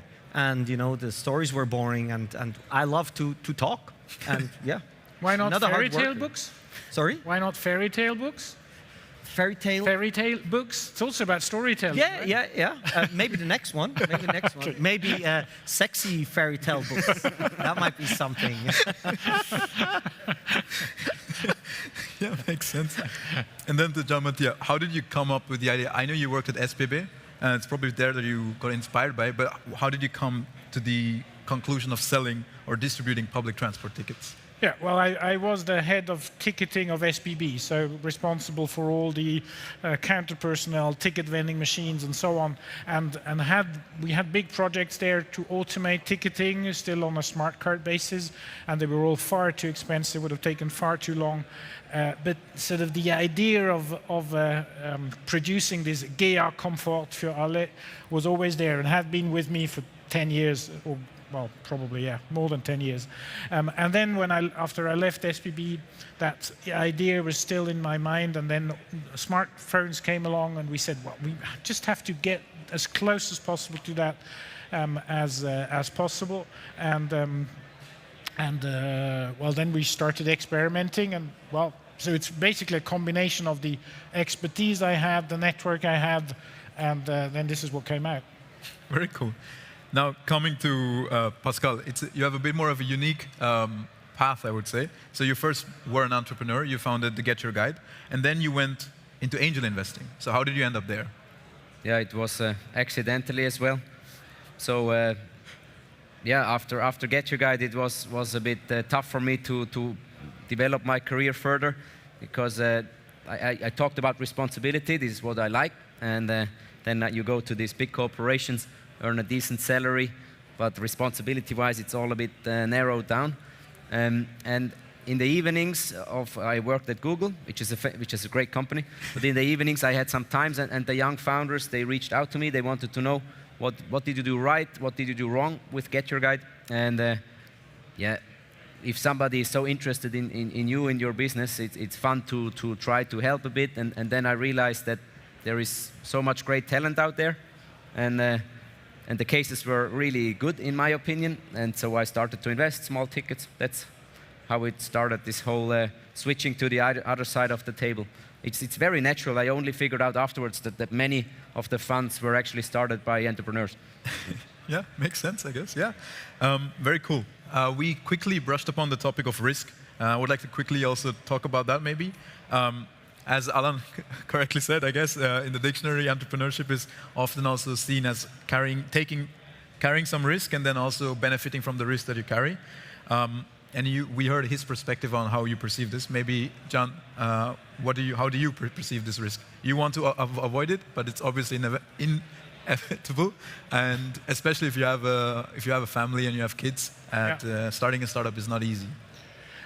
Yeah, I mean, as I said, it's not about wanting absolutely to take risks, but it's about being able to tolerate risks. So I think it's also about life stages, and mine was maybe a bit more difficult than you guys here, because after the studies you don't have financial responsibilities and so on. Yes, I had a sort of a substantial salary before I did this, but I had 4 kids. Or I still have them, by the way. They're getting more and more costly. And then it's just about, I think, putting the risk in perspective. Because what I did then, okay, I have something on the bank account. I have this family, yes. There's my wife that also earns some money, even if it's not enough to feed the family. And I just said, okay, let's take that jump. And if I don't earn money for 2 years, then probably I should have another idea anyway. And I was sort of confident enough to say, okay, my profile is probably going to open opportunities that will allow me to earn money. So that's why it's sort of, I think a lot of it is really defining what is the actual risk and not making it too big, but just saying, okay, that's it. If it's not working, let's go on with something else. Yeah, that makes sense. Pascal, you on the other side of the boat, you carry more of a financial risk also when you as a VC. And I was wondering, how do you perceive this? So risk is a very clear character trait I have. I like to take risks. I even have to do it. It's more almost an addiction. Also, if my hobbies are always outdoor sports, and if I cannot just go skiing normally, I have to search for this element of risk. I have to be fair. And that's why I went together for this financial endeavor, Wingman. I went together with 2 people who don't like risk so much. Because also as a business angel, I always see only the positive things, so I invest in everything. Sometimes even over lunch, we shook hands and wired the money. It happened to you, I know. Yes, yes. Not a good advice if you start angel investing. But that's why I think when we formed the core team of Wingman, it was good to not only have people like me and maybe you, Alan, but also 2 other people who understand financial risk much more. So yeah, that's a bit the formulation of the team, why to balance this risk appetite. Now you, Alan, you said you started many companies before, and obviously you took the risk and some of them failed. How did you perceive the loss of it? Or, yeah. All of them failed, except one. And I believe that all of the guys told some truth. When you're having a company, you're trying to minimize the risks. But my risk on the other side was I had a lot of friends. They went to investment banking after university. They went to law school. And I was trying to sell toilet paper optimized or other things, and I tried so many other mango schnapps. And in the beginning, when you do that for a year or two, everybody's like, he's trying different things.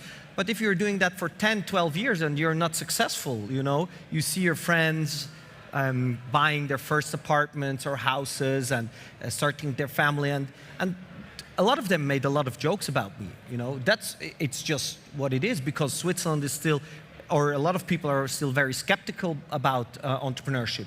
But I knew that when I just stick to it, I have this equation in my head that you have talent times time equals success, and I just didn't have so much talent, so I needed a lot of time.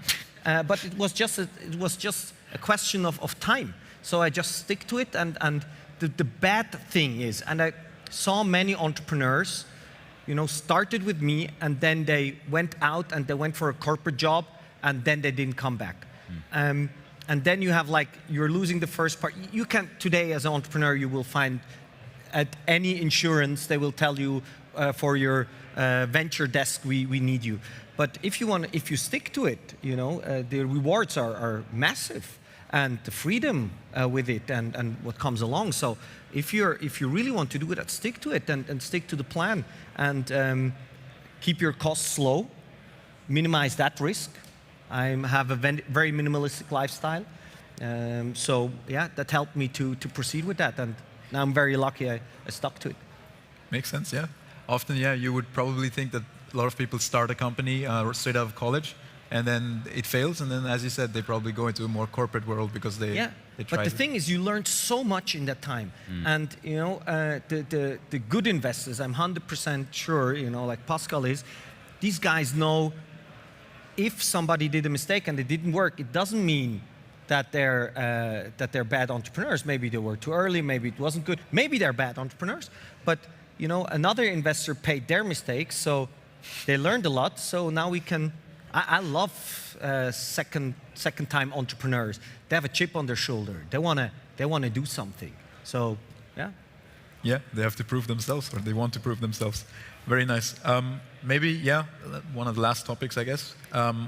As Alan also said, entrepreneurship is becoming more and more trendy. You see a lot of people on Instagram or on LinkedIn glorifying the entrepreneurial life, seeing it as a way to make quick money, and yeah, that's more or less the trend nowadays, or at least I perceive it as such.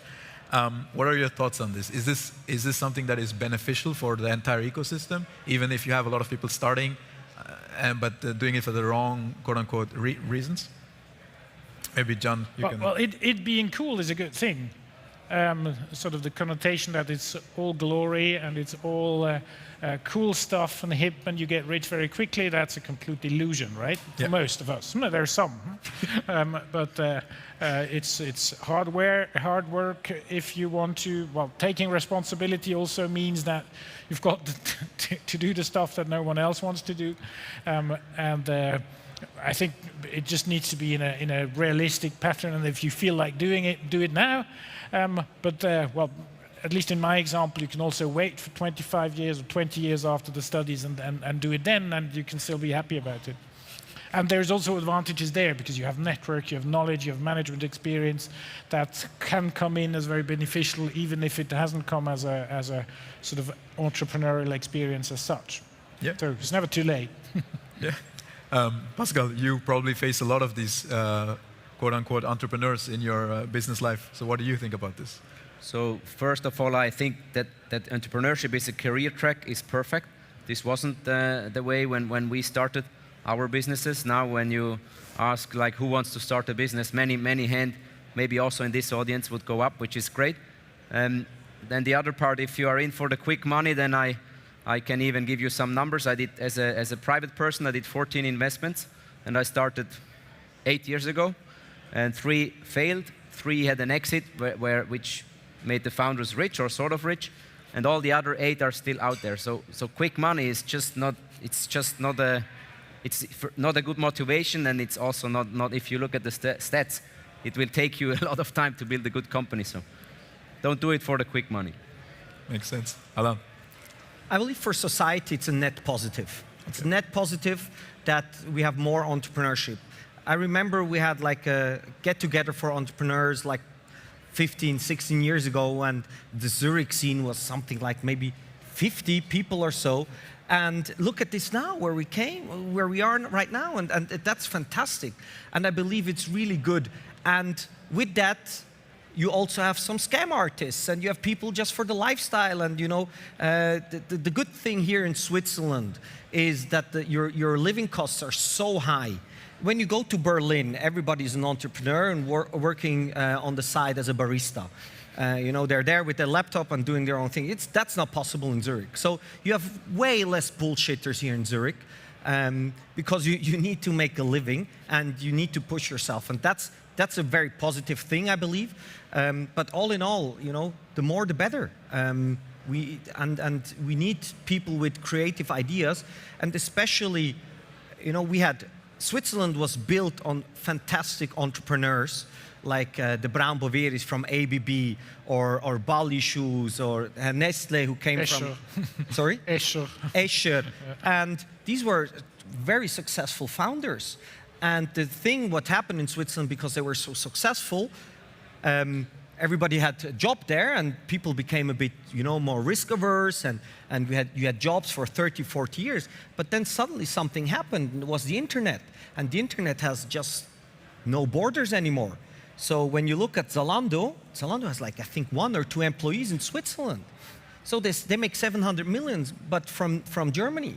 So, you know, if we want to have this lifestyle here in Switzerland, we need to start entrepreneurship again, because the only thing that pays your taxes is people with ideas, building companies, having people working there, and paying taxes. That's the only thing we have. We don't have anything else. And you know, I want to make that very clear. And if we want to have this lifestyle in Switzerland in the future, we need people like you starting companies, creating jobs, paying taxes. That's the whole point. And maybe not only in Switzerland, maybe we can go beyond, like the Get Your Guide guys, who could take it bigger. Yeah, that makes sense. Maybe to finish off, we can quickly also go around, and because the panel is about being an entrepreneur, I'm assuming the audience here has somewhat of an interest in being an entrepreneur. So maybe we can talk about what, and not everyone can be an entrepreneur, else everyone would own businesses and no one would work for those businesses. Now, maybe the question is, when or how, what motivation should you, after what motivation should you actually pursue entrepreneurship? Obviously, quick money is probably not the ideal way. What do you think, John? I think there can be various reasons. The key element, I think, is that you have one. Clearly, you have a motivation. What yours is up to you. For me, I was always, since I started my professional career, or even my studies, it was all about sustainability. That was pre the CO2 debate. It was Waldsterben, Chernobyl, and so on. But that was always sort of the fil rouge through my career. Basically, I just wanted to get this sustainable mobility simpler for people to use, and that's what we're after. So I combined the sustainability part with what I was capable of doing through my network, and I think that grew my motivation. Other than that, there's loads of other passions that can drive you into it. Yeah, I guess if you are passionate about something and you really want to do it, then that's the motivation you need. For me, it was. Yeah, now you took my word. For me, it's passion, and I liked it how you said it. Like, you followed your passion, and then like for you it was a CO2 reduction. Yeah. But it can also be just the passion of building a company with a good friend or whatever. So that it does not even. It's okay, whatever your passion is. But if you have this passion topic, and if it makes sense to build a company around it, then go for it. And maybe, if I may, do it early. Don't wait. Don't go to the corporates for too long and get brainwashed. Go. If you dream about this, do it now, and don't wait. Hello. You know, maybe it's not that noble what I'm saying, but I don't want to demonize money. I believe money was also part in my career path of entrepreneurship. It was not the only one, because if it's the only one, that's not enough. But when I started, I had times where I had no money. where I took a print screen of my account, 0 francs on the account, 0 francs on the savings account, minus 5,000 francs on the credit card. And now I have a lot of money, and I'm way happier with more money, I can tell you that. So that's just one important part. It gives you a lot of freedom, because what's the beauty about it? The beauty about it now, I can invest in other companies I really like and in people I like. And I couldn't do that without money. I just couldn't do it. I could give them advice, but now it's like participating with them, put some money into that. That's really beautiful. I really like it. Money is not the only driver, but it's one driver. It gives you freedom. The other thing is just having your ideas in the world. Everything in here is an idea of somebody. This chair was an idea of somebody. This screen is an idea of somebody. And all of you have great ideas. Maybe you don't believe it, maybe you haven't found it, but you will find great ideas, and pursuing them and creating something in the world that was in your head before. That's a very rewarding thing. That's quite crazy if you put it that way, actually. Yeah. Then I think the discussion comes to an end. We still have a few questions from the audience that Laura will gracefully recite. Yes. Thank you. Now we have a question for the general. What is the right time to start? So when do you know on when you should start being an entrepreneur? Is it after your studies, during work? How do you know? Yeah. I already answered a bit on that one. Early, this is my answer. So I did it the opposite. I went to Siemens for a year and then founded the company. But yeah, if you think about building a company, I would start as soon as possible. Don't waste your time. Life gets more complex. You can imagine how complex life gets the older you get. Yes, and then a specific question to Alan Frey. How or when did you realize that you should double down on Amorana? Yeah. So the first thing is I tried many companies parallel, and I don't believe in that. So when I see entrepreneurs having different side businesses, I don't invest, because you need to focus on one thing. All of my friends, successful friends like Adrian Locher of Dine Deal and so on, they told me focus. I didn't. That was a big mistake. So focus. And I realized it when I was telling the story of selling of sex toys, and people started asking questions. And that's when I saw, okay, there is something. People are interested. And this is my number one advice, or one of the advices I give to startup. Don't try to convince the opposite party. So if you're pitching an idea, don't try to convince them. Just improve your elevator pitch that much that they start asking questions.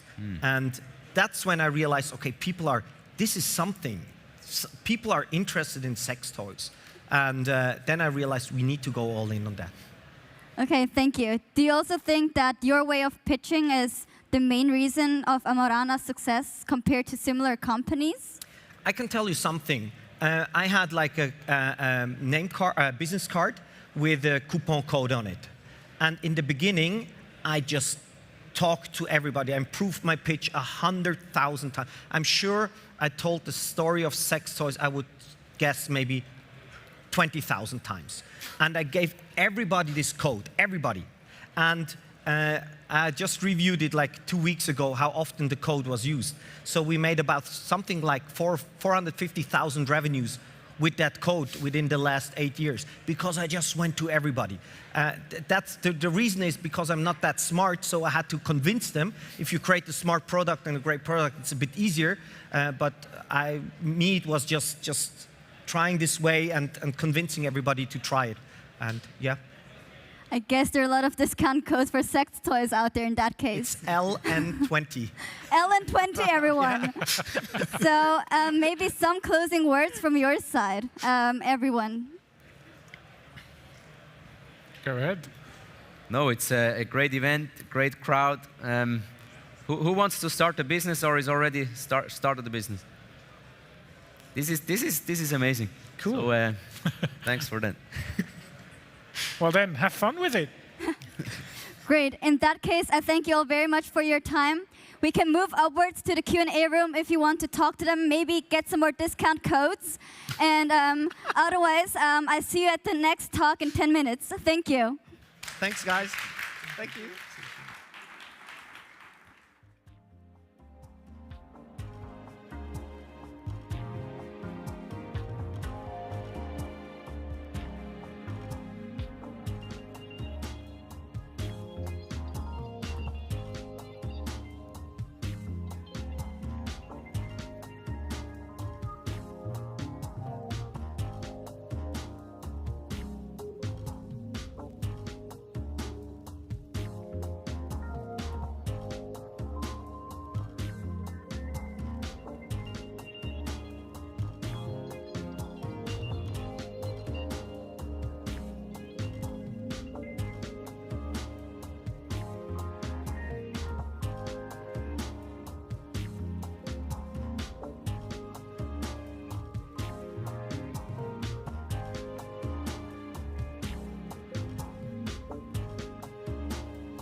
Hello and welcome again for a blog full of AI.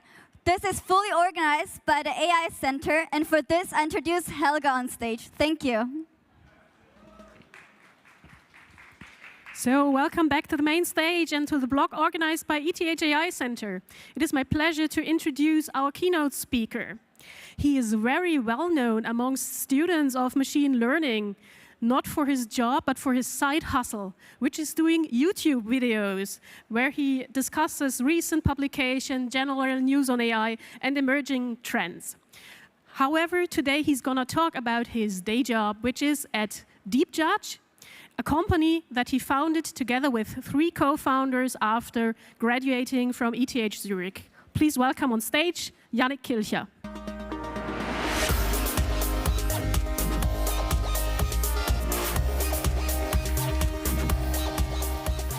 Cool. Hi. Hey, everyone. So I'm supposed to be talking about building a global AI-first company out of Switzerland. So you've already heard a bit the reason why I'm here giving a presentation to any of you. I did co-found DeepJudge with 3 co-founders who are also here today. And together, we have a lot of machine learning experience, and we apply this now to the legal domain. So in this talk, I will give you a bit of an overview over what we do, how we came to be, and then I have 4 specific lessons for people among you who may think yourselves of founding a company, maybe something based on AI, some traps we ran into and that you might want to do better than we have. So what do we do at DeepJudge? We essentially build tools for the legal field, for legal professionals. They do spend a lot of their time on repetitive tasks, going through documents, going through text, doing the same things over and over again, and they're happy to bill you for that pleasure, but they are also interested in becoming better and faster and just focus on the very smart and interesting aspects of their work. So we support that. In fact, we built a thing that we call a document understanding core, which is essentially a big system that we shove all things into, all things text, that is, and that can do a lot of different tasks for these legal professionals, such as clause detection, spotting risks, leveraging know-how.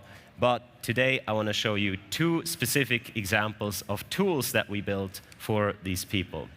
The first one is, how do you use AI to find relevant information inside of documents? And the application for it is document anonymization. Anonymization, we found, is a really hard word to pronounce, so I'll call it redaction.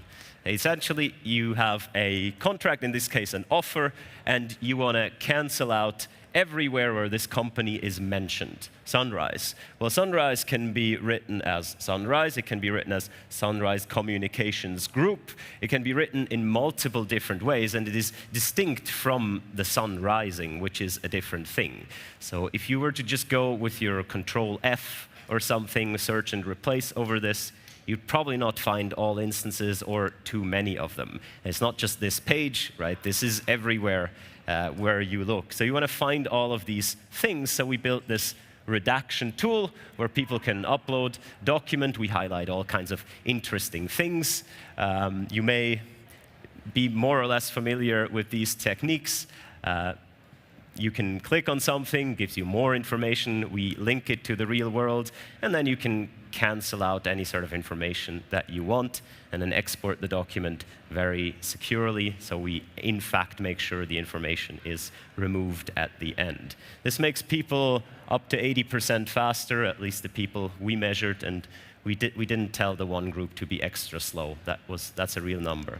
So the first thing is, how do you find stuff inside of a document? The second thing is, how do you find documents as such? The co-founding team, 3 of the 4 co-founders have been at Google before for a couple of years, so we gained some experience in searching for things, and we apply that now to the domain of search, specifically in-house search. A lot of these companies They have a lot of documents, tens of millions of documents in their own document management systems, and they're completely unable to find anything in there because everything pretty much looks the same. So here I'm searching in a collection of emails for the words insider trading illegal. And I'm using this keyword mode that people typically use when they use a search engine that comes with your email client, with your document management system, with your operating system finder, which will just find you stuff that contains the words that you're looking for, which isn't really helpful. If we apply our semantic search to it, on the other hand, you can see the email that comes out says nothing of illegal, but it says something like, we should not be a counterparty to the trade. The trade needs to be unwound and the investments firm taken out of the loop. This is very much relevant to insider trading. This is exactly the topic that is discussed in this email, even though it's in different words. It's not formulated as the same words. So we are able to search for concepts inside of document databases instead of words, which is super helpful for the lawyers and legal professionals that we serve. We as a startup, we started last year. You can see a little bit of the progression that we went through. We're the first spin-off coming out of the AI Center of ETH, won some grants, had a financing round, and now we are rolling this out to customers. We are hiring in case anyone is interested in joining us. But today, as I said, I want to talk a bit about what happened before that, what happened in front of that.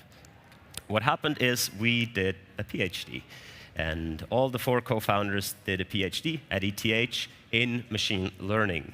And machine learning has been in an interesting development in the last few years. When we started the PhD, or this is a bit before, but at the time, this was when you asked such a system to generate a picture of a horse. And this was trained on a data set with horses in it. So it is quite astounding the progress that has been made. So towards the end of the PhD, we've gotten much further into high-quality images, but still very restrained, very restricted.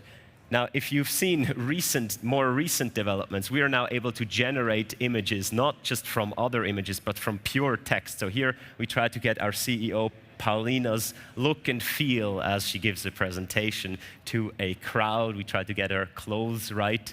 It turns out fairly well. This is generated from pure text. There's no image input into that machine. And here we try to get the presentation to say deep judge. There's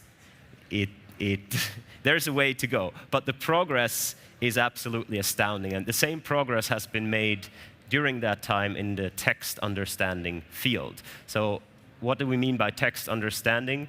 Here you see a little example. There is a snippet of a document, a piece of a document. In there somewhere, there's a piece of information that I would like to find. Then I would ask a question to the system, what types of pharmacy function have begun to be outsourced, and I'd get some sort of answer back from the system. So these systems, they need to do more than just look up some keywords, as I said before. They actually need to a degree, understand what's going on in the text and what you want out of the text, combine the two, and give you a sensible result. So all of this has been underway and powered by mainly the arrival of this thing, which is usually called a transformer. If you're not in machine learning, transformers might evoke images of Shia LaBeouf and Megan Fox. If you're in electrical engineering, it's something that converts voltages. But in machine learning, a transformer has been the pivotal model in the last few years of transforming things that do kind of funny demos to things that actually power real-world products. These models, we can scale up to billions of parameters and make them do interesting things. In fact, we can make them do some things that are better than human performance, and that's where it really gets interesting for products, because ultimately, you want something that improves the human, that augments the human. So around 2018, there's been a bit of an inflection point in natural language processing where all of a sudden an explosion happened and rapid progress has started to take place. And that is one of the main ingredients that we've used as a startup being pretty much exactly at that point, done with our PhDs, where we realized we could use that in order to start a company and bring these things into the industrial world, essentially, from the research world. So we were at a good place at a good time. We decided to do that. And maybe you want to do it too. So rapid progress, I want to show you a little bit what that means. So these are a few examples of progress that has been made recently. Make a Video is a system by Meta AI. Dream Fusion is a text to 3D system. Make a Video was text to video. CodeGeek X is a model that understands source code. Tesla released a model that understands lanes and a robot at the same time, or demonstrated one. Meta released a system that can speed up deep learning over 12 times. Google released a system that also does text to video. DeepMind released a system that improves matrix multiplication, and again, Google released a system that does another text-to-video version. Unprecedented progress. This is the span of 10 days. So 10 days, all of this happened. You get a bit of the idea of just the speed we're talking about here. So this is maybe lesson one for anyone who'd like to start a company. Right now, you may be in academia, you may be a student and so on, and you might find it easy to keep up, but you need to keep up with the progress. Otherwise, you'll be stale very, very quickly. We in our company are actively doing this, and it's benefited us a number of times. Even though we've existed for a year, progress being this insane, keeping up with it helps enormously. Which brings me to my second point. So here you see a few examples of things you can do with these systems. This is a Fisher-Price guillotine. We have Anakin Skywalker vacuuming sand. We have an old lady building her nest off of a cliff face. Darth Vader being a good father. And a US patent of Dwayne Johnson's head. Boris Johnson meeting or shaking hands with his evil clone, Joris Bonson. And so my point is, these are all very funny, right? And this is research. But it's important to keep in mind, research is not a product. There is a giant difference between getting a cool demo to run, impressing someone with a thing that you hack together from a few components and a few models that are online there, and actually making something into a product. And that's really important. When you come out of academia, or when you come up with an idea of a thing that works, a model that has state-of-the-art in something, you think it's about 10% missing to a product. But in reality, you're about 10% on your way to a product. Research is here for answering questions, whereas a product is here for solving problems that exist in the real world. So the challenge is, you now have your cool technology, you have your good idea. What's the problem you can solve with it? And even better, you start with a problem and then you see what's the best solution for that. The challenge is obviously to find the match between what you are really good at and what problems exist. And that intersection is challenging to find. It took us a while, but we have converged to a very good point where we can truly say we're actually solving problems, because people like what we're doing. Otherwise, that's kind of the signal that you're doing something good. Lesson 3 that I want to jump right into is AI isn't software engineering. And that is more regarding the people that might not be coming out of academia, but might have had previous companies, previous startups, and so on. AI is very different from a software startup that you might be used to if you've previously started a company. So in software engineering, we usually have very structured inputs. In AI, we almost always have some natural signal. Images, text from humans, audio, video, something like this. In software engineering, we mostly understand our systems. And I say mostly because as they get bigger, we less and less understand them. But in AI, it's pretty much from the start, we're dealing with black boxes. So we build something, and then we poke it with a stick and try to figure out what does it do. It's a very different mindset. In software engineering, bugs are mostly evident. Something crashes, mostly. But usually something crashes when you do something wrong. Something misbehaves, something looks wrong. In AI, in the field like machine learning, you can write 20 bugs. It still kind of sometimes works, but then also it doesn't. So quality control needs to be super high. In software engineering, you have clear specifications of what a good end goal should be, right? If I do this, this should happen. In AI, you have kind of vague specifications. Like, well, I just kind of want something that is better, something that looks better or does better. Like, what do you do of that? You never know when you're done. But it's the reality. And you have defined failure modes versus can be arbitrarily stupid. So with traditional software, you kind of know how bad it can get in the worst case. If you deploy some model somewhere, you better test it like thoroughly, because there's no limit to what users can input into a software.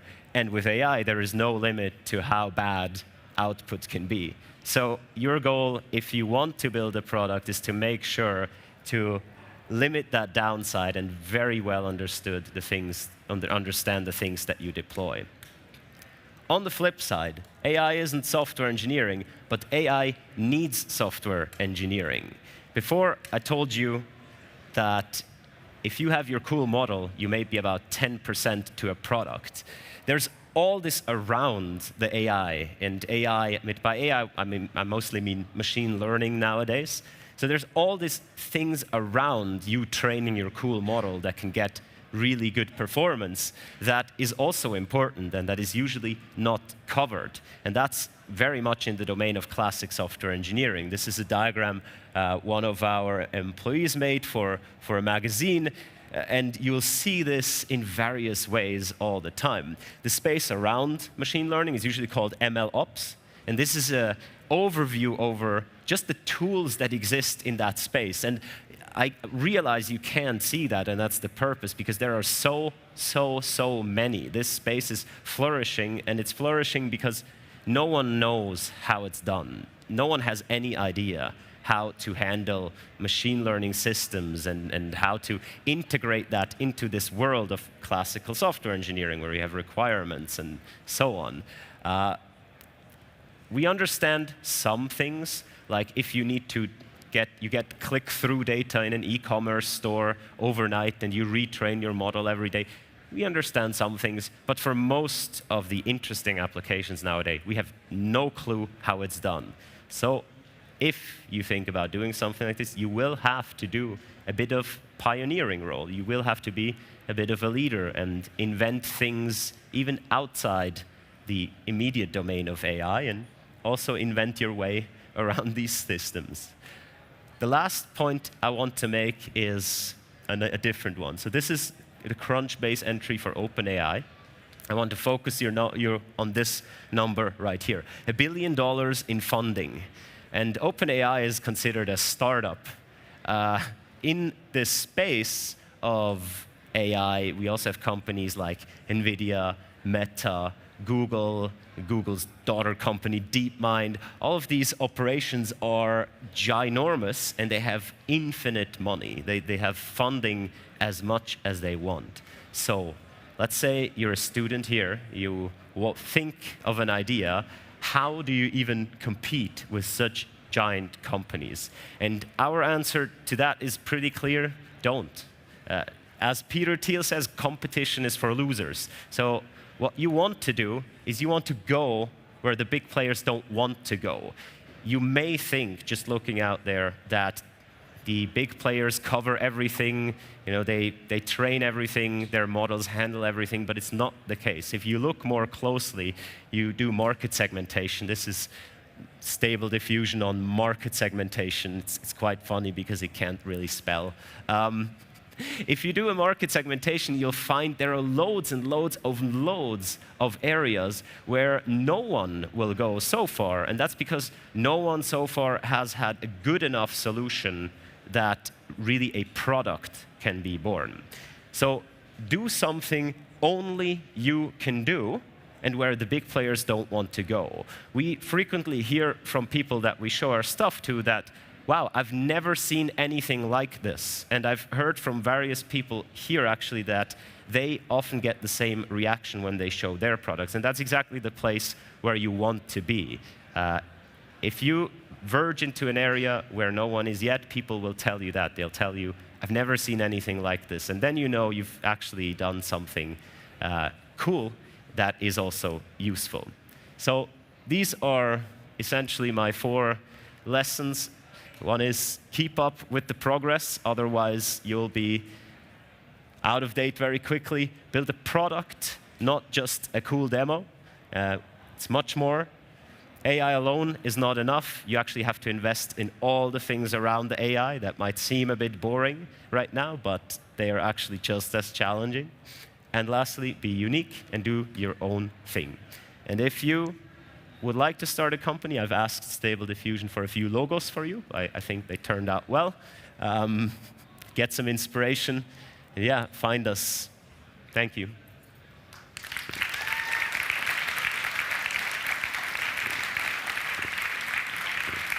Thank you, Yannick, for this great and motivating, inspiring talk for young engineers. We have just 1 or 2 minutes for quick questions from the audience. There are 2 options to do this. You can either raise your hand, and I'm coming with the microphone towards you. I see one there. And there is an app where you can input your questions, and I will take them too. So I want to ask about keeping up with the knowledge, as you said.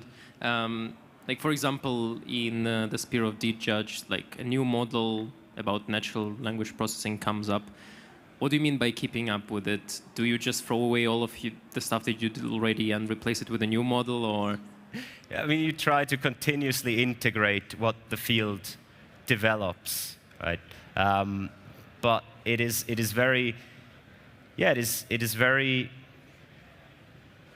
important that you do, because if you are right now doing like a PhD or a master's, it is almost like a second nature to you to pick up on the new stuff that comes in all day long. And you're like, have you heard of this? Have you heard of that? But once you're in a company and you deal with clients and investors and employees and interviewing new people and figuring out all the administrative details, it's very easy that that part gets lost because it just doesn't seem that important. But 1 or 2 years down the line, you'll find yourself that something else is all of a sudden better than you just because you haven't kept up.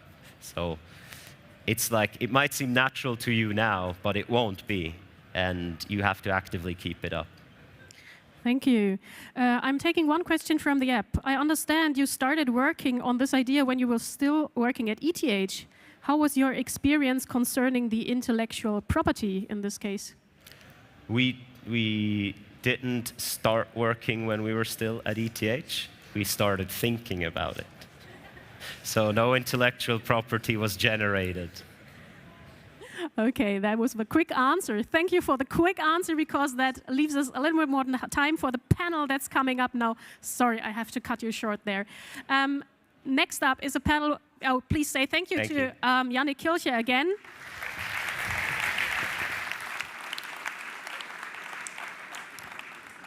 And next up is a panel where we will discuss the future of AI. Please welcome on stage Alexander Illich, the Executive Director of ETH AI Center, Alexander Diehl, an entrepreneur and advisor for Cyber Valley in Stuttgart-Tübingen, Melanie Zeilinger, professor at ETH and a core faculty member of ETH AI Center, Nicole Büttner, CEO and founder of Merantix Momentum, and our moderator, tech journalist and author Eva Wolfanger. Thank you. Thanks a lot. So great to see you all. I'm really glad that this topic is interesting for obviously many people of you, and I think it's totally interesting, the future of AI, and how can we bring all those really cool and interesting ideas from research into practice. I would like to start by saying a few more words about my panelists and then ask them the first questions and go from there. So we have Melanie Zeilinger. She's a professor of the Department of Mechanical and Process Engineering at ETH Zürich, where she's leading the Intelligent Control Systems group. Before starting her professorship, she was a postdoctoral researcher first at EPLF, and then in the framework of a Marie Curie Fellowship at UC Berkeley and at Max Planck Institute for Intelligent Systems in Tübingen, Germany. Her research interests center around safe learning-based control with applications to robotics and human-in-the-loop control. Welcome, Melanie.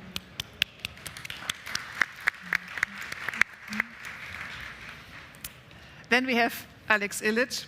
He is the co-founder and executive director of ETH Zürich AI Center.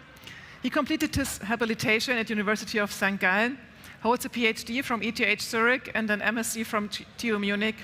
Alex is a Swiss-German deep tech entrepreneur, a researcher and investor. He co-founded the computer vision startup Dacuda, which was acquired by Magic Leap in 2017.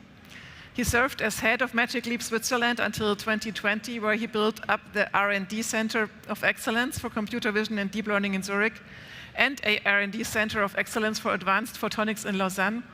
And he was named twice Entrepreneur of the Year by different entities and won several entrepreneurship prizes. Welcome.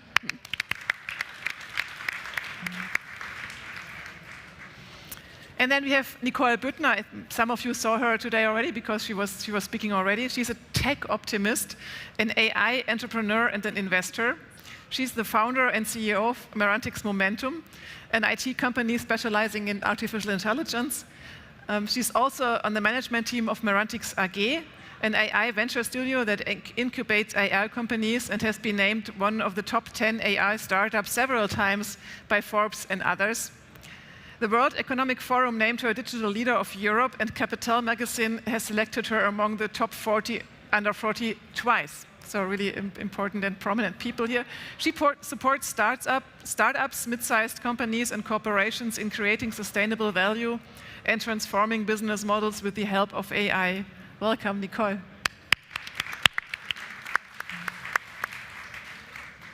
And finally, we have Alex Stier. He is the senior advisor of Cyber Valley in Tübingen. He, at least this is what I found on LinkedIn, is an entrepreneurial manager, technology investor, designer, and advisor. His experience spans the entire technology life cycle, including product creation and development, design and strategy, marketing and fundraising. So he is exactly right here as all of our panelists. He says bringing people together with a common vision and purpose to deliver significant value as a manager, advisor, and investor is always my goal. Welcome. So I guess all of you have quite some experience in how to bring ideas and research into practice. And I would like to start with the first round by asking you, what is your experience with that? So what did you find out in your different projects and ways, and what is important for the people here to know? Melanie, maybe you start. So I think what we really have to, what we have learned is that we have to bring AI into the real world. It has to function, it has to be able to take actions. And in a sense, that's also what we then made our research direction, is to build the foundation that allows AI to do that. And I think in a sense, that also means for us to bring it then from research into reality, we have to find the right partners. And sometimes that just means talking to lots of people, finding out what is the right application.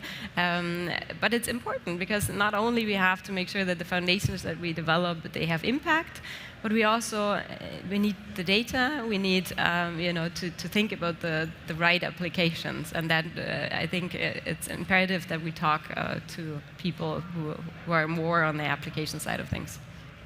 Thanks a lot. So the right partners are really important, and I guess maybe you already met some of them. Who wants to be next? Is that Nicole, maybe you? I can maybe talk about, so we're very much focused on B2B use cases, and what we realize is that there's something like a multiple dimension PhD problem. So that's also why I think we're fans of ETH AI Center. So in the business cases that we address, we need to bring deep domain expertise together with deep machine learning expertise to kind of find a solution. It's not in this case, it's not a college dropout that will probably solve synthetic biology in the future of how we will solve petrochemical-based industries, right? So And bringing these disciplines together, that's quite essential. That's one design thing that we realized. And then also combining it, obviously, with somebody who understands product and business models. And that's one thing that's hard to create. And we really believe that you have to build ecosystems to be strong doing this. It's not a one-player task. You have to be quite robust because the tasks and challenges that are quite exciting, but also sometimes dooming, are very complex, right? And we need sort of startups, we need big corporates, we need research and everybody to tap in to really build and bring it into implementation.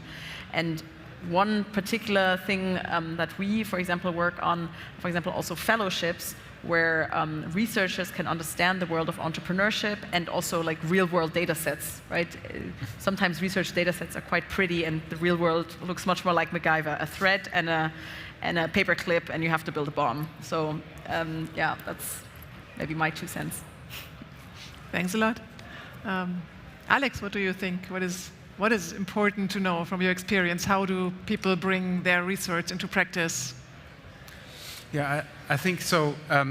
We have a similar setup to what the ETH has built with Cyber Valley around the Max Planck Institutes in Tübingen and Stuttgart. And when we started the entrepreneurship programs, we found 7 spin-off startups like 3.5 years ago, very early teams, and frankly quite many not very experienced when it comes to how to build a startup. So extremely science focused, which is great, but with somewhat limited knowledge and access to angel investors, and how to build out of a nucleus of a team something into a company. Now, 3.5 years later, we have 36 startups. They've raised in the last year and a half nearly 60 million euros in VC money.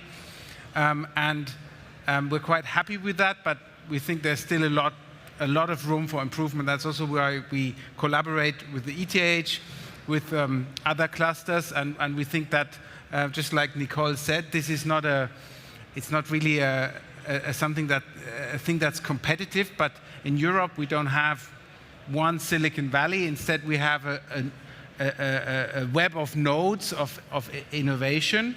And these nodes of innovation are usually clustered around very good schools, and they need to work together.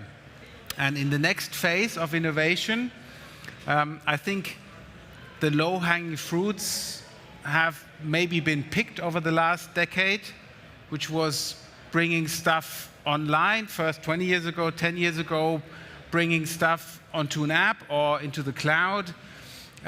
So that was very hard and exciting to make that successful as it was.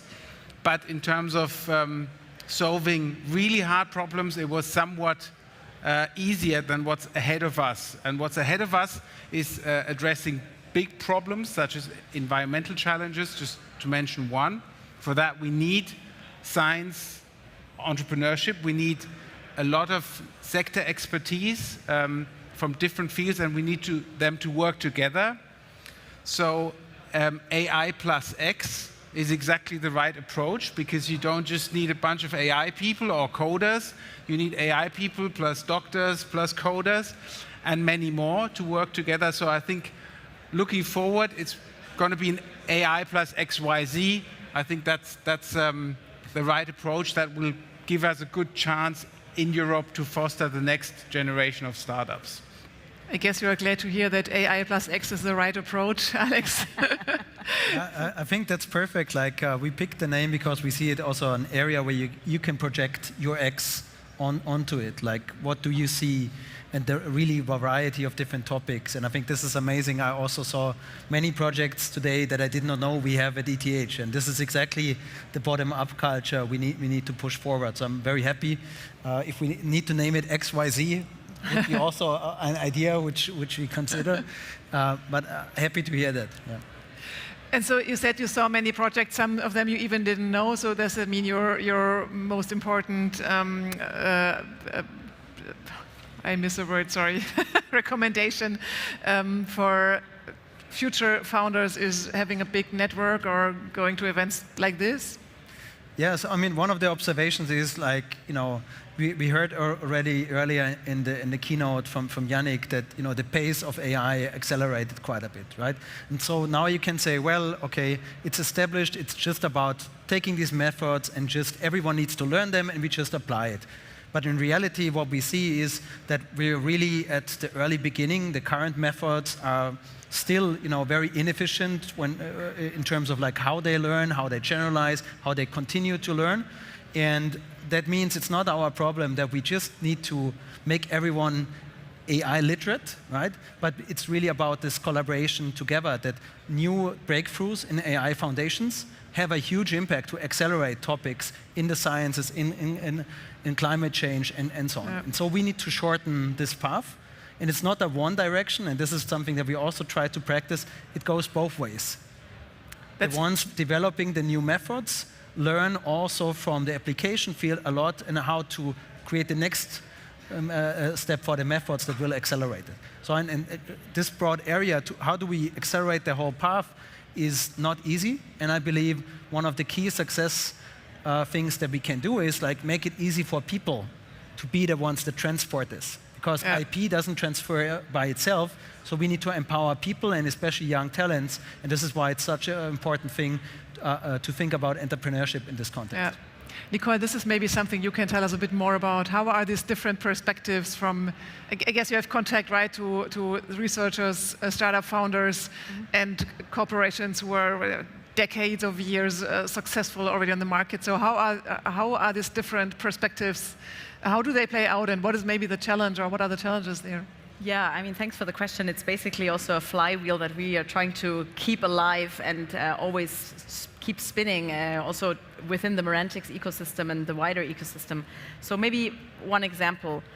When we think about some of the applications, right, some of these data sets are actually also quite unique and interesting that we have here in Europe, because we have a lot of manufacturing, a lot of deep industry, actually, where we're excellent in the world. But they're all siloed away in like little ugly data sets. It's a lot of data engineering that needs to go into it. It's not easily accessible. You have a machine, you don't even own the data stream, etc. So it's very cumbersome to do this. And so we believe that this is a real problem. And now we can either say, okay, you all clean your data and everybody does this, but that will probably take another 20 years, to be very frank, if everybody, or maybe longer, actually, you look a little skeptic.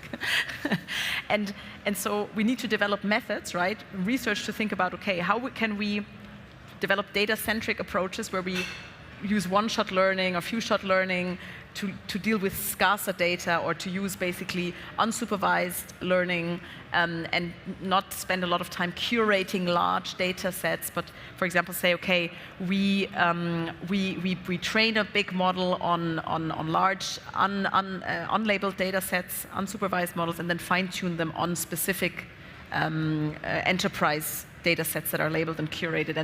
And that then entangles into, okay, that brings a whole ethical and so on, and also regulatory debate on how can we facilitate this data sharing to build these big data sets. Because, for example, in medicine or something, you actually want quite a deep view on a patient. You don't just want the X-ray from the hospital, and you don't just want the prescription, and you don't just want the tracker data. Ideally, right, if you're thinking about research and also cool products, you want to know the whole health status of a person.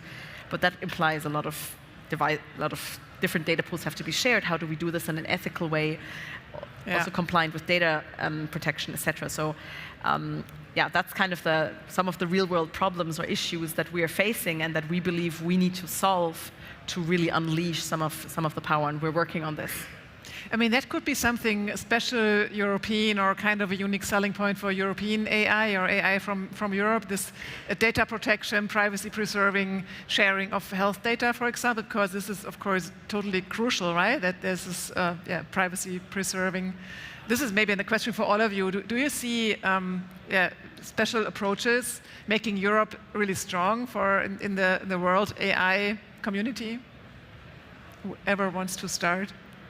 Maybe Alex?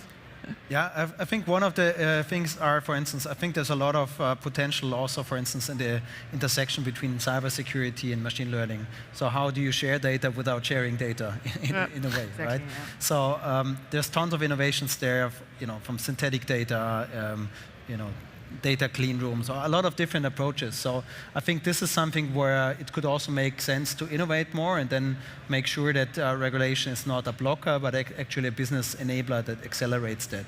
So this is like, my concern is like, if people are afraid, they stop momentum, right? So how can we mobilize a lot of people that we move forward and shape it together? So this is one of the key things where it's also important that we network across the different regions, because then we bring in also different perspectives. Like there are areas in Berlin which are particularly strong, which we don't have in Zürich, and vice versa, in Tübingen, Stuttgart, and so on. So this is, I think, something, if we team up and push forward, then we can build strong USPs around this. And what's also very clear is there are some problems where you just cannot get enough real data out there, right? So with cars, you try to avoid accidents. You probably have more data of safe, casual driving than accidents. So you also need to master new things like synthetic data on a different way and train models in a different way. So that's where I believe we could double down when it comes to the data sharing and data topic. Melanie, you said something interesting too about data and why it's important for researchers too to collaborate with the industry. Yeah, exactly. So I think in particular in AI, so we always had an incentive to work with industry and to transfer our ideas. But I think if you think about AI, it becomes absolutely necessary because we need to work directly with the relevant data. And so we have to work with the industry. And it was already mentioned before, and I think that's key. In Europe, we have lots of very successful industry. And I think our strength can be to focus on those. We have big strength in robotics and automation. So I always think about this more as, okay, this is AI for the physical world rather than the information world, which is something extremely interesting and has very different aspects and challenges where we can set ourselves apart. When you're working on AI for the physical world with robots and how to control them, how important is safety? So I still remember that I went into a company and they had robots and there was a big fence and I would just really stay away. And I think this might change. So how is your experience with that? Yeah, I mean, you're asking the right person because that's exactly our main research topic, is safety for AI. When we bring it in the real world, how do we ensure it? What does it even mean? Is it a probabilistic sense of safety? Right? Also to work that out. But it's more than that. It's also thinking really what was mentioned before, data efficiency. I mean, how we have very little information. It's not just about collecting more data, about throwing more compute at a problem, but really to think smartly about using it, about making systems work safely in human environments, about supporting humans. So I think there's a range of aspects we need to consider here. And is AI getting better with that? So is it more robust to... Well, I think that's what we're all working on, right? On this reliability, trustworthiness, the interpretability and understanding of AI so that it can become the method that we feel comfortable deploying. As well, of course, that's also in the AI Center, our key sort of focus area. And I think we have the tools. We're developing the tools for it. And of course, it's a bit to go, but I'm positive. I mean, when it comes to the future of AI, I think everybody of us sees, and we have had some examples here today too, that there's some big advancements or things are changing really quickly. So I think when I saw how DALL-E, for example, is making art out of just a few words, or large language models we had this today in a workshop, who sound really like humans do, besides that sometimes it doesn't make total sense what they say, but we see that there are big advancements. What do you, all of you, from your perspective, observe? What do these changes bring for your business and your projects? I mean, from our perspective, I think the view we're taking is we need to be able to basically optimize for process. So as you said, the advancement in technology is so fast, and we don't know in our own tech stack which will be the, I mean, there are a lot of components out there that are excellent, but maybe the best solution will come out in a year, and then we have to replace that in our tech stack. So we're very much driven about knowing how to plug in all the most excellent components in the ecosystem, and then like fill the gaps with our own technology. And it's way more, I would say, process focused than really component focused in that sense. So that's kind of how we think about, I mean, IP also in a sense, right? What would I say makes us unique is kind of, we know how to do that really well and how to assemble it well. For example, I mean, as an answer for rapid development in the field. Yeah, but maybe one thing to add, a different perspective is also how do we interact with systems. One was on the robotics side, where it's the normal, like all of the attributes that you mentioned, people don't really feel them, like for them it's just normal, right? They only realize that if they're absent that this is a problem, right? So you're not concerned of safety unless you feel like threatened, right? So I think that will be pretty normal that we live together with robots, work together with robots and so on. And also the other side, I think one of the consequences is, if I look at current systems like voice assistants like Siri, or even what you mentioned with DALL-E 2, we still invest a lot of time that we adapt ourselves to the systems. We do prompt engineering, try to find the right words to express basically or achieve the goals that we want to have. So I think this will also be in the future a lot more adaptive to ourselves. So I would not be surprised if personalization plays a big role in the future, where it's about being able to automate things with minimal interactions more and more. So this is something which could be also a very strong side for Europe, because if you look today at how are the business models of the big tech companies, they are sitting on a huge pile of data, and basically, you know, you're more or less averaged, right, across different things, and then you get an average product.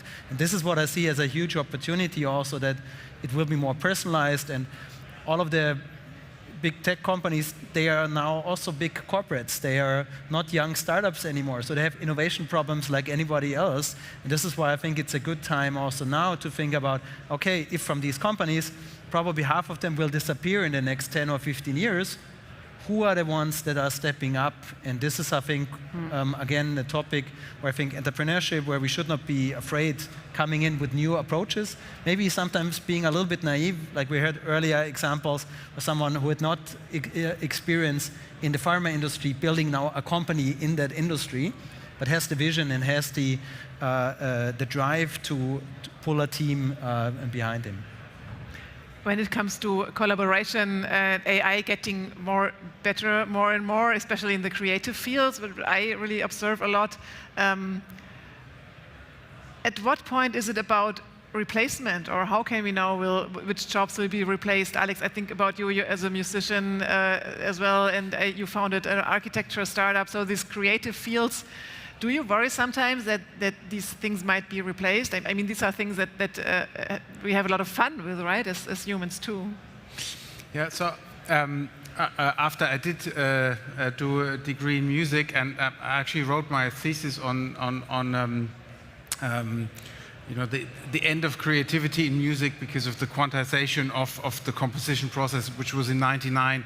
I think it didn't pan out to be quite as bad as I predicted back then. But I never did anything with music and digital again afterwards. I did, however, found a UX design firm.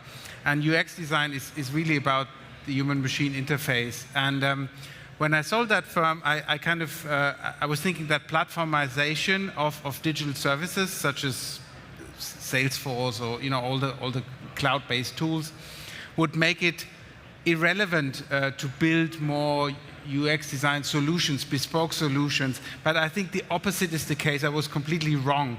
I think right now, if I was, you know, if like one of you guys or something like, you know, like I would grab, and I had an AI background, I would grab a UX designer and build a team that really focuses on the latest in machine learning and UX design around interaction, modern interaction with the human being. For example, as Alex said, like if you talk to Siri and all of these things, they're not very let's say, elastic in our interaction. So there's a fatigue, there's a cognitive dissonance that happens because it tires you to interact with these devices.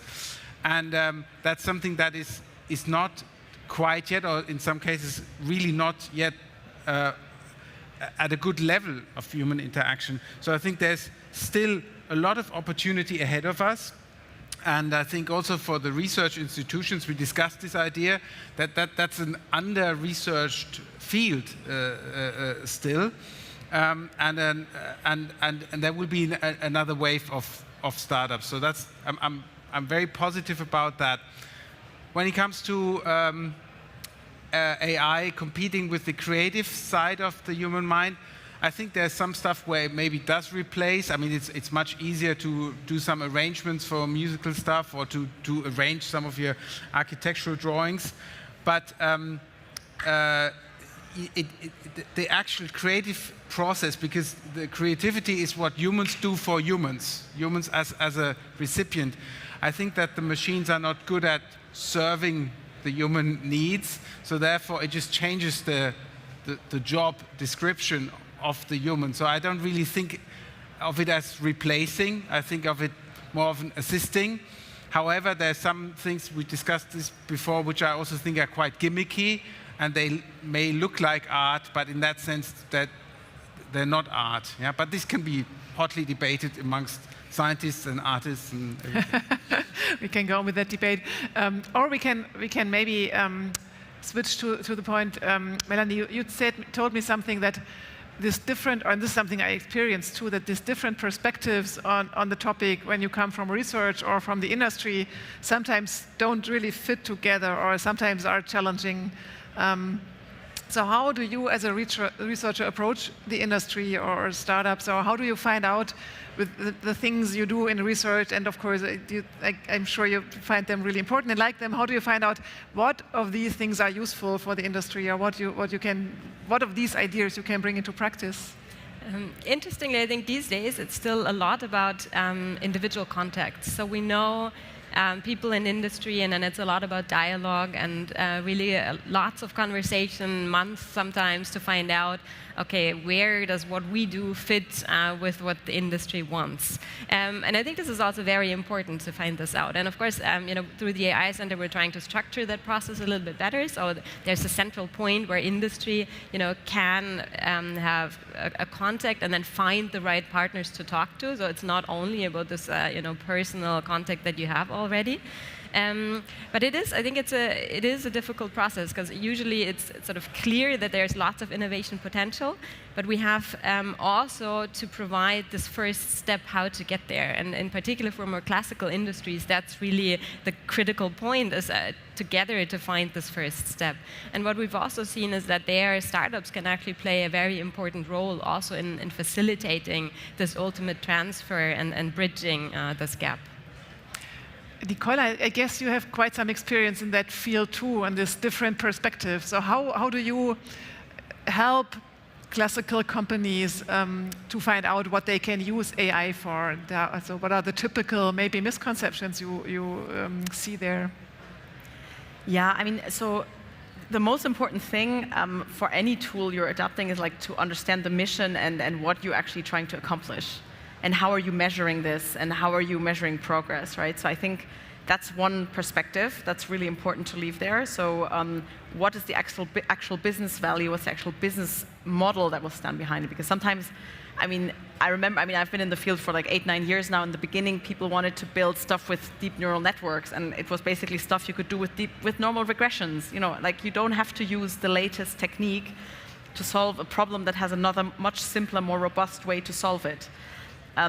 That's one thing, and I would say the second one is really about trust, because you need to not to have a conversation about is this replacing and displacing jobs, and right, there are a lot of misconceptions and very dystopic movies, for example, right? In the wider public, there are also a lot of dystopic ideas about technology and AI. So I'm German, and I sometimes highly challenge the concept that Germany is a technology nation.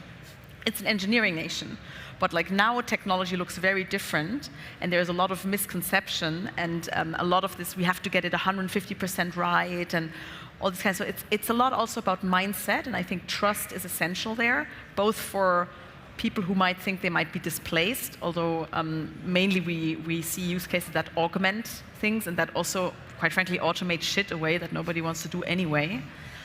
And then secondly, it's also, even in the company leaderships, this is an issue, right? When you look at I would say the diversity and the age balance in company leaderships across Europe, you can see that there is also a disconnect to the newest technology. That's just a fact. And you need to also create a safe zone also for people at the top of the company to have that courage and take that leap and do that, because it's also not easy. You have a lot of responsibility for people that have entrusted their livelihood into your hands, and you're running a company and so on. So I think there are both sides, but mindset is a big one. We often hear that there is an ecosystem needed to solve these challenges and to maybe to connect people. So what, maybe a question again to all of you, what do we need for this ecosystem, or what is already there and what is missing? What would you recommend? I have an ask. Sorry, no, you go. I have an ask. So for the ecosystems, I think one thing, I mean, we're talking about is like data and data accessibility, and I have a concrete ask also for you. You're also like the future, all the smart students of ETH and probably some alums.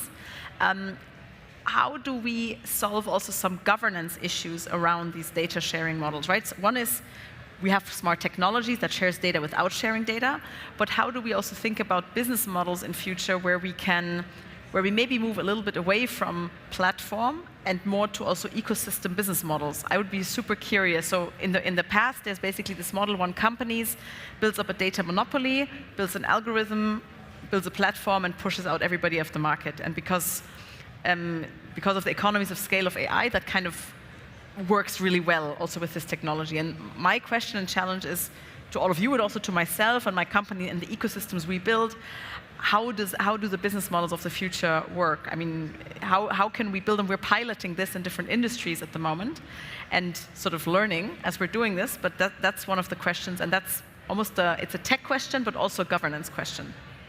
So, Alex, you want to say something? I think these are very good questions, and that the way you solve them, that's how you create interesting companies. I'd say you asked around what does an ecosystem need. I think an ecosystem or a web of nodes of ecosystems needs a lot of really curious people that are well educated and strive for knowledge and want to solve really hard problems. And by really hard problems, it's actually pretty obvious what they are, the environmental challenge being one of them. And you can break that down to just so many different aspects, whether it's retooling the way we live already, our industry already, or whether it's creating new industries, new materials that have a different impact or no negative impact at all on how we live. So these are such big problems, and we need excellent, curious scientists and engineers and business people for this. And I think this is a much more exciting task than the next iteration of photo sharing or social media. And I think we've also, frankly, I'll be a little bit more, I'm also European, so I'll be a little bit more antagonistic here. I think we've also, as a creative community, from Silicon Valley to Shenzhen, we've kind of wasted a little bit of a decade minimum when we've known some of the challenges, and a lot of money, a lot of focus has gone into stuff that is basically, powering the attention economy, making a lot of money for a lot of people, but also furthering some technology, yes, but really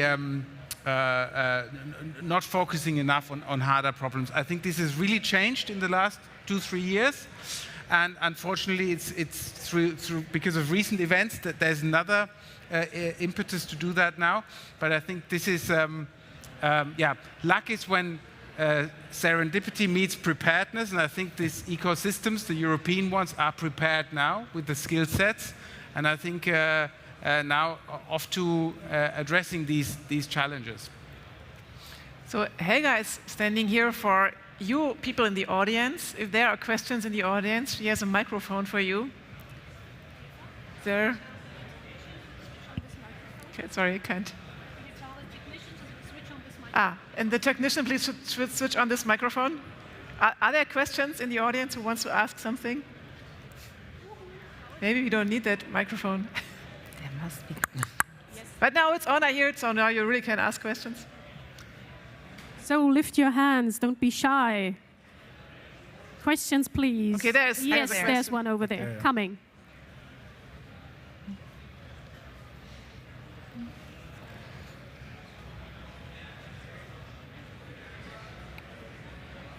I have a question about Ms. Butner. You talked about ecosystems and not having a big company which has a monopoly. But how do you see that really happening? I mean, let's look at, for example, let's look at, for example, something like manufacturing. So we're piloting this, for example, in the manufacturing sector and in the car industry in Germany. So you have a lot of the machinery and manufacturing companies that have same problems around producibility of parts. You get computer-aided designs, so that basically 3D sketches of some parts you need to produce. You need to understand on which machines do you produce them. This is basically an issue that thousands of companies have. None of these companies by themselves have enough data or the skill set, or actually, in many cases, enough capital to solve this problem.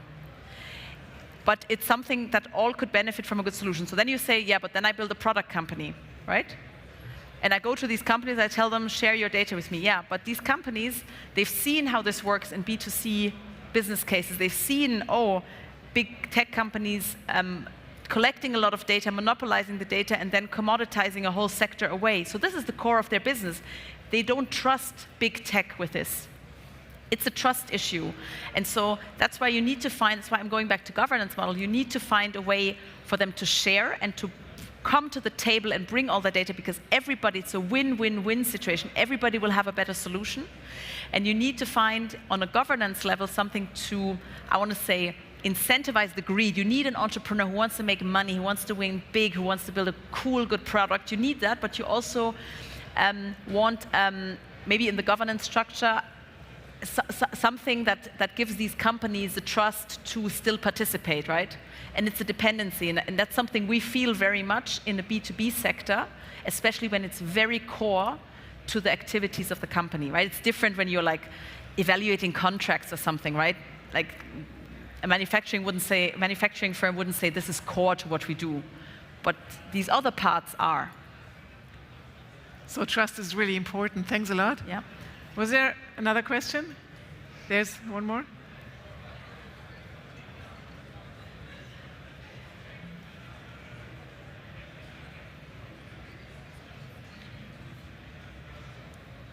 Alexander, you said that AI will sort of reinvent itself or develop. Which Alex? Deal. Sorry. With different user experience innovation, right? Could you elaborate on that, and in which direction would that develop, and how would you go and do it, in a sense? Yeah. So I'll give you it's a broad field, but I'll give you a very concrete example. So if you do a voice command on anything, right? The result of the command will have to be displayed if it's displayed via voice as well, then maybe the information is not structured enough. So you need to display it on a screen, or on a projection, or in the car it could highlight some buttons. So there's a break between the devices, and this just if you think about how it would be ergonomically be beneficial for the human being to being fed back this information. There's so many ways to do this well, and to do it at speed, and we're really just at the very beginning of that, as also the display devices or the feedback devices are being modernized. Yeah. So if you look at if everything just gets fed back on a tablet screen, that's one kind of experience. But going forward, as the interactive devices are changing as well, the need for a command to be made and the result to be fed back, and then the next iteration loop to happen. This is a field that wasn't possible to do in a very human-centric way in the last 10, 15 years. It will be possible in the next couple of years. And I don't know if so many people outside of the very big tech companies are actually doing active research on that. So one last question. Yeah, this is kind of a follow-up for Ms. Büttner. I've heard of AI systems in this collaboration where many companies work together. And you've talked about bringing the data together. Another approach, as far as I know, is that you actually send the models to these companies and train it there and get it back. I would like to hear your opinion on that in general. Yeah, I mean, I don't think there's like only one way to do it, right? There are probably some setups where this works as well, like federated learning, right? What you're talking about. I think I'm not sure we're seeing a lot of super successful applications that are scaled at scale right now, but you know, that's probably an approach that can also be used, and it's not mutually exclusive, by the way, right? It could be one approach of sharing data, but I guess it depends on what you're looking for. As I was mentioning, for example, before, this kind of deep data approach, maybe it has limitations, right?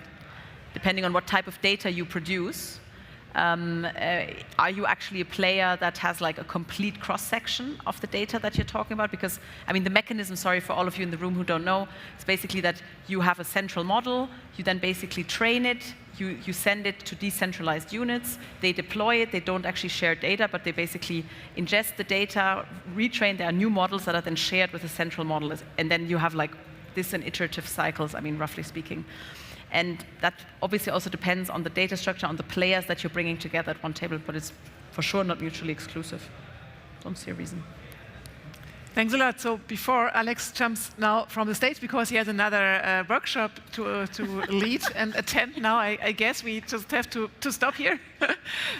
Thanks for the great questions. I think you had a ton of interesting advice and ideas and inspirations. I think there was a quite optimistic spirit here on that panel, so there is many things to do when it comes to trust, to privacy, to data protection. So there's really a big need in more innovative startups, especially from Europe and from this area.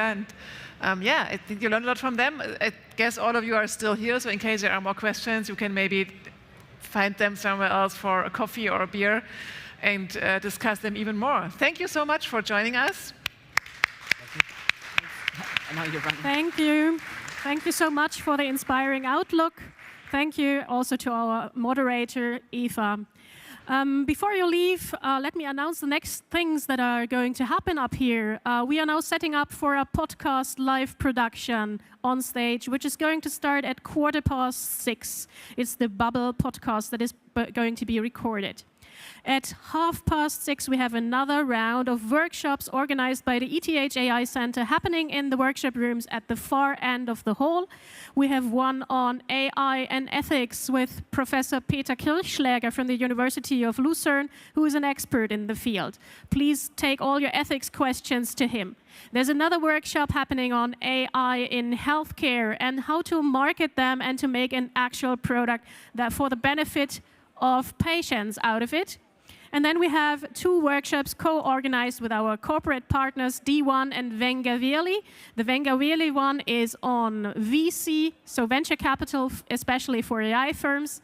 And the one from D1 is about using NLP and making sense out of legal documents in a modern way. Please enjoy the rest of the day. Have a great time. Bye-bye.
And we are back on our main stage. Now, to quickly show what the Babel podcast is, we have invited Markus Witte, founder of Babel, alongside with Silvan Krähenbühl, founder of the Swisspreneur podcast, here along with us. And they're going to have a 45-minute talk about how Babel was founded, Markus Witte's thoughts, and so on. Markus Witte especially came from Berlin to here, so it's amazing to have him here.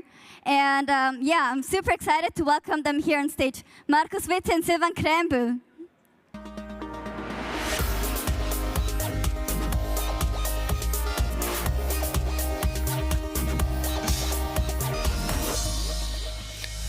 Hello, Markus. Thank you so much for traveling all the way from Berlin to meet us here in Zurich. Thank you for joining. Thank you for having me. It's great to be here.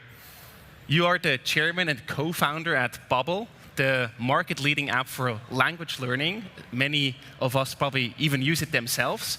And you're also part at Wachstumsbegleitung, which offers coaching and consulting for scaling startups. Today, before we jump into the topic, I actually want to start with your entrepreneurial drive. You have successfully built and scaled Babel to immense heights. What is your entrepreneurial drive? Where does it come from? Yeah, I mean, first of all, we just had the 15th anniversary of founding Babel.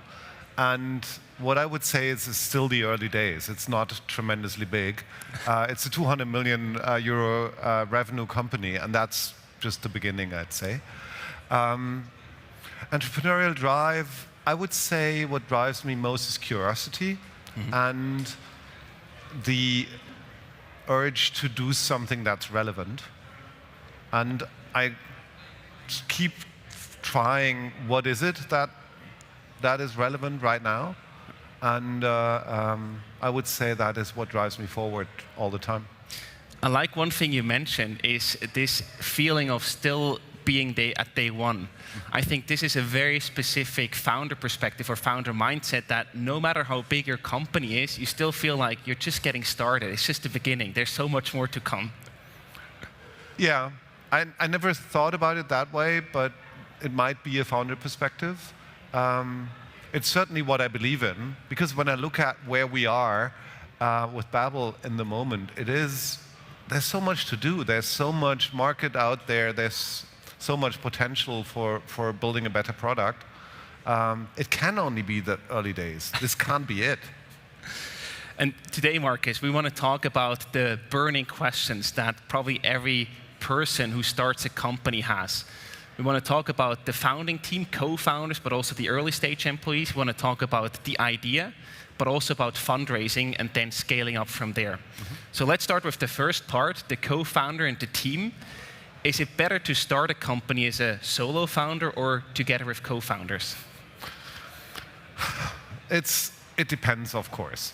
I think statistically, solo founders are more successful, but I think that's also a self-selection bias because only few people have the backbone to do that, the whole thing alone.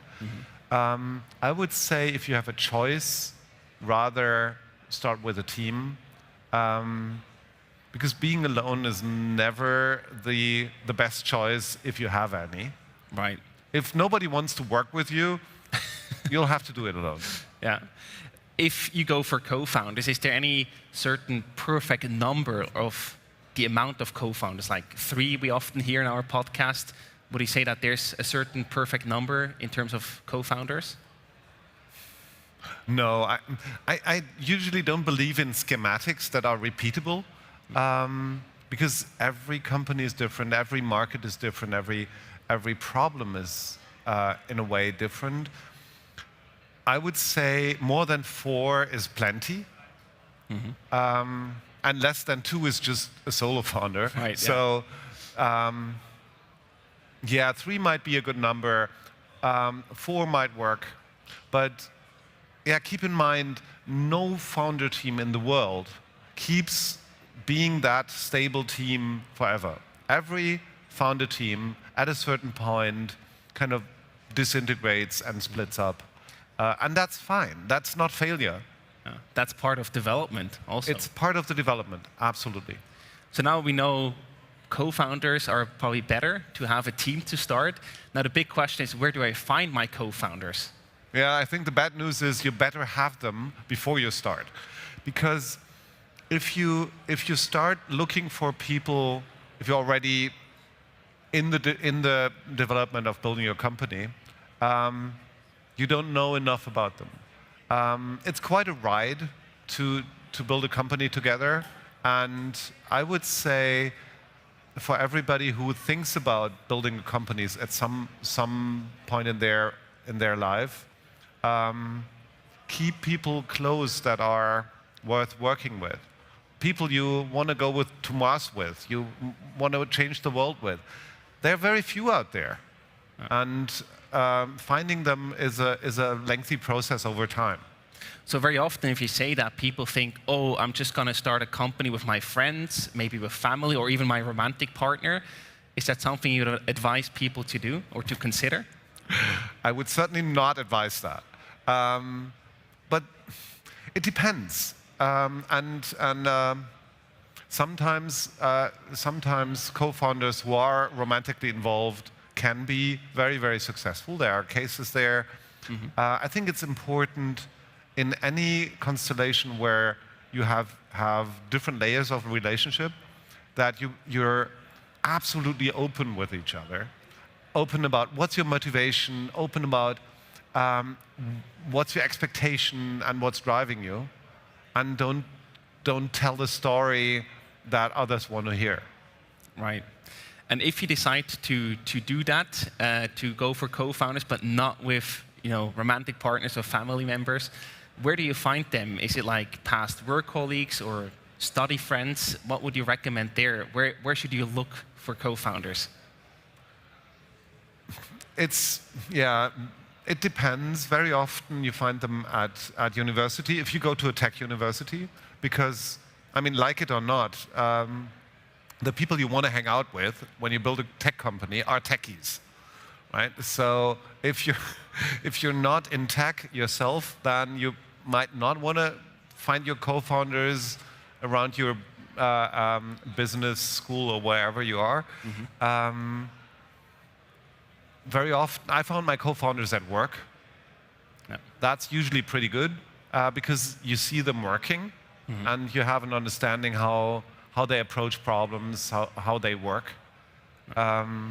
So wherever you can meet them in the subway, but I think you never meet them as this is my co-founder, but this is a cool person, and with that person I want to do more. I think that's the initial thing. Yeah. And then at a certain point, there might be an opportunity to say, let's start something. Absolutely.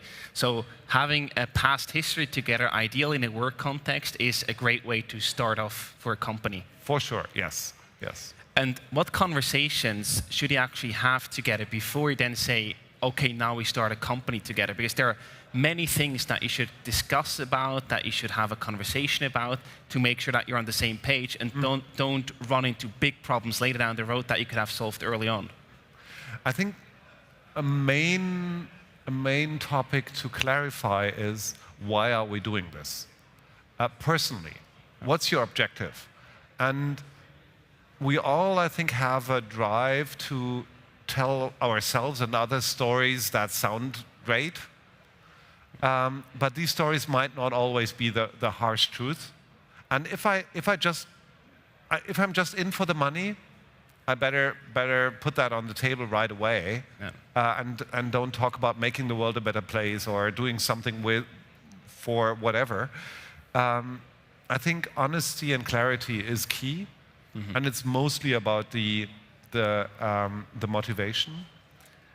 And what I would always advise people to find out early is how many ego problems do the people you engage with have.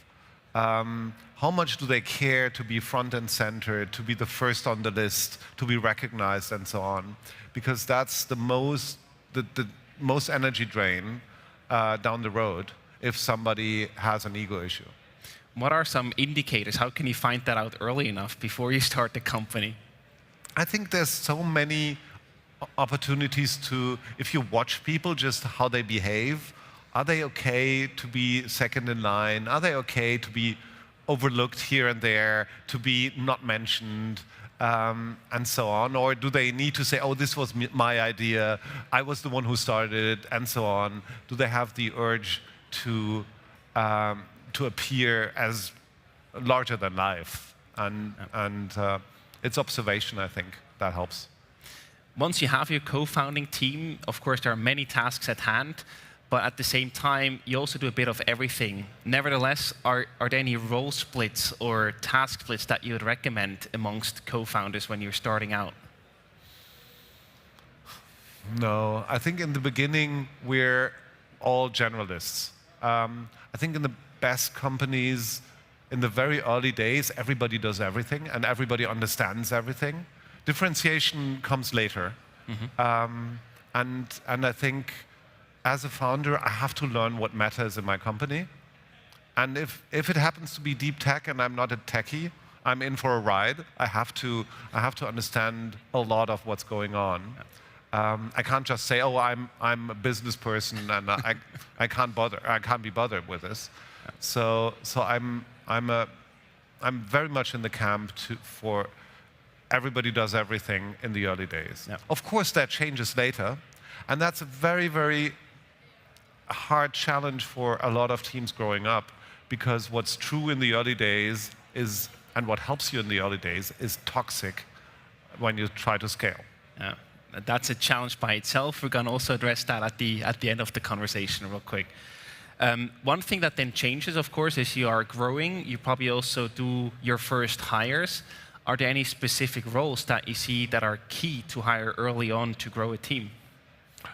No, I don't think so. I wouldn't say you do key hires in the early days, usually. When you build up something, you need people who do the work. And you would probably take whoever is ready to do it. They don't have to stick with the company forever. So I think one advice I give to all founders is, don't ever solve a problem you currently don't have.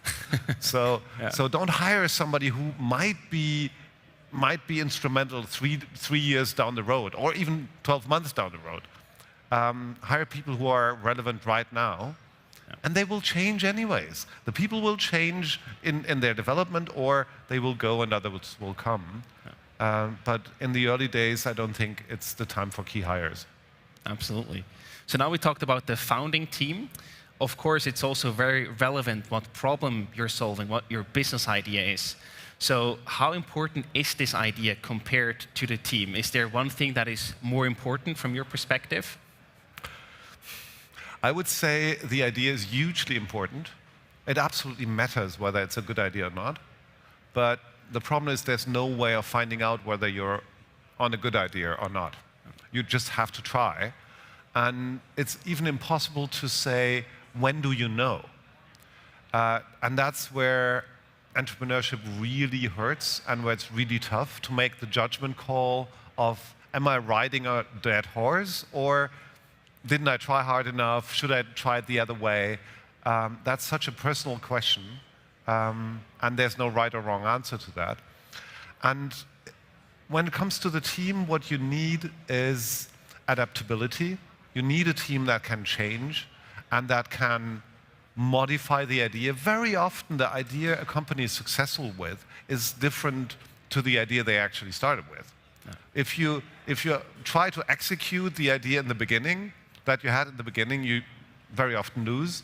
You have to adapt, you have to change, and you even have to change the team and the setup of the team. Mm-hmm.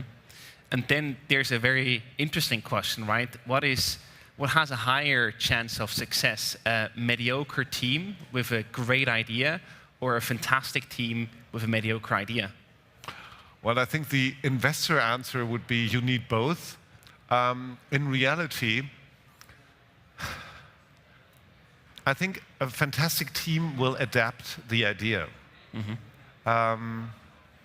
And if you have a fantastic idea and you are yourself adaptable, you might have the time to get the right team together.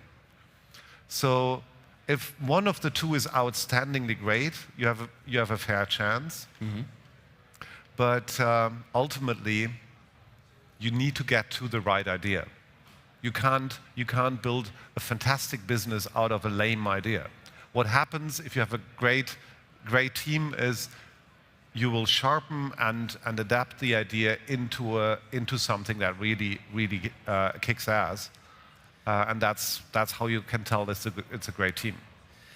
There was one quote that came to mind when I saw this question, and it was from Derek Sivers, and he wrote, "Ideas are just a multiplier of execution."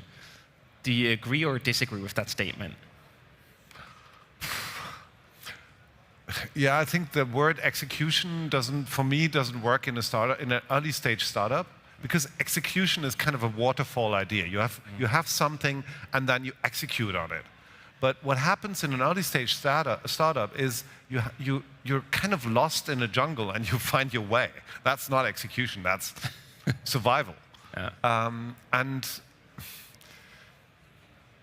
as I said, the idea is modified and changes, and what you think execution is changes as well.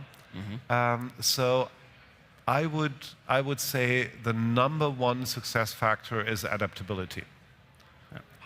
How good are you to adapt to the challenges, and how good are you to understand what is a challenge and what is just something you have to ignore and power through. Yeah. Before you said you don't really know whether you're on the wrong path in terms of your idea or not. Let me ask it differently. When and how do you realize whether it's time to adapt the idea or not? You don't. You know? You don't ever have an external help for that. Because, I mean, people might tell you this is a dead horse, but how many of the great businesses you see today have gotten that advice? Yeah. Right? So that is where you as an entrepreneur really matter. And there's no help. You're alone in that, or the team is alone in making that decision. Is this horse dead or not? You don't know. You never know. And you can even have some initial traction, and then the whole thing falls off a cliff because it was an artificial effect or just a good phase or whatever. So you don't know. That's what the whole thing is about. Would you say this also is very much related to just gut feeling and also personal motivation to continue down that path? Yeah, and that's again something why I think honesty and clear reflection matters a lot. Because if you don't have a lot of experience, your gut feel is often worth nothing. No. And it doesn't feel less evident and less strong of a feeling. But I think being honest about how good is my judgment here and how good is my experience matters a lot. And then all the things come into play, like how long can you afford to do this? How much fun do you have doing it? Is your relationship breaking apart because of of building your company? That might be an indicator to focus on something else. So it's a complex decision, complex environment, and it's an impossible decision. Right. So you can only take it the best way you can at that moment. It's hard to grasp that, right? Because it's like very helpful advice, but also not very helpful advice because it's complex. There's no easy answer. Yeah. But it's also just reality that it's not black and white. It's a really big gray area. I think that's the tough reality of building a business and of what we can call entrepreneurship. And that might be actually the core of entrepreneurship, that you have to make these judgment calls. Entrepreneurship is not about working hard, about trying new things, whatever. Entrepreneurship is about like suffering this and sustaining this pressure of, I don't know whether the path I'm on leads to anything. And I still go it, or ultimately I call it off. Right. And along the way, if you found your co-founding team, you found the idea that you want to work on, at least for now, eventually down the road, you also think about getting investors on board. So should I immediately go for a pre-seed round and get investors on board very early on? I'm always in the camp of bootstrapping a business as long as possible, but it so much depends on what you build, right? So if you're in deep tech, it's really different than if you build hardware or med tech or whatever. Sometimes you just need money to build stuff, especially if it's material, if it's real world. But as long as you can stay bootstrapped, because that gives you control and that keeps you focused on what matters, and what matters is building the product, getting the first customers on board. And there are some early stage founders who very much focus on getting funding and being attractive to investors. But investors are just accelerators. They're not your customers. Yeah. They don't really matter. Sorry to all investors listening. And one question, of course, you invest a lot of time and energy into your startup, especially even more so in the early phase. Should you also invest your own capital into your company? As much as you can afford to lose it, yes. So, I mean, it's a high-risk thing. And if you have money sitting there that you can afford to not have, invest it. Yeah. If it would be your ruin, you better not do it. And that's the advice. And then a major rule of entrepreneurship kicks in, and that is listen to good advice and then take your decision and follow the advice or not. There are always exceptions. There's always situations where it makes sense to take all the risks in the world. Right. We talked before about family, friends, and we also, in the investment sense, call them fools. It's not a good idea to have them as co-founders. Should you still take their money if they want to invest? Again, it depends. I think it matters that you're clear in managing expectations. Anybody who puts money into an early stage startup just has a high risk of losing it all.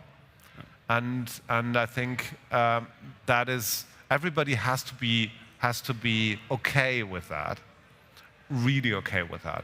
And it's often a relationship thing. So if it's family money, it can be really, really difficult. And it can make your life really, really miserable. So it depends on how many choices you have.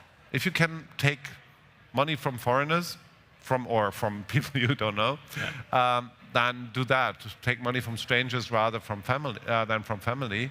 And ideally, take money from customers. That's a good one. But often you then end with VCs or with business angels. Do you have a preference to go for one of these at the early stage? No. As long as you don't expect any of those to really solve your problems, they will give you money. Some have a good network. Some can give good advice. Some give terrible advice. Yeah. I would always look for people who you can work with and who you trust. Because they might be around longer than you think. And especially if the company gets bigger, and if it's a lot of money you're talking about, then you want people who are reliable and who have strong ethics. Yeah. And one thing that, of course, you have to ask yourself when you're fundraising, or at least think about getting investors on board, is what is sort of the story that we tell them? And many investors, they want to hear the story, even if it's not true, that you are on your path to build a unicorn, a billion-dollar valuation company. Is that something that everyone should strive towards as a goal? I think that those are two different questions. If you build a deck for investors, you have to show what is the ultimate potential of what you're building. Right? And I think you have to be absolutely honest whether you want to build something big or something that is sustainable on a lower basis, right? But the extrapolation, how large can this be, absolutely matters to investors. Yeah. The motivation to just, now we're founding a unicorn to me is a terrible idea.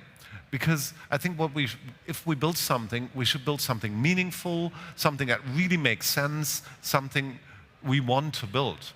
And there's no way of telling, is this going to be $1 billion, yes or no? And it's a weird measure. Like, what's $1 billion? Is that cool or not? I don't know. I'd say $1 billion in revenue is cool, but even that might just not be what matters to you. And I would personally much rather work with and invest in people who want to build something that works and that's meaningful. And that is also very closely related to their personal goals and vision, that you are rowing in the same direction in the end. Yeah, for sure. One thing that also when you talk to investors, they often sort of want to see is that you're working full-time on your startup. Is that something you should do from day one, or is it okay to start part-time and then progress more towards a full-time role? I mean, starting a business is not a side job. Yeah. It's not something you can do in the evenings or on a weekend. On the other hand, we all have different chances and different opportunities. Some of us have worked in well-paying jobs before, have families with money, and can sustain a build-up time without getting paid. Yeah. But yeah, there's people who can't do that. And shouldn't they ever start their own company? Of course not. The advice is always you need to go in full-time. And then again, if there's no way to do that in your personal situation, you have to find out other ways. You mentioned at the beginning, now we talked about co-founders, investors, and the business idea. You mentioned at the beginning that things always change. You might not end up working on the same idea or not even with the same team. So these things change. How fast do they change? Because at the beginning, everything seems simple, right? All the founders have the same shares, very equal contribution to the company. But at one point, that might change. One co-founder might drop out, one might reduce, one might want to sell shares. How often does that change in reality? All the time. All the time, and faster than you want it to change. And I mean, any early stage company feels like everything is falling apart all the time. Success from the inside doesn't feel like this is great, we're going on, into the right direction. So there's these moments where you feel, oh, this might actually be working. But most of the time, it's kind of problems coming your way from all directions. What was true yesterday is not true anymore.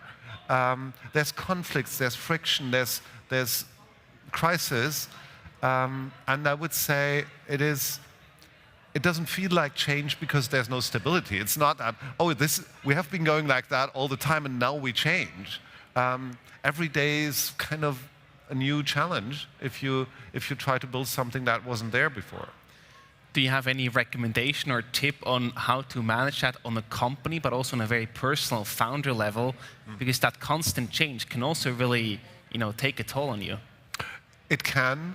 It's different for different personality types. There's some of us who thrive in stress and change, and others who need more stability.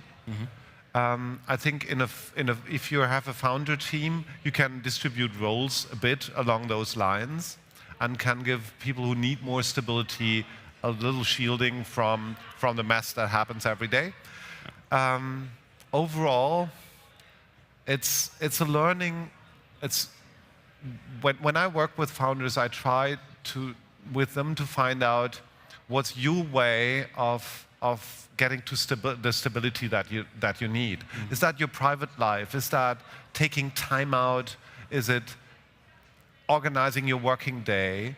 Is it the mindset you work with? There's really different dimensions that work for different people, and I think for all of us, it's a very, very personal journey to find out how can I work with this, make the best of it, and thrive. It's also here the self-awareness that is key, to be brutally honest with yourself and with your team. Absolutely, absolutely. I think that matters so much to be clear about what are you doing and why are you doing it. Yeah. When you're then growing as a company, you hire more employees, everything gets exponentially also more complex because you have so many more relations to manage. And what often happens then is that communication breaks down. How you used to make decisions or communicate before doesn't work anymore. How can you fix that? How can you handle that growth on the communication level? Well, it's usually one of these things where you don't fix the problem before you have it, and suddenly you see, oh shit, I should have done this before. Yeah. And that's totally okay. That's like all founders I know think almost all the time, I should have done this before. The truth is, no, you shouldn't. You shouldn't have done this before. Now's the right moment. And how do you get it together? Over-communicate, as I think the first rule. So if you think you've beaten it to death, you told everybody 20 times, then you're getting close to being clear, especially if the organization grows a little. And then if you have managers already, you need to train them in communication. You need to make clear what their role is and what the channels are. So in the beginning, rules are your enemy. You have to break rules all the time and pave your own path. From a certain point onwards, you have to make rules for everybody to understand what they're doing. Otherwise, you have sheer chaos. You've seen the growth yourself at Babel in your own company. And I can imagine it's quite a different role, right? From building the company as an early stage founder to having multiple employees and quite a significant company size. Your role also changes. You become a manager yourself to a certain degree. You're not building as much anymore as you used to. You're now managing people and processes. Is that also a bit of a depressing journey to manage that? For some it is. Two of my co-founders were people like that. They're more early stage founders. They want to start something new. They don't like meetings. They don't like structure so much. And there's others who feel it's another challenge. It's another frontier. I've managed to write code. I've managed to build a product. I've managed to get the first customers on board. And now my challenge is to become a manager and a leader. And that's a very, very personal challenge. And for some founders, it's an exciting journey. And it's not frustrating at all. For me, it was a fantastic journey to be on. It was painful, of course. But in a way, I got better in giving up stuff. Giving up access to the code, to the database, to whatever, to doing stuff myself. Every step I took was slightly less painful than the step before. And for me, it was a personal journey that I felt very enriching. Amazing. So what we also want to do now is, if you have any questions for Marcus, we have a slide prepared. I hope we can show them here on the screen. Perfect. So scan the QR code or just go to slido.com and enter the number. If you want to ask Marcus any questions, enter them right now. We're going to continue with some rapid fire questions, and then we see what questions that we got from the audience. So the rapid fire questions, I either give you different choices to choose from or a short question you have to answer in one sentence. You ready? The first one, Apple or Google? Both. Google for feature, Apple for design. Clear one. Morning person or night owl? Oh, definitely a morning person, given the day starts at 11 or later. Okay. Bootstrapping or VC money? Bootstrapping. Coffee or tea? First tea, then coffee. Exit, profitability, or an IPO at the famous stock exchange? First profitability, then possibly an IPO. And the last one, Berlin or Zurich? What? Berlin or Zurich? Oh, sorry. Sorry, it's Berlin. By all means, yeah. But you like to visit Zurich, so... I love Zurich, and it's great to be here. And if you're independently wealthy and look for a great place to live, Zurich is definitely a great place.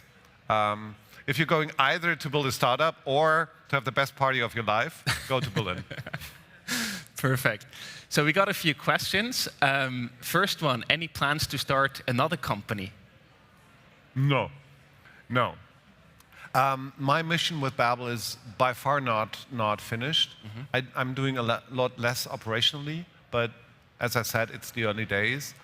And with what we call Wachstumsbegleitung, I'm working with founders and companies. And for me, that's my next step of development, to be more at the sideline, to be with people I can admire and can share their journey with. But that said, I always said I will never start a company. So don't give too much about me. Let's see. Not wanting to do that. There's a good follow-up question. You said you're only at the beginning with Babel. In which cases or areas do you still want to grow with the company? In all areas, especially in the number of customers we have and in the depth of service we provide. Language learning or digital language learning is a problem that hasn't been fully cracked. I mean, Babel is the product that sucks least of all the products in the market. I'm very sure about that, and by a wide margin. But it's still so much we need to do. We need to integrate learning experiences, and we have to guide people really through their learning journey. And it's just beginning. And there's so much technology coming up that will completely change that market and the experience for users. Yeah, it's early days. And thinking about leaving your operational role, was it hard for you to leave the CEO role or the operational role on a very personal level? Well, it was my decision. So was it hard to take the decision? No. Was it hard to do it? Oh God, yes. I mean, the first month after I quit, I didn't come to the office. I just did nothing. And that was probably one of the hardest phases in my life. Nobody cared whether I got out of bed or not. Yeah. After having these days with like 10 hours back-to-back meetings and everything I did mattered, it was a terrible challenge. And I would advise anybody who gives up their job to go through that and not to have your next job lined up, because I learned so much about myself in that time. Yeah. It's incredible.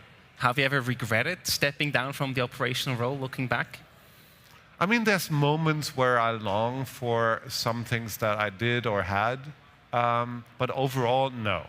Overall, I'm really, really happy. But I'm not a regretting person myself. I wouldn't know anything I ever regretted that really mattered. So I'm probably telling myself the right stories. And you look forward. About my past, and I'm happy with where I am. Yeah. I also saw multiple questions popping up asking about the differences between Duolingo and Babel. Of course, because Duolingo has a Swiss CTO, so people are interested. What are the differences? How do you compare? It's a very different approach to a company and to language learning. So Babel is a lot more about people who really want to learn a language. So we have more than 150 people who are teachers and didactics experts. And our focus is way more on that area than on keeping people occupied, keeping them in a game. And so our audience is also very different. So our customers are rather a bit older. They're usually more engaged and more committed.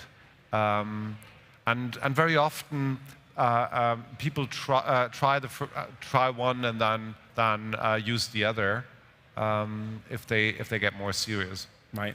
We also talked about finding the right co-founders. There was one question: if you cannot code yourself, should you invest time into looking for a technical co-founder, or just bother and start learning coding yourself? I think if you want to learn, if you want to build a tech company, you should know quite a bit about tech, and that doesn't work without at least basic coding skills.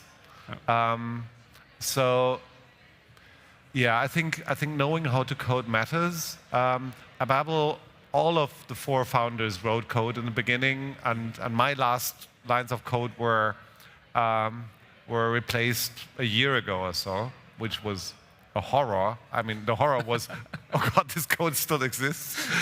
When I heard they were purging it. But no, apps by all means, you need, if it's a tech company, you need to be knowledgeable in that area. And there was also a question, it's probably hard because there's no single answer to that, but if there's just one advice that you would give to aspiring entrepreneurs? If there's just one, I would always revert to don't solve a problem that you don't have. I think that's the most important thing, because very many founders look at things down the road, like localization. We do this in 5 languages. We do this in 12 countries, whatever. if it's not your problem right now, just ignore it. Let future you bother about it. Yeah. And there is one more growth challenge. If you get on new responsibilities that you don't like with the growth of the company, what do you do? Do you just suck it up and try to make the best out of it, or do you try to find another solution? For me personally, that's a tough question because I never thought about tasks in a way, do I like them or not? But rather in a way, do they make sense or not? Okay. And I think everybody who's really involved in their company would look at things like that. It's not, oh, my day has all these fun meetings today, I'm looking forward to that, versus, oh, I need to do all this stuff that's cumbersome and hard. No, if it makes sense for what I'm trying to build, I'm looking forward to it. Mm-hmm. So, yeah, I think suck it up. And maybe the last question, people, of course, are also interested, how many languages have you learned yourself through Babel? From scratch, probably only Spanish. I vastly improved my Italian and got my French skills to a better place. But admittedly, most of that, or much of that, happened after I stepped down from the CEO job. Mm-hmm. Because if you're at the helm of the company and trying to use your own product, it's a nightmare. Because every time you open the product, you run into something that's, oh, why is this? Why don't we have that? And you end up in your email or Slack and contacting people, why is this and why doesn't that work? It's a distraction, and it keeps reminding you of problems that you still have. Has this gotten easier for you now without the operational role, or is it still the same? No, it has become a lot easier. It's not completely easy, but it's way more. I can get into a mindset where I say, I shouldn't get involved anymore, and that's helpful. Fantastic. Marcus, thank you so much for making all the way to Zurich. Thank you all for the great questions, and enjoy your evening. Thank you so much for coming. Thank you. Thanks. Thank you for joining us. If you want to talk to Markus Witte or Silvan Krembühl one-to-one, you can join them in the Q&A room for 15 minutes. Afterwards, you can find Silvan Krembühl in his workshop where he talks about the main key learnings from 250 podcasts. Thank you very much. Thank you. Also,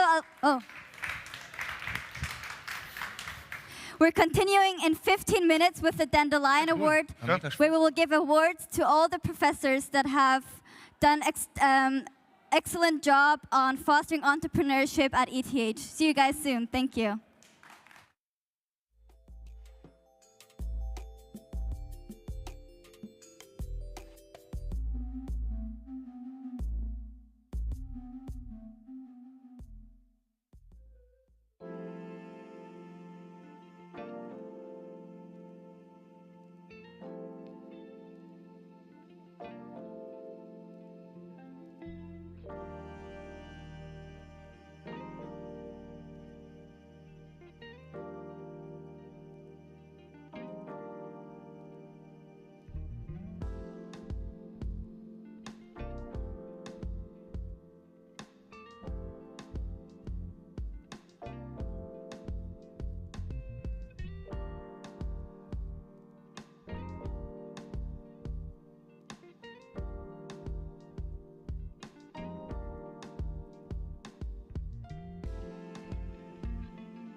And we are back again. Now we have the Dandelion Award coming up because it is an initiative of the ETH Entrepreneur Club and the AI Center.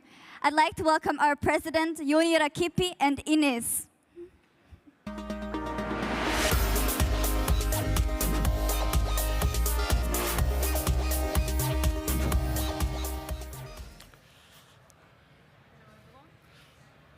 Yeah. Am I heard? Hi. Yes? Yeah. Okay. Hello, everyone, and welcome to the Dandelion Awards 2022. So this is actually the second time that we do this. The first one was in 2021. And yeah, let's get started. So what exactly are the Dandelion Awards? The Dandelion Awards are an initiative made by the Entrepreneurship Club and the AI Center, whereby we try to give some recognition to professors in ETH who try to do something for entrepreneurship. Now, on the side of the students, we know that students here at ETH, they're greatly talented. They come, they have great motivation to do things, and also great skill sets. Here in ETH, they usually are able to find an environment where they feel inspired and they feel moved to do things.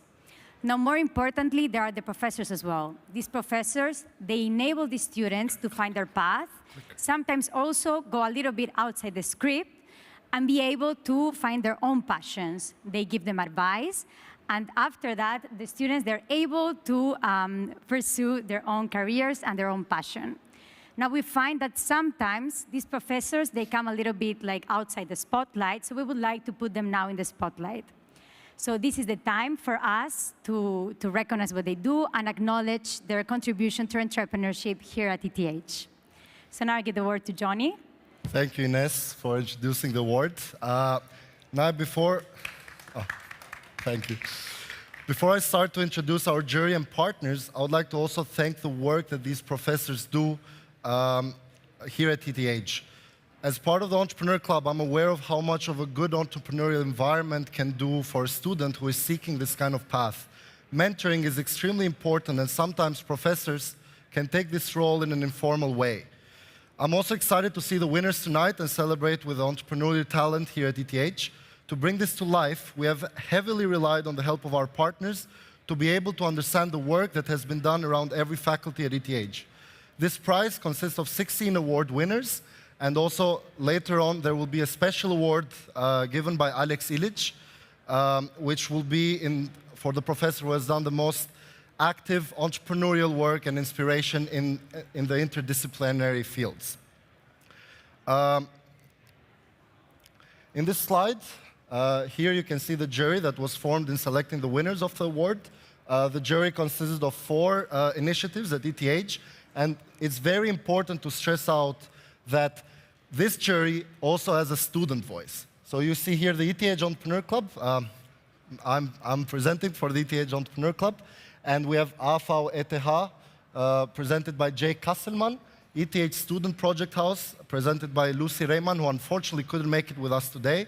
And last but not least, we have the ETH Juniors as part of the jury, who will be presented by their president, Philip Binkert. So I invite now Jake and Philip to join me here on stage and give the awards to the professors. Thank you. Yeah, thank you so much for the introduction, Johnny. Can I? Okay, no worries. And I'm happy to begin by presenting the first award of the night. The first winner is Professor Eleni Schatzi. She leads the Department of Civil and Geomatic Engineering, and she conducts research involving novel simulation tools and state-of-the-art monitoring methodologies for intelligent and data-driven assessment and diagnostics of engineered systems. She is known as a professor particularly supportive of entrepreneurial activities by giving doctoral students the necessary time, guidance, and infrastructure to pursue their business ideas. And most notably, she has co-founded 2 startups, RTDT and Seismo Health, which aims to revolutionize the maintenance and preservation of existing buildings and bridges by combining low-cost sensors with intelligent algorithms. Let's have a round of applause for Professor Elena Schatzi.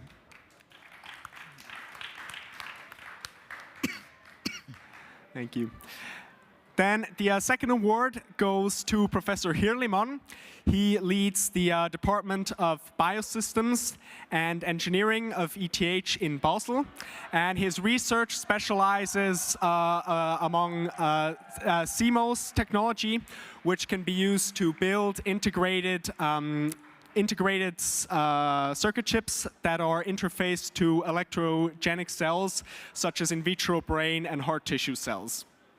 He wins the award for his continued support of entrepreneurial activities among his doctoral students, as is evidenced by the 5 startups that have sprung from his group over the past 5 years. Let's have a round of applause.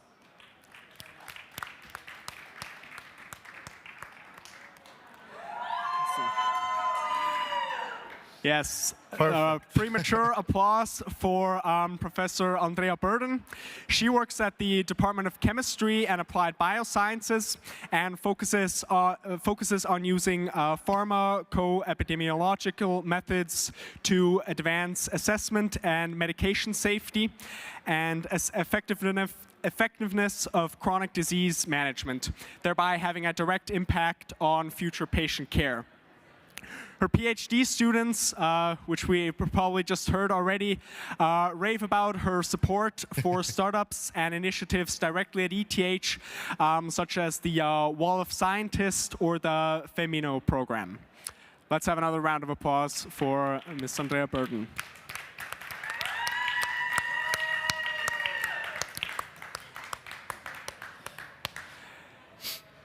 Then, for the Department of Biology, we actually had a lot of promising nominees.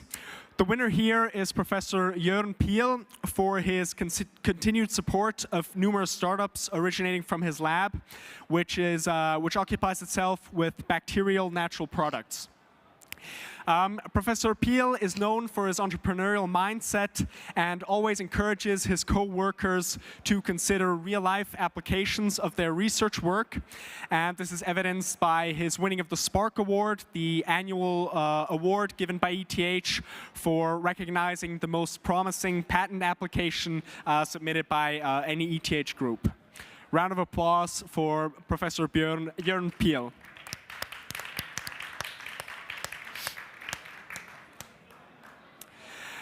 Yes, the next award goes to Achim Walter. He is professor at the Institute of Agricultural Sciences and has specialized in crop science, where his research work focuses on non-invasive dynamic characterization of plant growth and leveraging these results to increase the efficiency of our agrosystems. He takes care to pass on his knowledge and foster the startup culture at ETH in his lecture, Innovation and Smart Farming, which gives insights to spin-offs and includes also a practical part where students stimulate the build-up of a startup in small groups. Congratulations to Professor Achim Walter. Yes, and for the next awards, I'll pass it on to Jake. All right, thank you. So for the Department of Humanities, Social, and Political Sciences, our winner is Dirk Helbing, who is a professor of computational social sciences. Professor Helbing is associated with a wide range of projects and has been also co-founded several different research groups around ETH. These include the Competence Center for Coping with Crisis in Complex Socioeconomic Systems, the Risk Center, the Institute for Science, Technology, and Policy, and the Decision Science Laboratory. He was chosen for this year's award for not only mentoring and motivating those around him to pursue entrepreneurship, but also for helping and being associated with 2 different ETH spin-offs, including ISOT and Lumicera. Please give him a round of applause.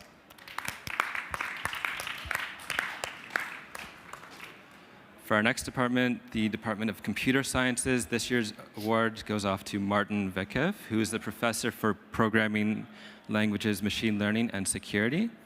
He is a pioneer in machine learning and well known for introducing many new and innovative methods to the field. Professor Vekev was chosen for this year's award for his ability to mentor and act as a strong role model to those around him after he successfully co-founded 3 different and highly impactful startups. These include deep code, chain security, and his most recent, Lattice Flow, which has a booth here tonight. So please give him a round of applause.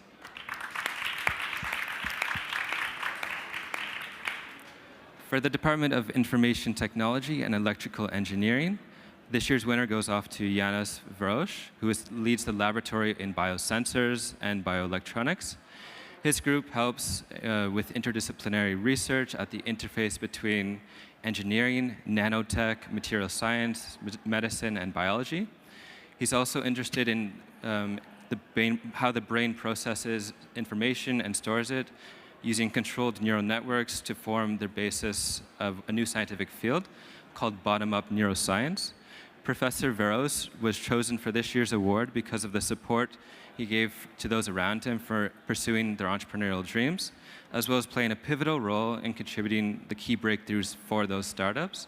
So please give him a round of applause.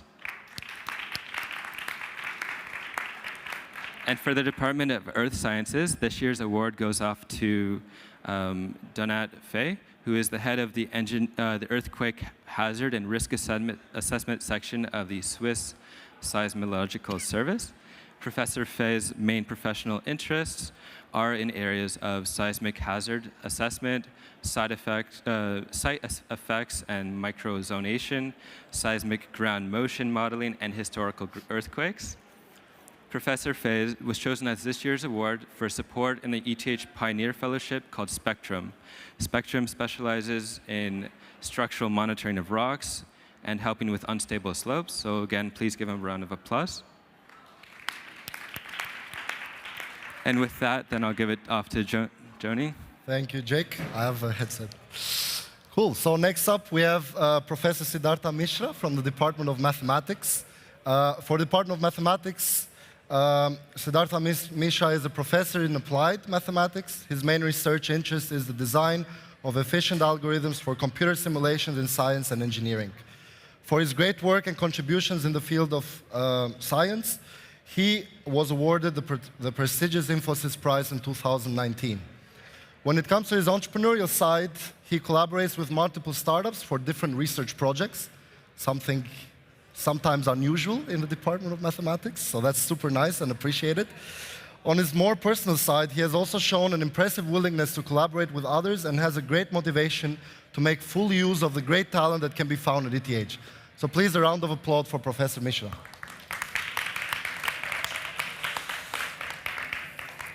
Thank you. Next up, for the Department of Materials, we have Markus Niederberger, who actually studied chemistry and got his PhD already here at ETH. Now he is a full-time professor and chair of the Laboratory for Multifunctional Materials. His research focus is on the wet chemical synthesis of inorganic functional materials for energy storage and conversion. He is known for cultivating an atmosphere of entrepreneurial spirit in his group. In fact, there are a good number of people forming startups there. He is recognized in his group for supporting his students in the entrepreneurial journey, even if that is sometimes not in his field of expertise. In the words of a student, Professor Niederberger deserves the award for a signaling effect that even inexperienced professors in the field of entrepreneurship can help their staff to achieve their dreams with just having an open mind, learning on the job, and trusting. Please, an applause for Professor Niederberger. Next up, for the Department of Mechanical and Process Engineering, we have Marco Hutter. He is a professor for robotic systems. He finished his PhD in 2013 and has ever since been a leader in the research of robotics. In fact, in 2016, he co-founded the startups Anibotics AG, very famous startup, ETH spin-off as well, which has grown massively in the past years, reaching more than 90 employees and achieving more than 20 million in funding. He's well known by his team for pushing promising ideas in the field of robotics. On top of that, he takes a step forward and gets involved in, very importantly, he tries to set people into contact if he has a chance.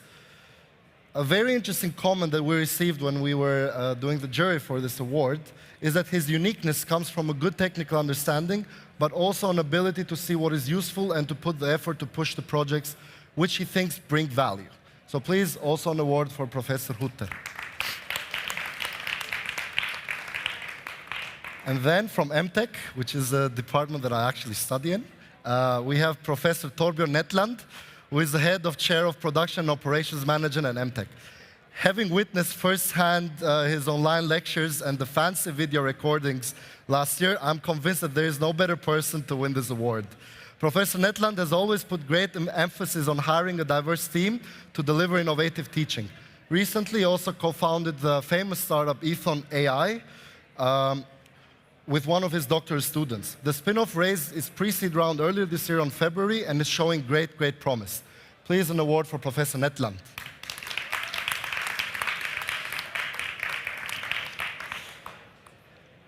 Finally, the last prize before we go on with the winner of the special award, which will be presented by Alex later on.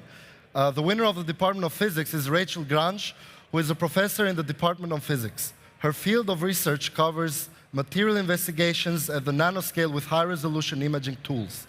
I would like to mention that she has received quite some nicely written and well-backed-up nomination. In fact, students who filed these nominations agreed in all the points that make her so deserving of this award. To start with, I'd like to say that even though she's quite a young professor, she already has 2 startups named Versix and Polarnon, which have both grown out of her group in a time frame of 7 years only. As for her soft skills, she is very well known for seeking the diversity in her group and allowing different cultures to bound over the field of physics.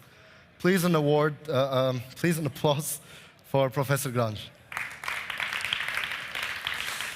So now, I would like to invite Alex Ilic on stage to present the final prize. Let's see if that works. Thank you very much. So I'm very excited to announce the special award that we have each year. So the special award is basically for people that really break down barriers and foster collaboration across disciplines. Before we heard many of the different departments, and this year the students nominated and voted for Alexander Mattis. He received over 30 nominations. He's a food technologist and a professor for sustainable food systems. He's very supportive in creating startups, has had several pioneer fellowships in his groups. And what the students most appreciate is that he has an open door policy where people can come to brainstorm and also discuss difficult situations. What really stands out also is that he's truly interested in bringing research results into practice, and this is why the jury thinks the award is more than deserving for him. So thank you very much. Let's give him a round of applause. Thank you very much. And I also wanted to thank all of the students that nominated and voted, PhD students, researchers, and of course also the jury and the different student organizations. Thank you very much. I think it's super important to see who is championing entrepreneurship in the small and the big around the campus. Handing back to Juni. Thank you, Alex. Perfect. So that's all for the award, but we are actually ahead of time. And I would like to invite you to have a walk around, check out the booth, and then in around 25 minutes, I welcome you all to come back here on stage for the, let's say, the highlight of the event this year. So please stay tuned and feel free to roam around. See you here in 20 minutes.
Hello, hello, hello.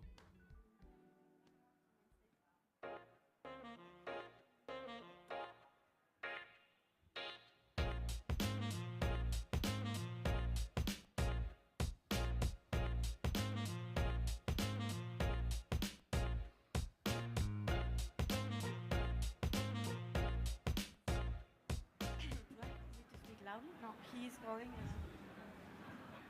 He's calling me and I'm trying to...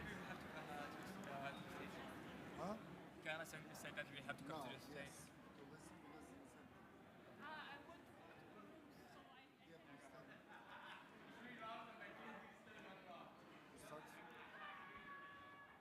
It's written very small. Hello, hello.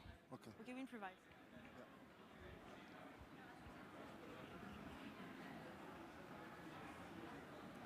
Hello, everyone, again. I want to remind you that the event is not over yet. So we still have the final highlight coming up. So please don't pack up and leave, but get on the main stage. So last time we just presented the award, and now that we're slowly approaching the finale, the most awaited moment for the night, I think it's a good time to bring back on stage our wonderful launch lead, to say a few words to mark the end of the booth and the workshop area, and fully get the focus of each of you back to the main stage.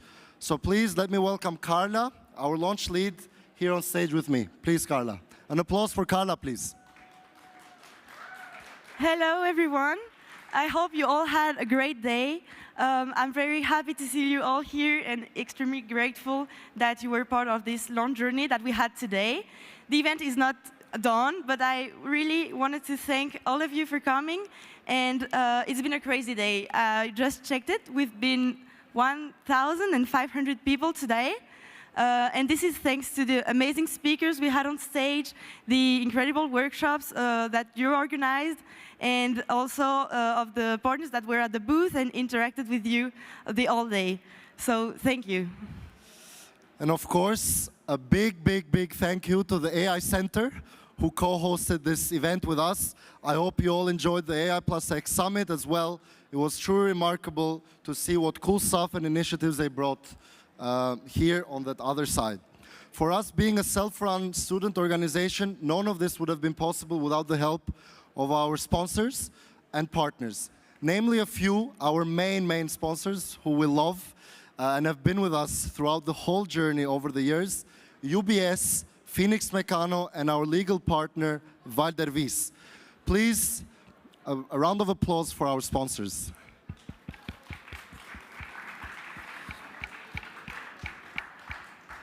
And Yoni just said it, but we're a student association, and this event was organized only by students.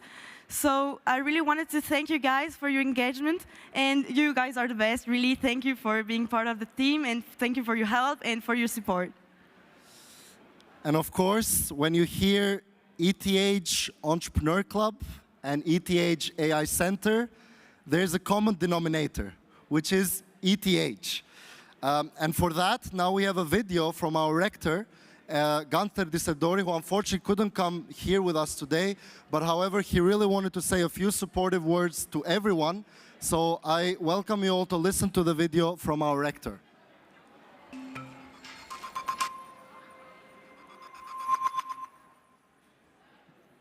Good evening, everyone. I hope you have all been inspired by lunch today. And if you haven't, I invite you to look a little closer. What you have witnessed today is a collaboration between all the different forces that aim to enable you to make an impact through innovation. You have witnessed an effort to encourage your drive to build, to think outside of the box, and to create something from nothing. The fact is that every single one of you is able to bring about change. And you are surrounded by those willing to prepare you for this battlefield.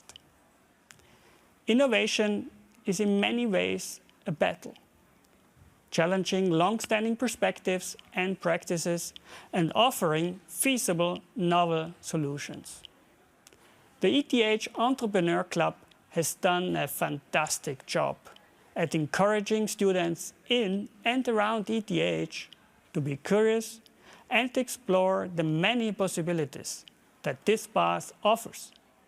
And in doing so, preparing them for a future driven by creativity, connection, and growth, simultaneously rooted in the truth of science and technology. It is also a pleasure to see multiple ETH-related organizations collaborating at launch, for it reflects our mission to build towards a better tomorrow exactly like this, together. My message to you today is simple. You are in the right place. Here in Switzerland, at ETH Zürich, and in the ETH Entrepreneur Club.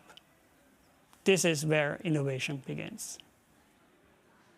So I ask you to allow yourself to be inspired by the little things, the conversations you have had, and the people you have met today.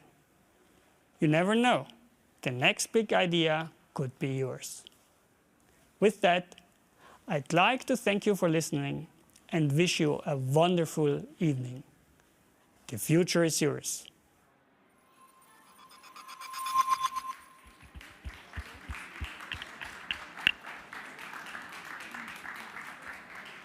We're always very happy to always rely on support from ETH, especially on events of this scale. But I'm also sure that they're very happy too that we exist, especially due to the free publicity that they got from the InCube Challenge, which was public in all social media, in all the big magazines, and everywhere in all the relevant organizations that shared it across LinkedIn, Facebook, Twitter, Instagram, etc. Talking about InCube, let's move now to the part you're all waiting for. I'd like to officially declare that the InCube Final is starting now. Please make some noise for the InCube 2022. Thank you. Thank you.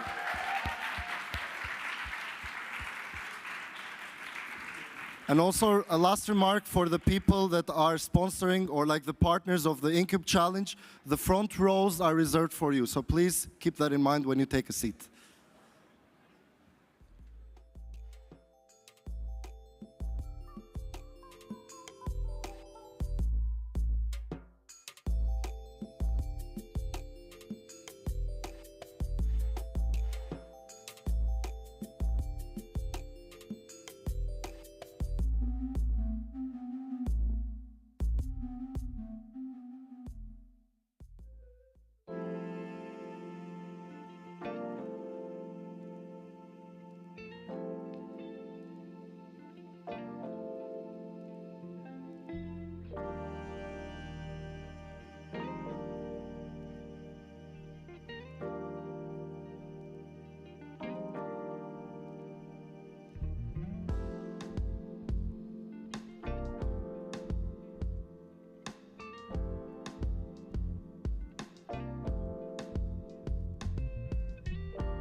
Gonna give you everything you want, 'cause I got to keep holding on, holding on. Can't let you get away, no, no, away, no, no. Oh, you're the only girl, you're the only girl. Holding on. Can't let you get away, no, no, away, no, no.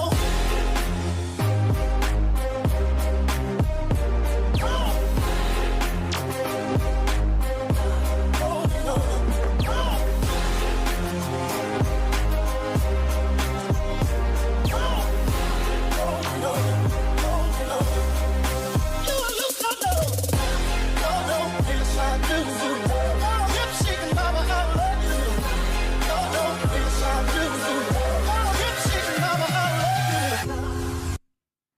Hey, hey, hey, hey, hey, hey, hey, hey! ETH 2022 is on the stage! So, how are we feeling tonight? Good, great, amazing? Yeah, that's the spirit. All right, it's good to hear that. So please join us for the final event. It happens just once in a year, so please join us and see what happened in InCube.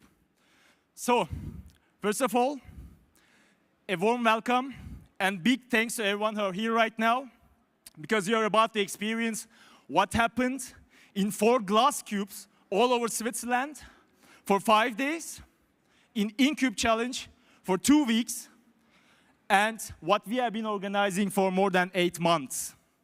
But before that, let me introduce myself. I'm Sarper, a member of sponsoring team, and today I have my friends here, also from sponsoring team. Now a big, big, big applause to Benedict and Eros!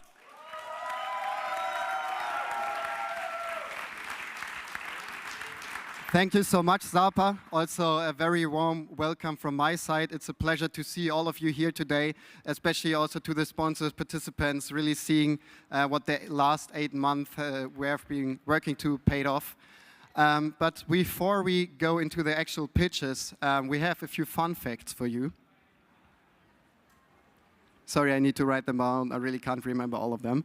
So, what is InCube? InCube is really 5 days of hustle and discomfort in 4 glass cubes, which are proposed or which are sponsored by 6 major sponsors, which are also here, all of them today. They solve 4 challenges, which are solved by 20 participants from 20 different backgrounds, 11 nationalities, and who are then supported by 14 team members in the InCube team, 4 facilitators, 3 people from the kitchen crew, and not so much we supported from the 18 really not funny memes our facilitator John sent into the group chat over the last 2 weeks. And yeah, we said 8 months. It's collectively surely over 10,000 hours we put into this. the participants spent over 100 hours in the glass cube over the last week, 120 hours in Arosa for the preparation, and yesterday we just spent 1.5 hours in the parking garage of IKEA Dietlikon. And I mean, over the last really 2 weeks, we drank 240 Red Bull. We handed out 44 goodie bags, which also included 44 pairs of bright yellow socks from Post. So you have them off tonight. And we also have a non-disclosable amount of parking fees for literally parking in the wrong spot for 5 minutes. And turning over to the sleepless nights, which that caused our finance lead errors. Yeah, unfortunately, I have to agree with what he said. But now it's time to invite on stage a very special person. As you see, a professional calls giver and calls taker, but also a person who always pushes the extra mile, a person who always throws energy at you even if you don't want it, but it's necessary, and most importantly, a true inspiring leader for us all during our amazing InCube journey. So now we three vanish, but ladies and gentlemen, a thunderous applause to our almighty Vice President, Natalie. Natalie.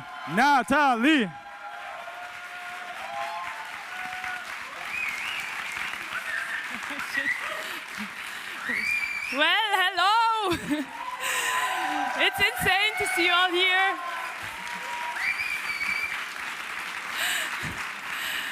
I mean, what a great slide. No, lovely, cool that you're here.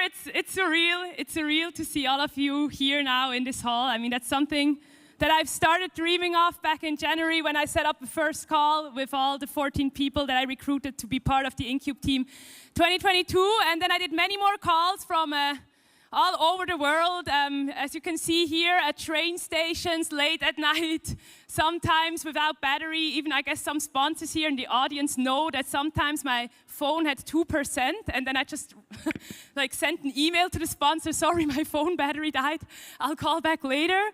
But we managed, and we're here. We made 4 cubes happen. We had an incredible 10 days during these past 2 weeks, and it's just been exciting and life-changing and exhausting, but I think at the end of the day, super, super cool. And I think tonight, and the main reason why I did InCube was because of people, and not because of me, but because of people like my amazing team that I've worked together during the past 10 months, actually. As you can see, we're structured kind of almost like a startup, from logistics, who sets up the cube, who makes sure that the electricity is working, who makes sure that there's enough food, up to content, who invested a lot of hours to really make sure that the people know how to move through a 5-day design thinking ideation process, to marketing, who did all the great videos, who made sure that we recruited. Actually, we had 250 applications for InCube, and we only got to choose 20. So that was also a very, very big effort. And also, obviously, sponsoring, and also our beloved OutCube lead, which you'll hear more about what this is, exactly was right now with Muskan. So I'd like to get Muskan on stage from content.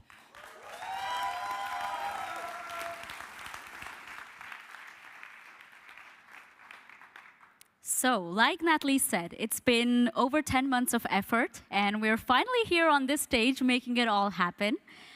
And the journey started with PrepCube for us. So we've been working since January, our content team, working with all the other teams to work towards 3 main milestones: PrepCube, OutCube, and InCube. PrepCube was when we first met all the participants virtually. We did some introductions, some sharing of expectations, and giving them just a little glimpse of what the next challenges for them during OutCube and InCube would look like. And then 2.5 weeks later, we were in OutCube. We welcomed everyone at Zürich station. We got them all together, got on the trains, and we're headed to Arosa at our lodge. And it's been a very interesting journey for us as organizers, for the participants also. We got on the trains. We didn't lose any luggage, thankfully. But some participants did on their flights, and they showed up literally with no bags right into the workshops. And they persevered, you know. They showed up, they sat right into the workshops and sat through the day while we were working in the background trying to get the bags sorted for them on the next day. And yeah, I mean, this perseverance, this is really what I love about InCube.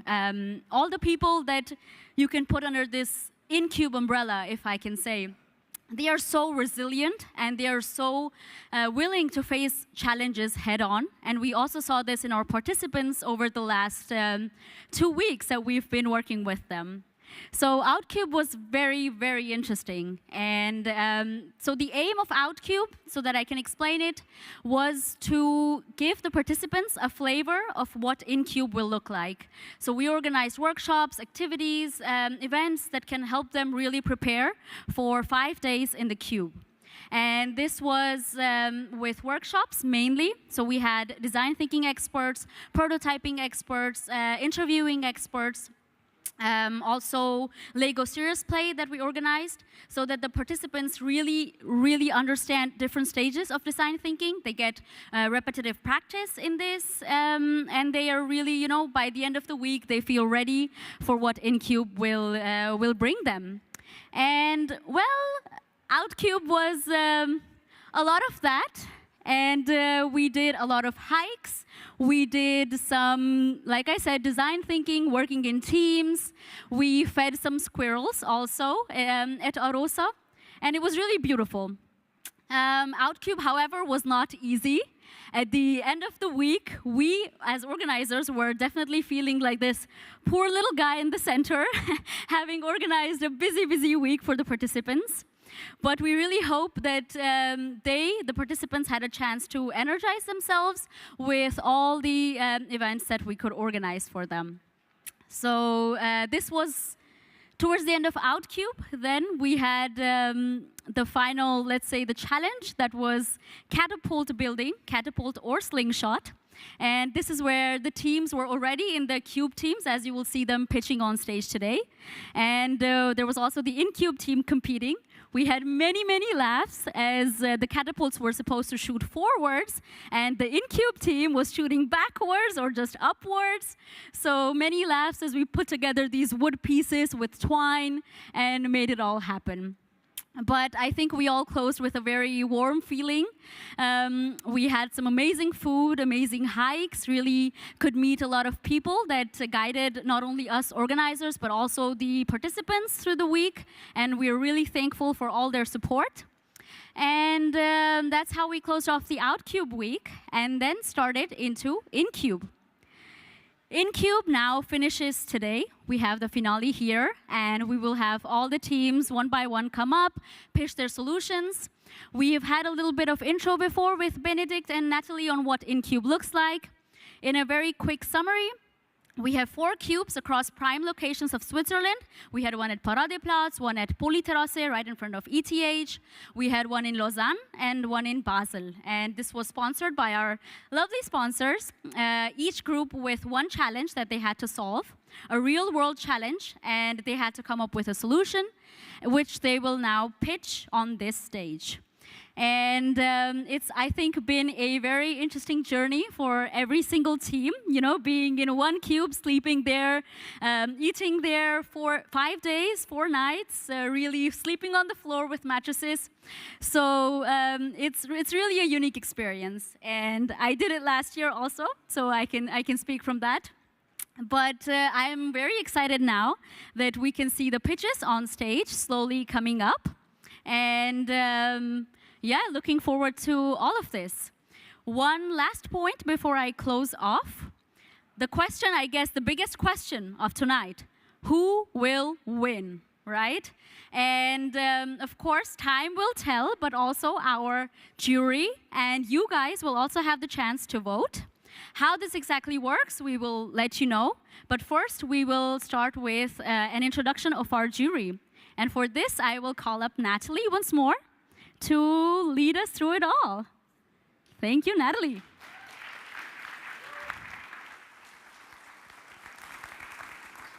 All right, as you heard, there's going to be 2 winners tonight. So basically, you as the audience, you get to vote. How this will work, you'll actually learn once all the pitches are over. But your task is now to just really closely listen and figure out on your own what is the idea that really keeps you going and where you feel like, okay, this is it. And likewise, we will also have a winner, which will be actually announced by our jury. And I'd like to get them quickly up on stage so they can introduce yourself. Please welcome Malik Elbey, Thomas Dübendorfer, and Per Lange. You can go here.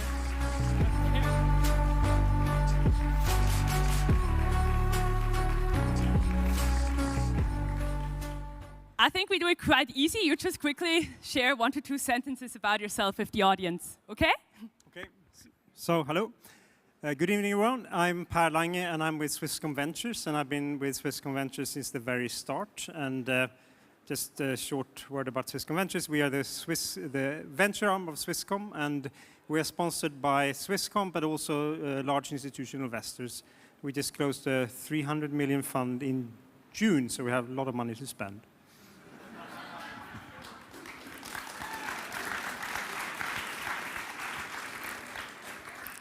Hi, I'm Thomas Dübendorfer.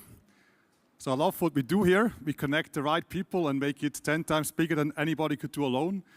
By education, I have a PhD in computer science from ETH. After my tech career at Google and being in Silicon Valley, I decided I want to make Switzerland a startup hub and put all my energy into motivating private investors to become angel investors and put all the money that they earned in a normal job into the crazy startuppers. We financed more than 200 startup companies based in Switzerland. Myself, I have 40 investments, 9 incorporations, and 3 unicorns. So let's hope for more. And I'm in a jury because I just want to help everybody to make a dream real. So thanks for coming, and hope to see you again.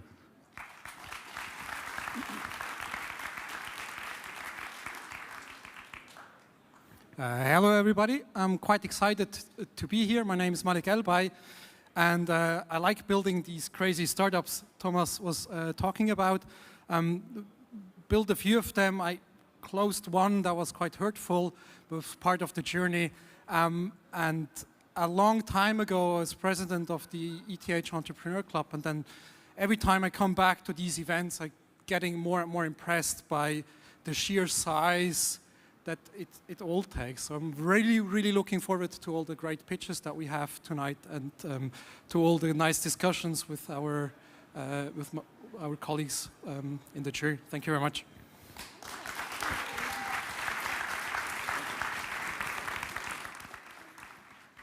All right, so with this, I'd say life's a pitch, and we officially start with the pitching competition. And for this, we start with our first sponsor, Avenik, and I'd like to get Paolo on stage.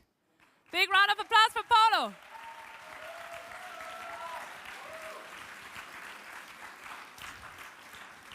You can go here. So, Paolo, since we're fresh and new and it's the first pitch, I'll ask you the most basic question. Why InCube? So as Avenik, we are really partnering with our customer, and not only with the customer, also with all our technology provider, but in this sense also with clinicians. We chose a topic that we would say on one side is very interesting for our type of business as an ICT solution provider, operating and also hosting the system, the IT system of our customers.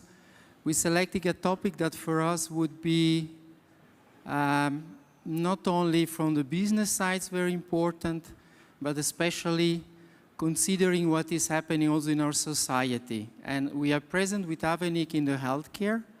And the topic that we would like to share with you and the solution that we are looking to develop for is putting also the human being and the society in the center.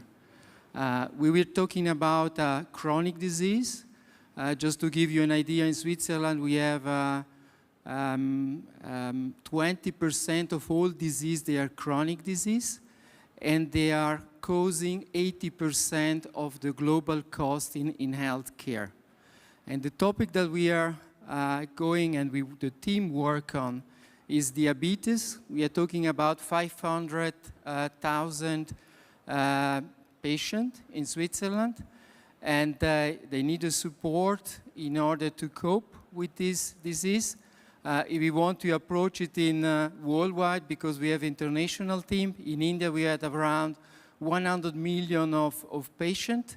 So there is something that can be done, and we do believe with digital solution, with smart digital solution, we can support it. The only thing we can do it not alone. We need partner.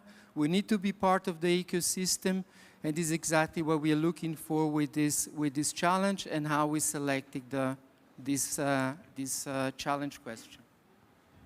Thank you very much. I remember, Paolo, already during the first call that we had, where we literally were just like, hey, hello, do you want to sponsor InCube? He was already pitching to me all the ideas, all the partners he could get on board, and I didn't even know where we would be at, but then it just moved, and we're super, super happy that you're here. And I think with this, I mean, he already gave a little bit of a teaser of what the challenge actually was about.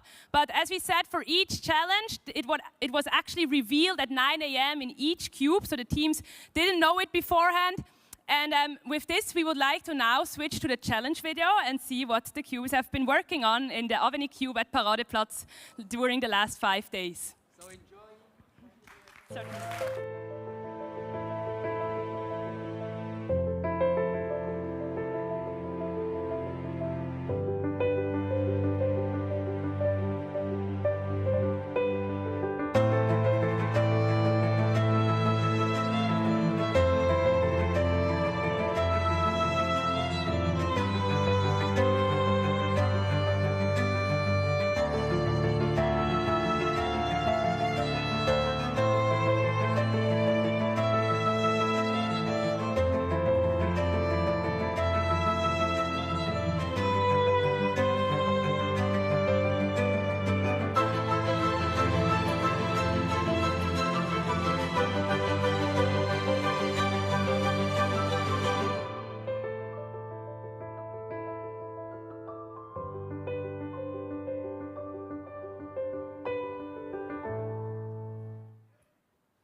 So, hello everyone.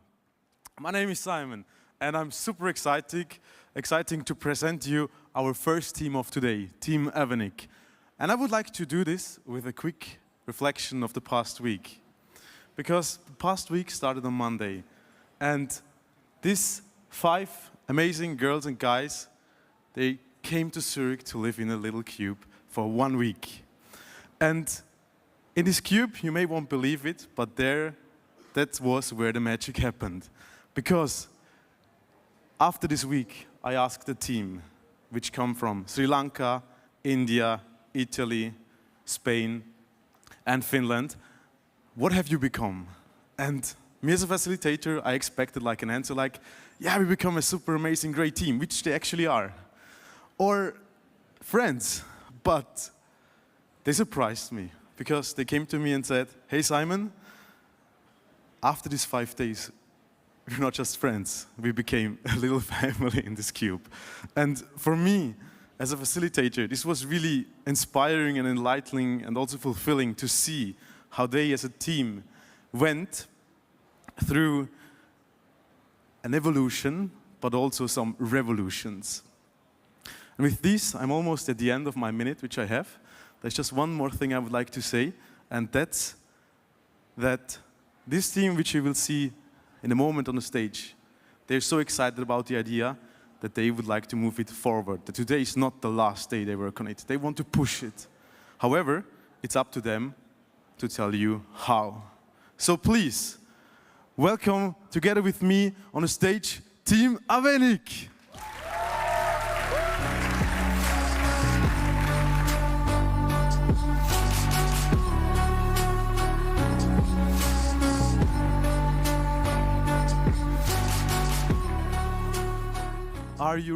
Are you ready? Absolutely. Great. then the stage is yours.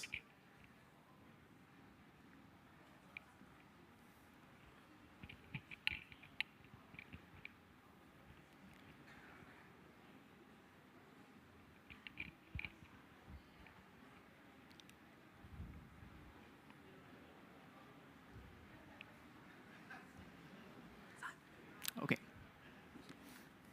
Hello, everyone. I'm Dulaj from Team Avanik and Alexei. Can you all remember what did you have for breakfast today? Maybe yesterday night? Probably yes, right? But what about the last week? Can you all remember what you had for the whole meals and maybe especially in between your breakfast and lunch? Kind of tricky, right? Yes. This might not be a problem for you, but this is a problem for her. There's 500 million of people in the world suffering with diabetes at this moment, and 90% of them are type 2 diabetes patients because of lifestyle habits and dietary planning, and 500,000 people with diabetes in Switzerland. And this caused a real huge burden on the healthcare system. So we started analyzing, interviewing all the stakeholders related to the diabetes management. We interviewed doctors, the nutritionists, and every stakeholder related to diabetes management. But we really wanted to dig deep into the real cause of this problem. We have Antonio. He was working with us during the last few days in our cube, giving insights and all the opinions, and we had the chance to observe her. He's a recently diagnosed type 2 diabetes patient. What we really understand is we observed the effort he's giving into his meal planning and nutrition planning, and sometimes how inaccurate his data tracking is about his meal planning and nutrition planning. After analyzing this data, we figure out there's the real need of this inaccurate data and requirement of this nutrition and planning. But what happened if you didn't get the correct data? This will fail the whole ecosystem. And it will lead to wrong recommendation from doctors, from nutritionists, and it might lead to serious health issues. So, but not anymore. We have this solution, the Smart Sweet Tooth, the future of seamless nutrition tracking. We are thinking of a future that continuously track your nutrition, your food intake seamlessly and effortlessly, and even when the patient is not noticing it. So how it works? We have an implanted tracker on your tooth which track all the foods and nutrition that goes through your mind. And it analyzes this data accurately and real time. And it gives you real-time feedback how it works with your nutritional planning. But we are not stopping from here. It connects with the whole ecosystem of diabetes management. It connects with the medical practitioners, the other connected devices like insulin pump, and also it connects with all the food and nutritional data. And this will guide you and nudge you to make the real thing happen, to nudge you to make your lifestyle habit change. So in our app, we have the whole data on food tracking. But what really matters is this real-time data and this real-time feedback that you are getting. Because with this real-time feedback, we're thinking of changing and nudging you at one step at a time. As an example we got from a doctor, there's a nice insight that she said, when someone wants to drink cola, in the first step, they try to at least convert them to go for a zero cola. This is the one step at a time that we are trying to address through behavioral changing. Over to you, Alexei. Thank you, Dulaj. So, let's get to the business side of it, right? So, we at Smart Sweet Tooth have found the sweet spot in the diabetes management market. So, we're right here because it's effortless, it's continuous, and it's also changing behavior effectively. It's unlike the food tracking apps that you can find, where you have to manually log in that data every time. It's unlike finger pricks, where it hurts every time. You need to get the blood out of there. And it's unlike continuous glucose monitoring, because that only gives you one side of the story. With the Smart Sweet Tooth, you get everything. It's going to change your behavior, and it's completely effortless. So we have 2 ways to go to the market. We would like to get this medically approved. So we're going for an artificial tooth with a tracker inside of it, and then that can be added by a dentist. And also, a quicker way to the market is a quick sticker. With the chip inside, you can immediately get that data straight to your app. So these 2 devices will be sold directly to consumers, and also the data will be shared to the doctors, nutritionists, to ensure that every single patient will be taken care of, personalized, and really helped. So the roadmap for this is, for the sticker with the chip, we would like to go straight to market and start validating with real customers who care about their nutrition, or maybe they're just interested in a tech-savvy product. That will create a new market in the 3 to 5 years and also lead the market.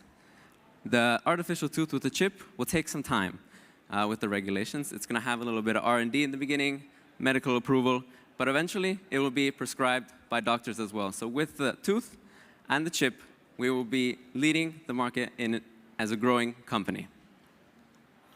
So how about we improve the quality of lives together? Actually, we started validated our problem statement and the solution with real users. But we didn't stop from there.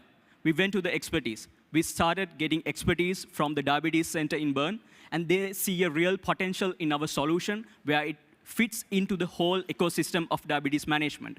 Because what we are trying to solve here is the root cause of this whole problems ecosystem. When we're solving this root cause of ecosystem, of tracking and getting this accurate data, that will solve most of their issues. So we are not ready to step out this only from this stage here. We are taking this idea to the next stage of Diabetes Innovation Challenge, and we are trying to solve a problem that many people are affecting, and we really wanted to make this change happen. So we need your help. Vote us and make this change happen for everyone. Thank you very much. Team Avenic. Team Avenic. Team Avenic.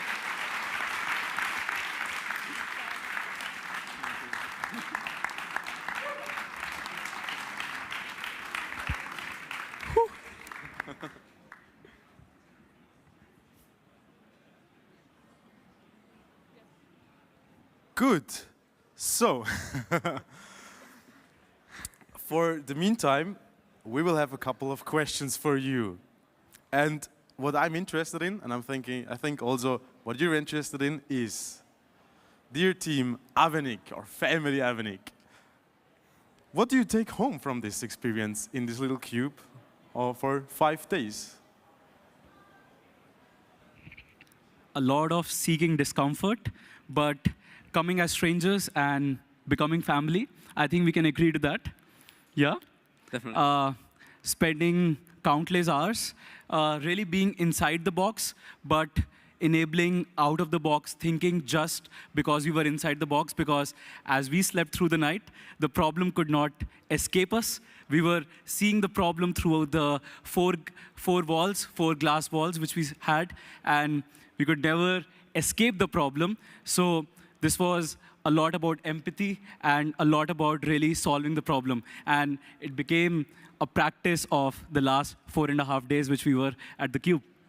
And we couldn't escape each other either. Hopefully. Great. Then I will have a second question. I mean, living for 1 week at the Paradeplatz, showering downstairs in the middle of the Paradeplatz. I mean, during that time, you for sure must have seen something really funny or interesting. Do you have a story to share with us? I think you might be alluding to a certain story that happened a couple of days ago. The shower that we had at Paradeplatz, we were told that it's the best place in Zurich, and it was the public toilet and shower right in the center, so where everybody is, right, with the nice clothes and all the stuff. And so I'm going to take a shower. Now, I want to be really comfortable when I take a shower. I don't need everything on. So I went with my towel straight through Paradeplatz, flip-flops on. Everybody's watching me. Everybody's going, who the hell is that man? What's happening? but it was a great time, and it was a great experience, really. Cool. then I think I come to my last question. What do you take back home with you from this experience? I think that we'll take home a lot of friends, a lot of memories, and a super idea that we built together, and I'm really proud of it. So I will remember this forever. Okay, I'm being like too emotional with you, even if we fought the whole time. Okay, it's not hard. So yeah, I think that's enough. So, thank you, Simon, for the questions. But of course, we have some questions from the jury as well. So please. Yes. Hello, thanks for a really nice presentation, really well done. My question is, your value proposition rests a lot on this tooth and the technology behind it. So how much research did you put into, is this doable? It sounds a little bit science fiction, but it'd be interesting to see sort of, how much effort did you put in to see, can you actually produce this sort of device? Thank you for the great question. In our iterations of the product, when we were going through the product, we went through different technological versions of the same product to find really an actual product which is non-invasive, which doesn't require you to implant your tooth, at least for the initial phases. So that was really papers and technologies which we saw. Back in 2018, a smart tooth, which is really a chemi-resistive sensor, which was implanted in the tooth, and with the advances in miniaturization, and of course, you have to take care of the batteries, this was made possible back in 2018. But it was limited in its functionality.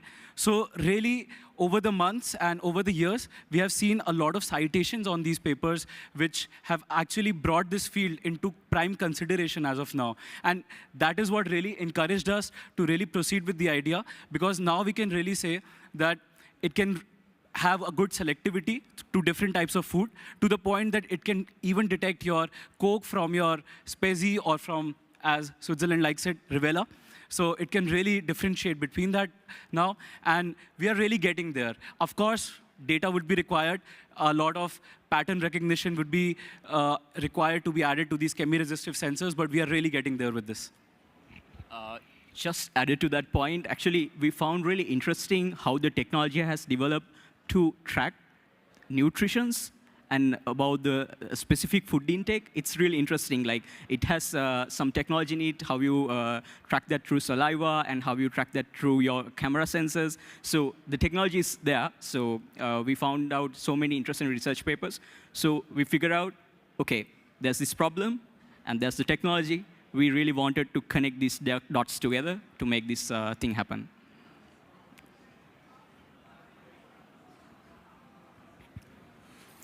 So, thanks for working on this very important problem. My wife also suffers from diabetes, so I know the problem very well. The thing is, you measure what people eat. You don't measure what happens in the body after eating sugar. Why don't you go a step further and also measure what's happening afterwards? Yeah, it's a really important question, because we found out, OK, nowadays the problems are not like a one-way solution. These problems are wicked problems.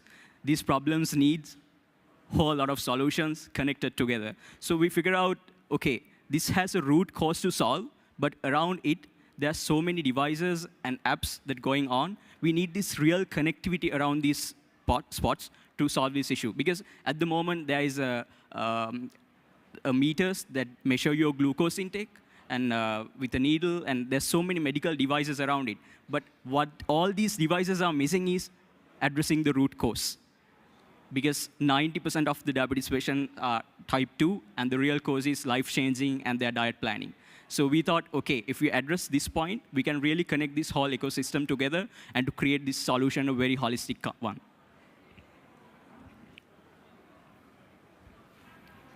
So I also have a question, but it's focusing more on the business model. So in the pitch, you said that the device will be paid by the customer. did you think a little bit more about how the model is going to be structured, how much is going to be to buy such a tooth? And did you think about the subscription model maybe? Yeah, so actually we interviewed Antonio, and he gave his perspective as a patient, and then they already paid a lot of stuff, lots of device.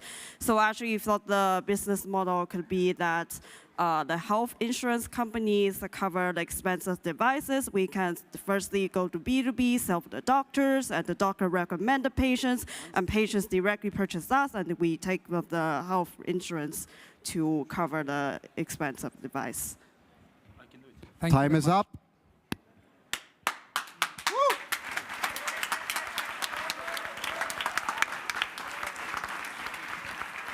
Great. All right, now it's time for Team Roche IQVIA.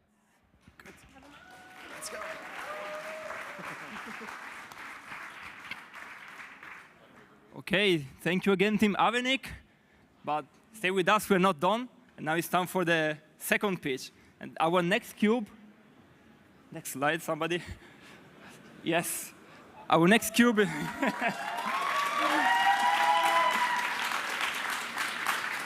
Just a few words, but the next cube is special because this year we are introducing what we call joint sponsorship, like collaborative sponsorship. So two companies come together, co-own a cube, and they really join forces, knowledge, resources, in order to tackle a bigger challenge that can only be solved collaborating together. But let me invite on stage who made this really possible. So please, Alberto and Tom, come on stage.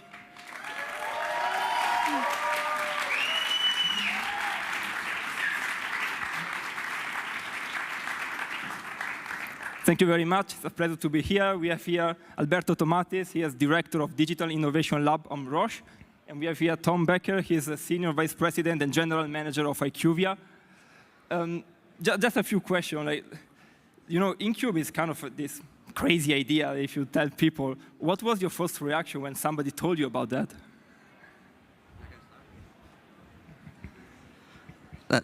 Honestly, I just say, why not? Let's do it.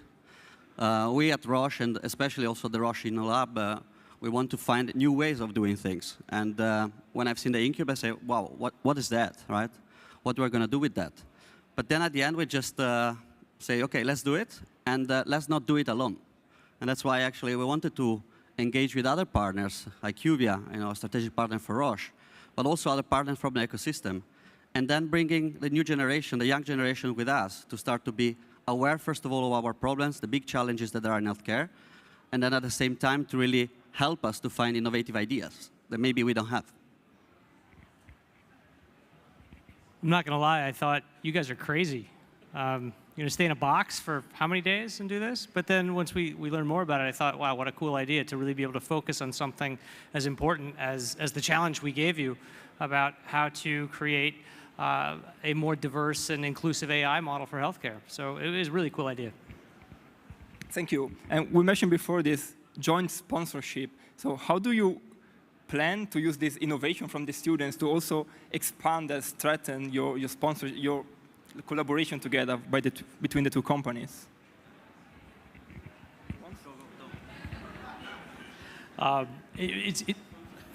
We've been extraordinarily privileged to work with Roche as a customer for a very long time, and it's extraordinary because they've been so innovative in so many ways. But the speed of healthcare change now is like nothing I've ever seen before. It's happening so fast because of technology, because of data proliferation, and also the burden of disease we just heard about. It continues to get worse. So we need more solutions fast. And the idea of being able to collaborate with one of our favorite partners, but to do it like this with ETH, with these students, this to me is really exciting because we need all of the ideas we can get, and we need them quickly in order to solve these problems. We cannot add anything more. OK, so we are about to show the challenge with the video. But just a few words, how did you come up with it, and why is it so relevant to the healthcare world today? I can give a start. So the challenge is around closing the gender gap within digital health and AI. And this is a huge challenge, right? It's a challenge that not an individual, not a company, and can solve. So that's why we really thought was definitely a big one. But together with some partner and these 5 brilliant minds in one cube for 1 week, we could potentially identify other opportunities, other ways of looking at this challenge, and other angles that maybe, again, we don't see today.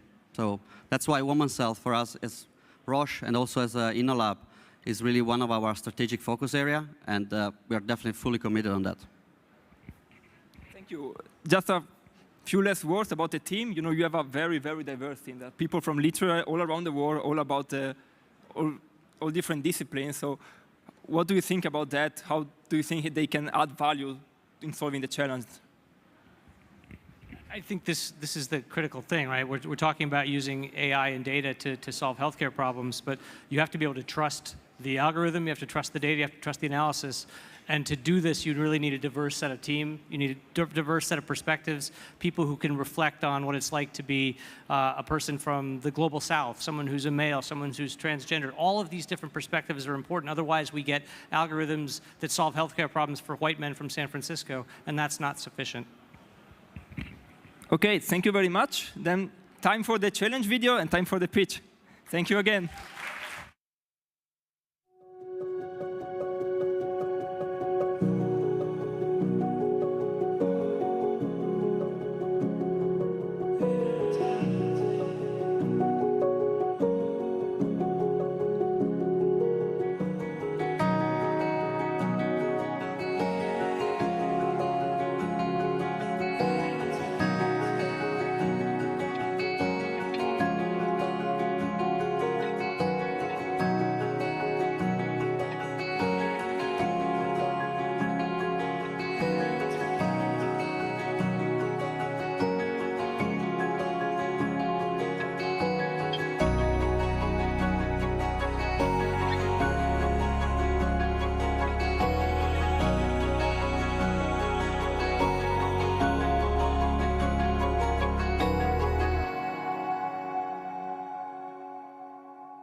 Hello, everyone.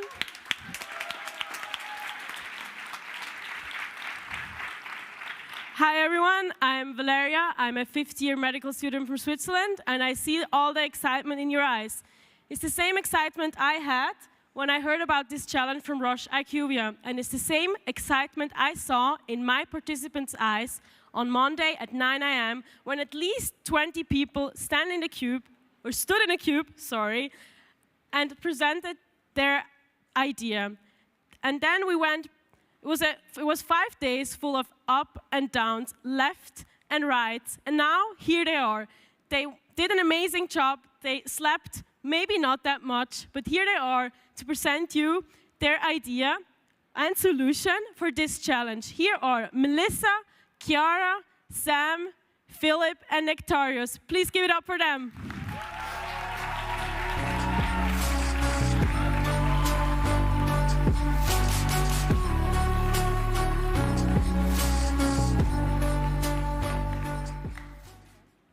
And you can start now.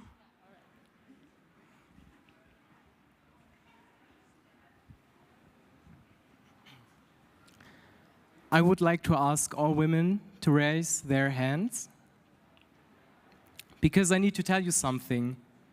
You might be suffering from a disease that you're not aware of, that your doctor might not diagnose properly, and where the diagnosis takes about 8 years to get detected, right? So it's about endometriosis, which concerns 1 out of 10 women in this room. So what is the problem? It's not only about a patient that is unheard. 8 years is a long time, right? It's also about the doctor that doesn't have enough knowledge to diagnose properly.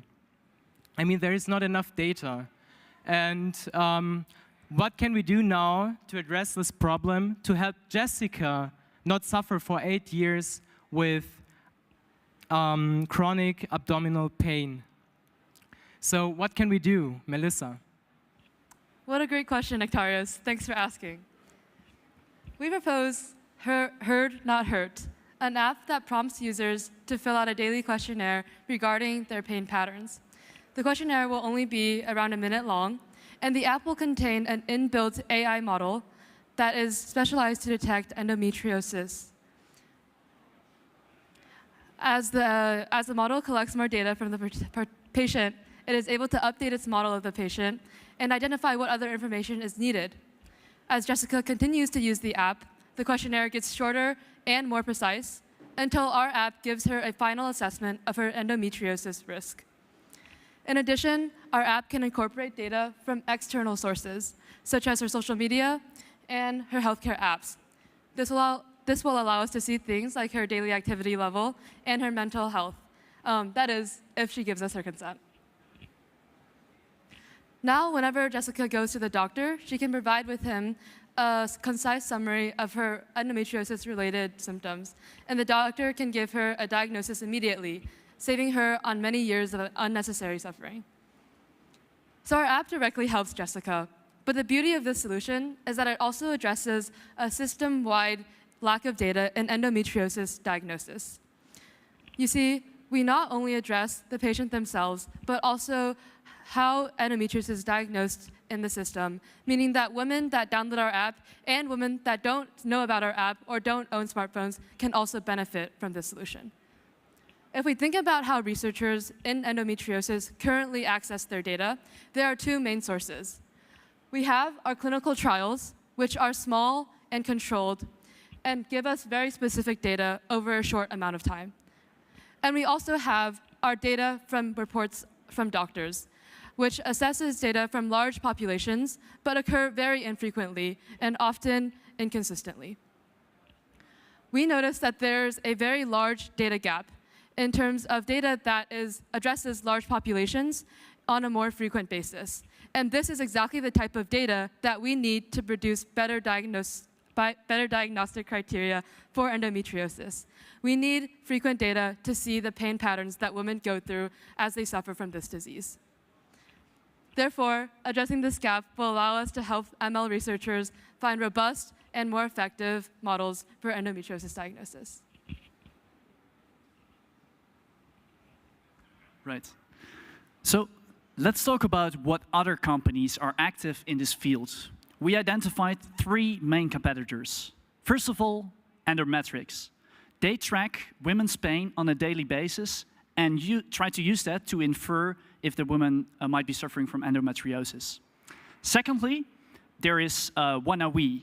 They also focus on endometriosis, but they try to establish a platform, a community where women can speak freely about their symptoms. And finally, there's PainScale. PainScale is a platform that focuses on chronic pain in a more general sense. So what is it that we do differently from these three companies? Well, apart from seeing how women, apart from tracking women's feelings, we use their feedback to incorporate it in an AI model that outputs a pre-diagnosis for endometriosis. And how? Well, then the question remains, how can we make money out of all of this? So at first we were thinking, maybe we can use a subscription fee.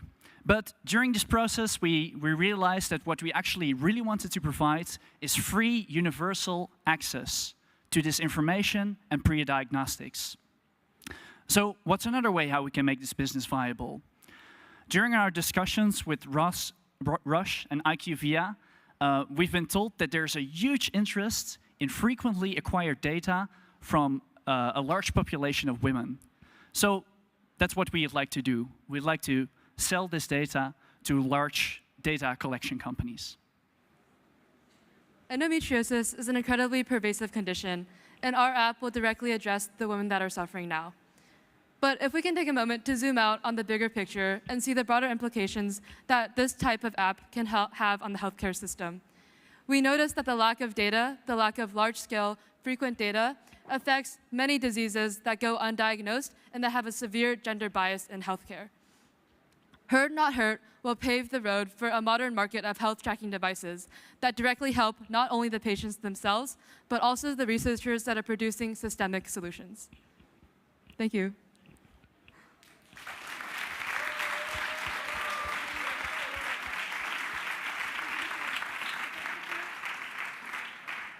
now we'll head over to the jury if they have some questions. Thank you very much. So we heard you and we're not heard. I really like the name that you chose. And I think really smart that you came up with a way to provide the services of your application for free to the end user, and with that create value and work towards inclusivity.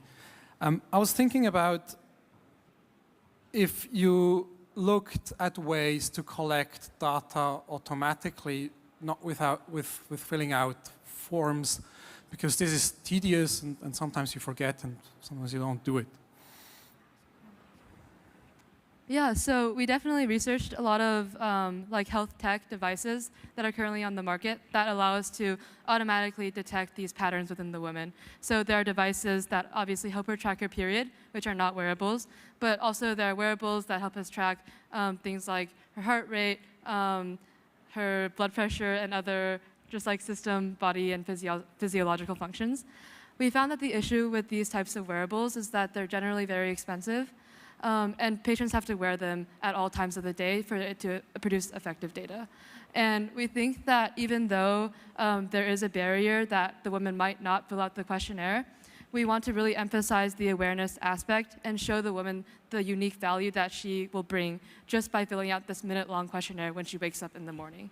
And so hopefully we think that providing that value statement to our customers, she will be more incentivized and would be more willing to give us their data. Or perhaps to briefly add on to that, I think we also don't have to ask, let's say, the same set of questions every day. We can ask as little as one question, which maybe changes every day, or maybe we ask it once a week, because now there's no data at all, and already having a little bit of data would already help a lot for this. If I understood the challenge correctly, it's about gender bias in AI models. So they're trained with basically data which is not having enough data from both genders. Now you look at the sickness only for women, and you train it just on that disease that women have and not men have. How do you now bridge the gender gap here?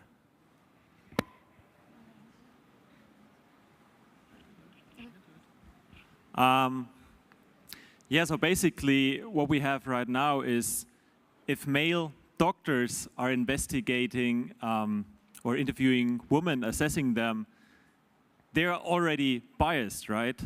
So we try to reduce this bias that a woman is not going to be dismissed just because she's asking the wrong questions.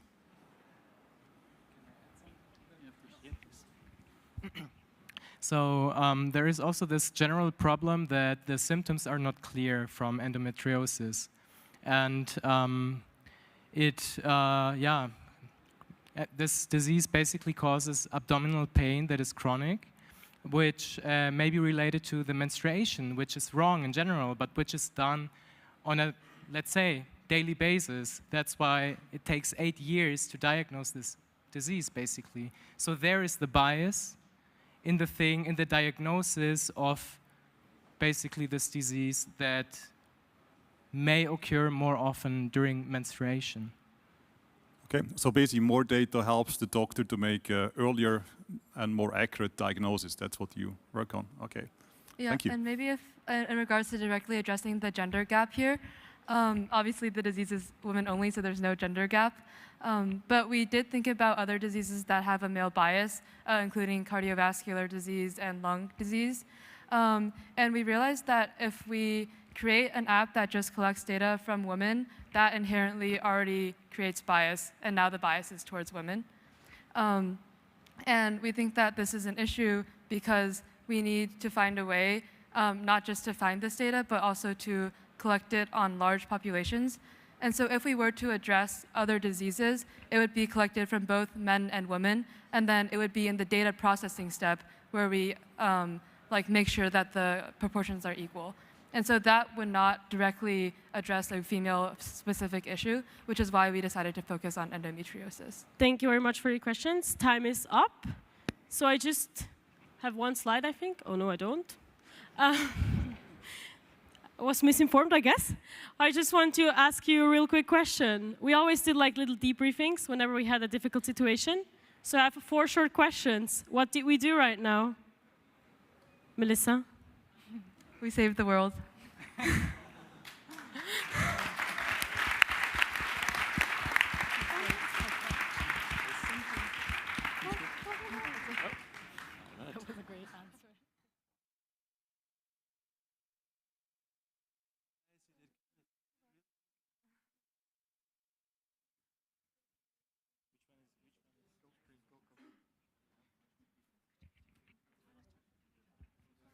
Flashback. Flashback. All right. So now we have a flashback video for you. The flashback video.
All right, it's me again.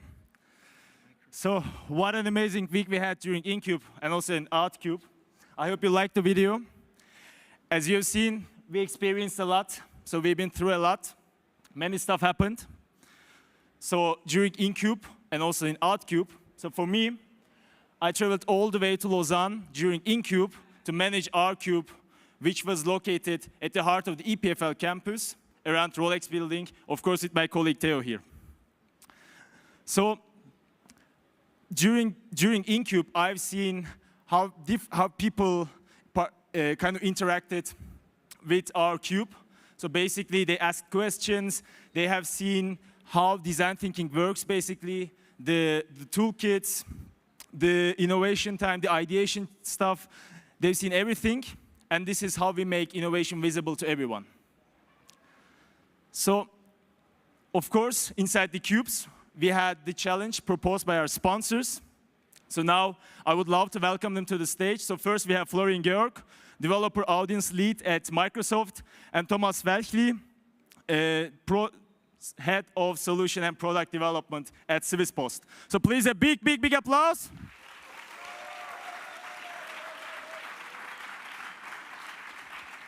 So welcome. It's great that we have you here. Thanks a lot for making this possible. So now I have some questions for you. So I have been in different challenges, in different hackathons, and Microsoft was always there, almost always there, partnering up with different companies. So now the question is for both of you. First, for the Microsoft. What is the strategic reason behind partnering up with different companies and tackling their challenge together? And for the Post, which value do you see partnering up with Microsoft and tackling your challenge with them? So maybe we start with Microsoft. Yeah, thank you, Sarper. So I think it's fair to say we from Microsoft, we first and foremost see us as enablers for partners, customers, and startups actually to use our technology to achieve more with the technology and to make an impact. So, and that's the reason why from our side, it makes more sense actually to partner with somebody who has a real interest in the outcome, who has really a problem that needs to be solved, and also maybe has the structures to actually connect to that afterwards and do something with it. Because if you've been to hackathons or innovation challenges, there's nothing more frustrating for everybody involved, like all the passion, all the great ideas, everybody, what everybody brings to the table, and then like you do a pitch, everybody goes home, and then just nothing happens anymore. And we at Microsoft, right, we don't have really the structures to follow up on that. I mean, we can give you cool ideas and technology, but what we're really after is to channel all those energy and all this passion into some problem that really needs to be solved from our customers and partners. And that's why it's so exciting to partner with, in this case, with Post, to really work on a challenge that, that needs to be solved. So, and yeah, that's what we like to do. So why Microsoft and Post? 3 reasons. The first one, we are working together today, and I think that was a new experience to work on the other way.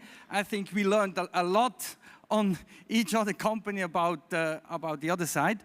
The second thing, we are not at Swiss Post, we are not used to work with those kind of innovation. If you don't believe me, you can ask Malik. He can tell you stories. So for us, it was important to see how other companies communicate with those kind of creation. And the third reason, basically we are a logistics company, and you will see we have a digital task. So a partner, to have a partner which is in this digital world was a very good decision. So thanks a lot for sharing. I have another question. So this is basically on Monday, we met at 8 a.m. on train station, and we traveled all the way to our cube. And now I would love to ask, like, what was your first impression, the initial thoughts when you see the cube standing, 5 cubies inside, ready to tackle your challenge? So what was the first idea, so like first impressions? Maybe this time with Post? First impression was a very nice location. But the second one is, I think, more important. We were inside the cube. After 5 minutes, it became very hot. And the rest of the week, because all the week the sun was shining, I thought in the office how they survive in this sauna. So that the second impression. Yeah, thanks. So for me, it was also like also a little bit of throwback time, because actually we have been part of InCube last year already, and I instantly felt reminded, like, oh, this is great. Like we saw that like now it's getting started, and those really passionate people are going to work on a really important case. So I was really getting excited once I saw the nice location and the cube. And the team actually, and I was really looking forward, and it felt instantly that, that some great ideas will come out of that. I was totally sure about that. Thanks a lot for that. So I know we're excited, I'm excited, you're excited. So let's reveal the challenge and see what our cubies did through this whole journey. Thanks a lot.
All right. Good evening, everybody. So I want to tell a very quick story about InCube. I want to tell you what InCube is all about. InCube is a story of ups and downs, highs and lows. It's a story of very short espressos and very huge amounts of Red Bull. It's a story of, very low team cohesion, but huge team spirit. It's a challenge, it's a story that brings strangers together and makes them into friends. So stuff goes in every single direction during InCube. But there's one constant, and that constant is having fun. At the very first day of InCube, we had to express our hopes and fears, and the very first hope after winning was that we all had fun and that we came out of this challenge with a big smile. So ladies and gentlemen, please welcome on stage Team Swiss Post and Microsoft. Big round of applause.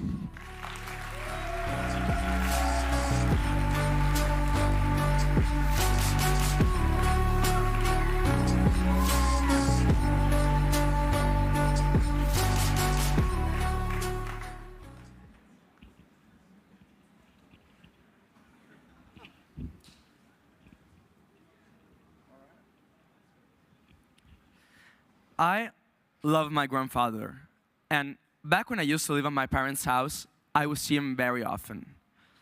A couple of years ago, I had to move for university reasons, and so chances to see each other became scarce and scarce over the years. In addition, he grew older, which means that he cannot drive a car anymore.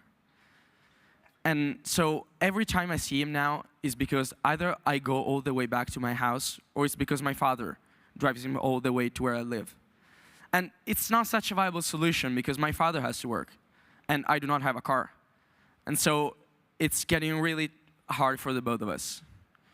Now, try and imagine a future where no one has to drive my grandfather to my place, and the car drives itself to my place. Autonomous driving is the future, and it's getting closer and closer. And it's bringing us towards a more connected, safer, and inclusive environment. Cars do not make mistakes while they drive. Cars do not get tired, and they definitely do not get drunk while they are at the steering wheel. However, the situation is still far from perfect.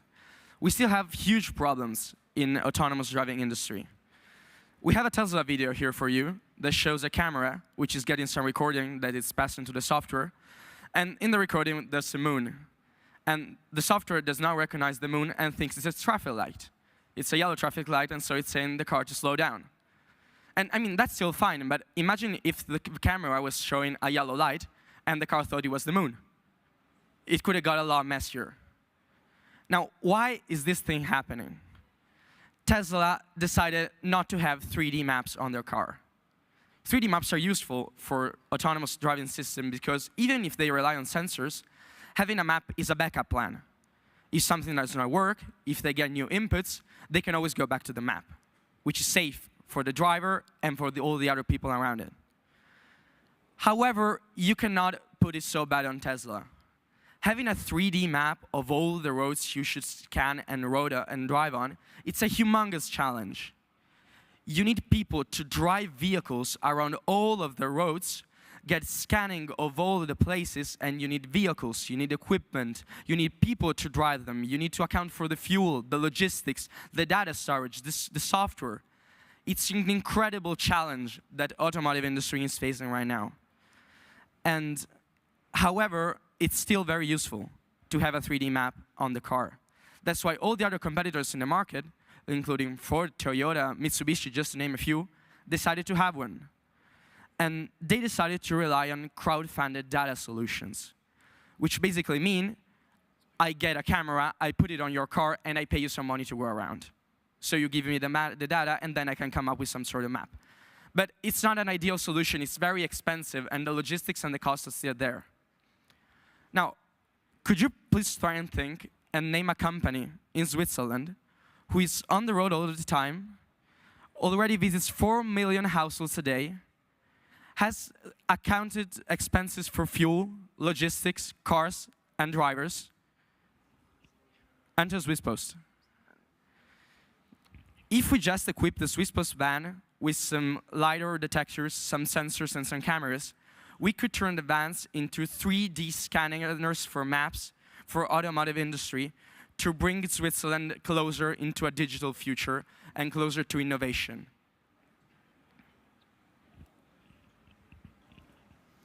Okay, so here you have a nice postal vehicle with all of these sensors, but what social value does it bring? Well, it turns out 6% of the Swiss population has severe disability, meaning they're almost completely mobile. 20% of Swiss population is disabled. So you can imagine this is gonna create a more inclusive society. Also, the aging population is becoming one of the hugest problems in Switzerland. So you can have a safe vehicle for your grandmas and grandpas. Also, by having safe vehicles, you're gonna prevent accidents and you're gonna lower the rate of disability. So yes, nice societal value, but is there a market growth? And as it turns out, there is. So 16% of of the car companies are investing into the self-driving cars. And when you look at the opportunity, it is huge. So 55% of small companies anticipated they're going to have a self-driving fleet in the 2 decades. Nice. But then what are the costs here? Well, they're huge. So how can the both benefit from it? As it turns out, from our cost-benefit analysis, the internal rate of return of this project would be 160%. Quite a nice project. Net present value over 12 million Swiss francs, and the post will get the return of its investment in as little as 9 months. So, again, very nice and definitely creating a more connected and inclusive society. But should we stop here? Is this enough? And for us, the answer is no. This is how the future looks like. So here you have something that looks like a brother or a sister of a city, where everything is connected. Physical, digital, and machines. Very futuristic, right? Well, as it turns out, not quite. The city of Zürich has this type of map, a twin city, and it's publicly accessible. And it gives great promises to the future. As you can imagine, you can do urban planning, you can do predictive models, you can do many of the things. But one big issue with it is real-time data. We have to feed the model the real-time data into Web 4, the IoT, the Internet of Things. And we believe that the Swiss Post can be a pivotal player into bringing data, the real-time data, since they're on the road every day and they're not utilizing the time, into developing a more connected future where machines, people, and technology is working together and not against each other. So please, take a step with us towards a more connected future. Thank you.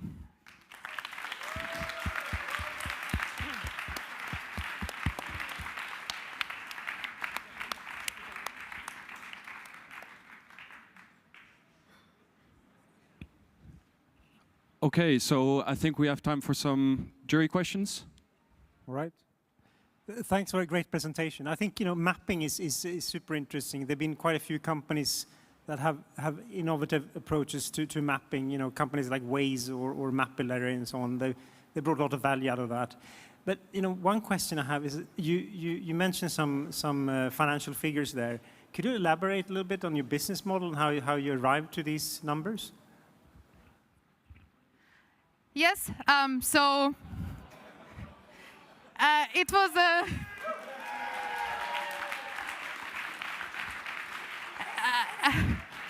So please, it is somewhat of a rough estimate, but to actually get the cost of data, it was a bit of computational finance effort, R and Python, trying to derive conclusions. We actually think these numbers, so around 5 million going to or 5 billion, whatever, they're a little bit of an underestimation because actually, so the Nokia, the 3 car giants actually purchased Nokia's mobile system for 3 billion. So this was our starting point, going down, feeding it some data to come up with this, and the rest is just financials. We have the whole business model. We have the equipment here. We have accounted for the overhead costs. We have assumed partnering with Microsoft Azure to give us the cloud space, the installation Operation cost, 10% allocation for marketing, a bit of a strategic allocation again, depreciation of equipment, and the taxes, and little nice Excel formulas that give you the finals number you can see here.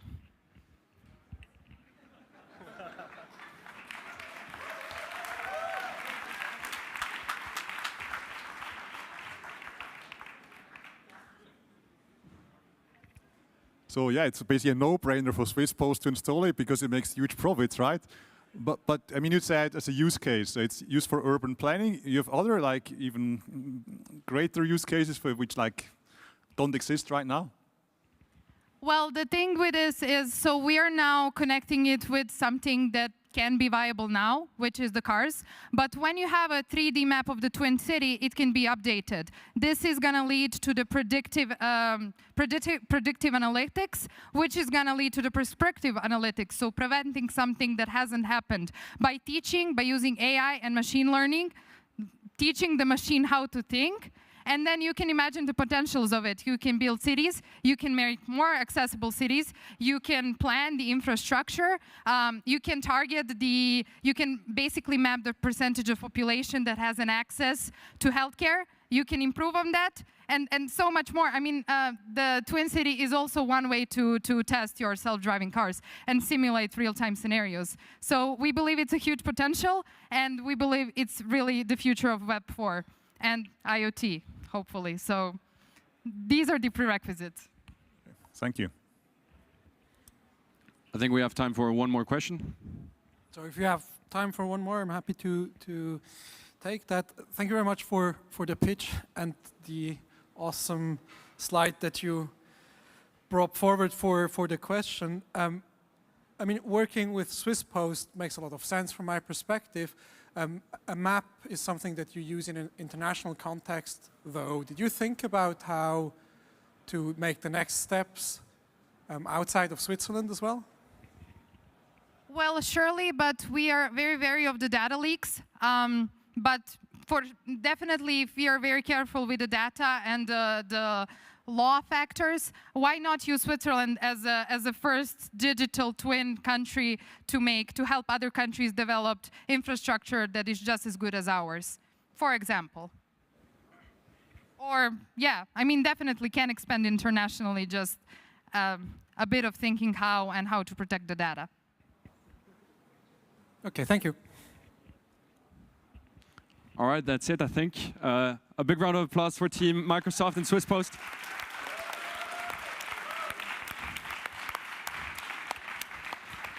And I have one kind of fun little question for the team.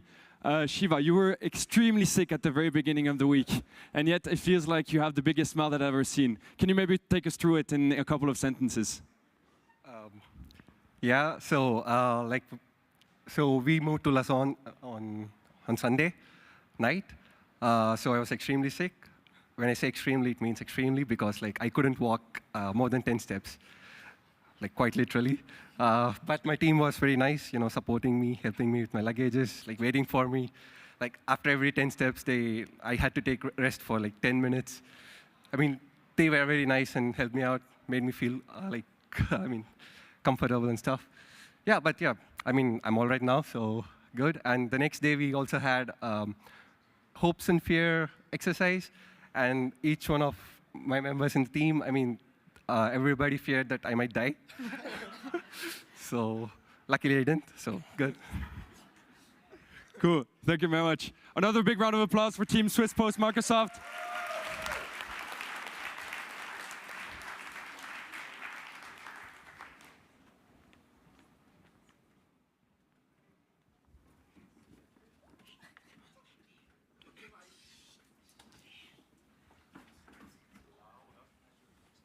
All right, I think we can all agree that that was an incredible pitch and also an incredible business opportunity. But don't be fooled, it's not over yet. There's one more cube to come, and that's Cube Siemens or Cube ETH Polyterrasse. And this one is kind of special because Siemens actually participated in the challenge last year already, and their team won last year. So I guess the expectations for this year are a bit higher, which might also be the reason why their team really worked tirelessly for the last 5 days to come up with a solution to a challenge that is, that concludes 40% of the world's energy consumption. But I actually have someone here today, or some representative from Siemens, who is way better at explaining all of this. Please welcome Michael Key. He's the Director of Innovation for Smart Infrastructure at Siemens in Switzerland.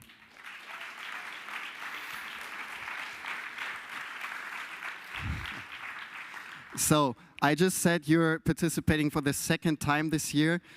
Where do you see the most value in this competition? First of all, we want to support talents, and I see a lot of talents here in this room. I think it's really great to have all these students with ideas, and we really want to support them to grow, and this is also a very good event, the InCube Challenge, to grow with a challenge. Second, of course, we want to convey the message to the world that Siemens is a very good workplace, that you can really work on challenges there, which are really interesting. But you can also change the world, and you will see we are really working on the sustainability challenges also of our day today, and we really want to decarbonize the world to really get to a net zero in future. Yeah, thank you. You already hinted at it, so we will see the challenge in a second, but how did you come up with it, and how does it play into your current business interest and your innovation strategies you have right now? Yeah, actually, it's not easy because it's the second time already to think about a challenge, and it should be even better than the last one. But it should be always open. That means we really want to get creativity from the team. That means we should not narrow it down too much. That's why I think we left it very open. But it also has to do with something what we are doing at Siemens. And we are connecting today and also tomorrow a lot of buildings. We are connecting them by data in the cloud, but we also connect them with energy flows by really connecting them and managing the energy between the buildings. So, and the challenge has to do something with this, and you will see it in a minute in the video.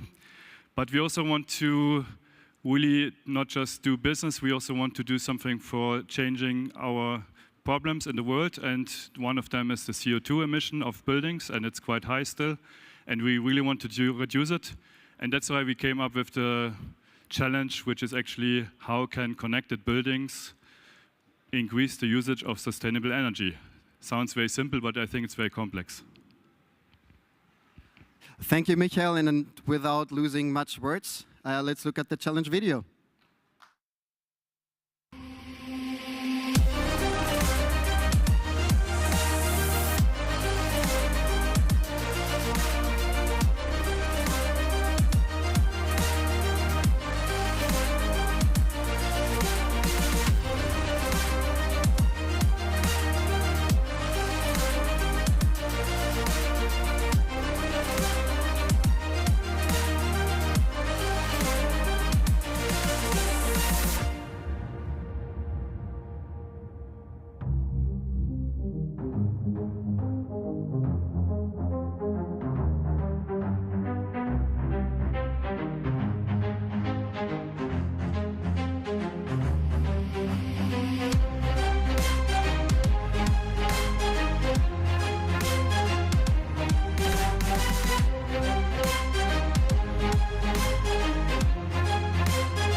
So, my name is David. I'm a robotics student at ETH, and I was facilitator for this year's Polyterrasse Cube as an ETH student, having spent countless hours, days, months at ETH. I was really happy to give this international, intercontinental team the chance to also be part of this creative and really productive spirit that ETH offers right on Polyterrasse to them. I think they could really experience how ETH, how the people are, how the community is, because they were literally looking at us all the time. So now I don't want to waste your time, their time. Let's give a big round of applause to the team Siemens.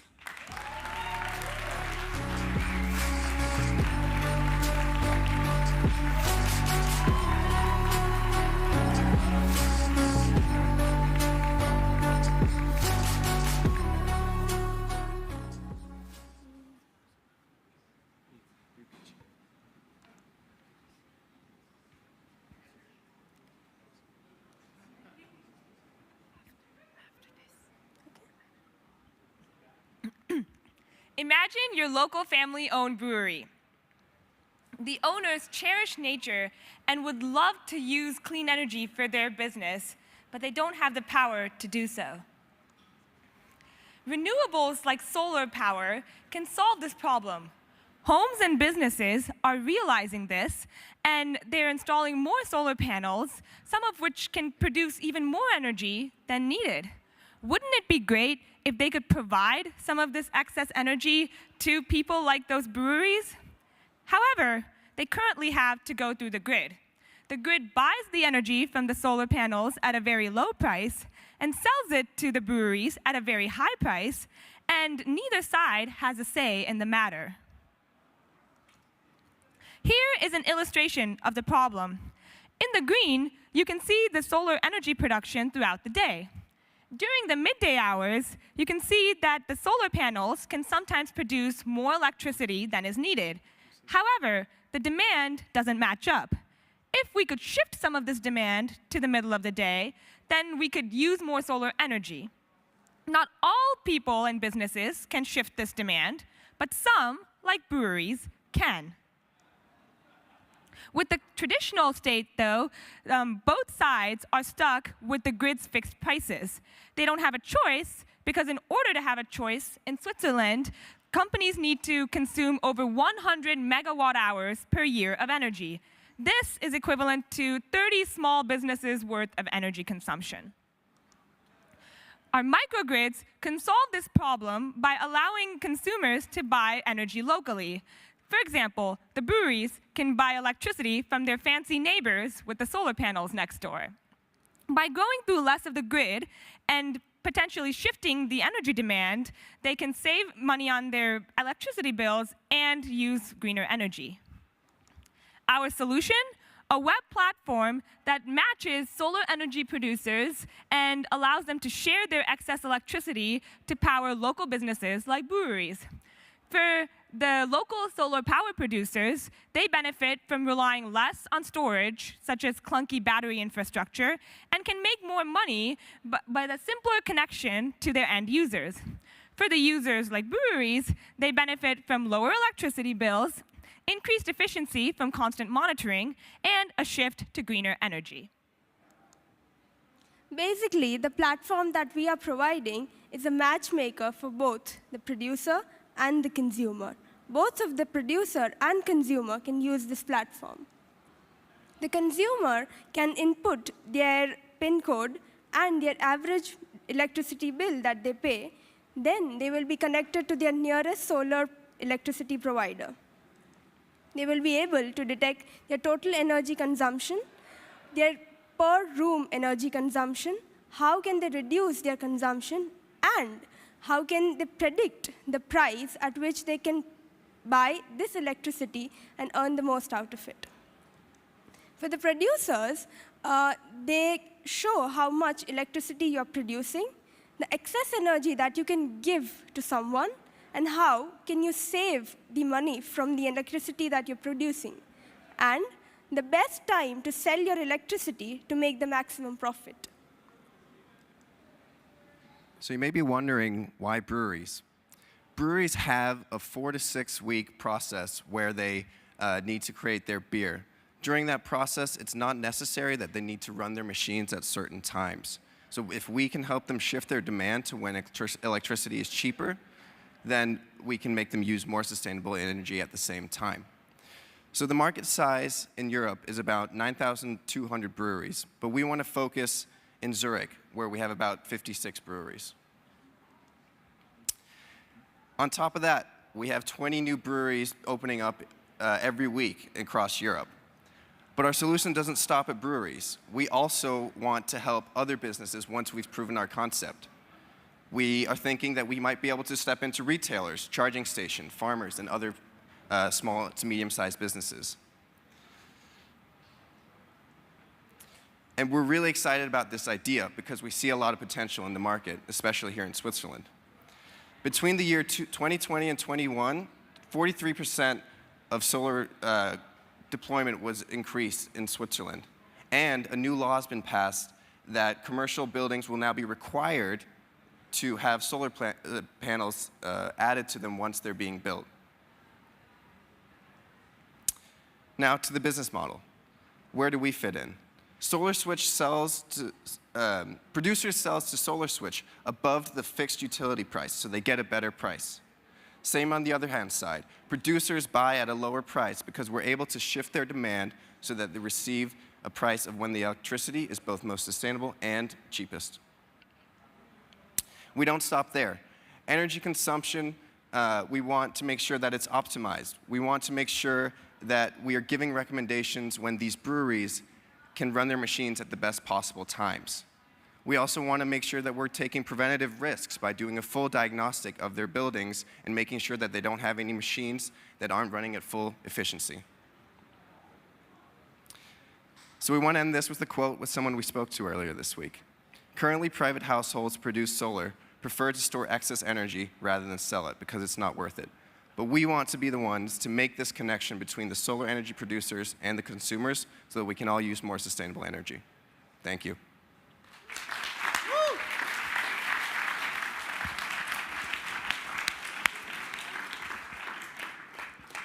Thank you for the pitch. I think we go directly to the jury, and we will be happy about your questions.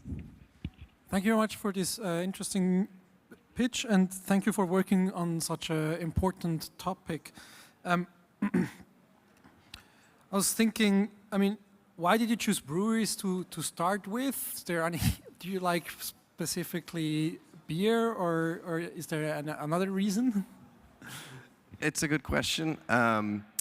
So we talked to some breweries, and one of our main goals is to shift that consumption of electricity when we have excess solar. And breweries don't necessarily need to follow a strict schedule of when they run their high power machinery. So if we can work with breweries, then we can basically say, you should run your machine at 2 o'clock because it's more efficient, rather than 10 o'clock where the electricity prices are higher. Yeah, just to clarify, this is in contrast to potentially a restaurant where there are certain peak hours that are dictated by customer demand, and there the restaurants don't really have any control over when they can, use electricity.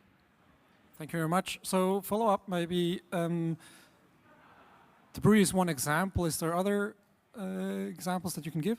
Yeah, absolutely. I think it might. Oh, it might be challenging. I don't know if we go back to the slide, but there was the one slide that had examples, and it included, this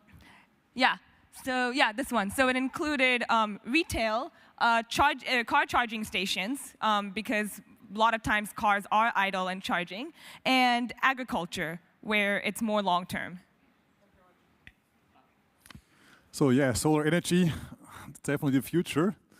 And you want to create the marketplace in a regulated market. Who is the politician in your team to make this happen?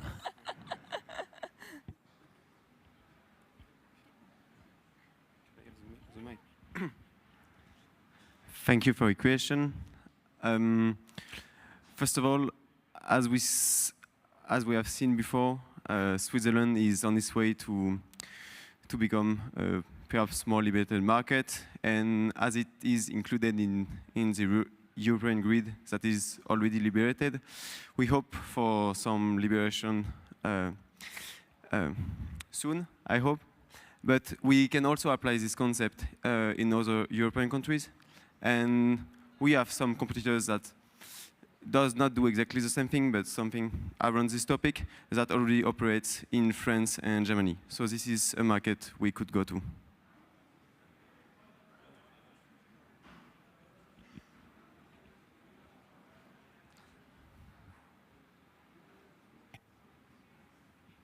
Okay, now, you have any advice for people who want to install solar panels with your new model? I mean, it becomes more and more profitable, I hear. What's the game changer here? Because I still kind of struggle to understand what is really the new thing that you provide here. Could you repeat the question, please? Yes, I was asking, what is the game changer? Actually, the game changer is being able to provide some people who does not have an incentive to use solar energy. Like if you are a commercial building, you will pay electricity for, in Zürich, 20 cents for 1 kilowatt hour at mostly every time. So you are not incentivized to go and display some of your production during the day. And this is what we actually want to do by providing this marketplace. I'd like to add one point that we did a bit of research here, and we realized that a lot of people don't want to change their infrastructure just to be able to use sustainable energy.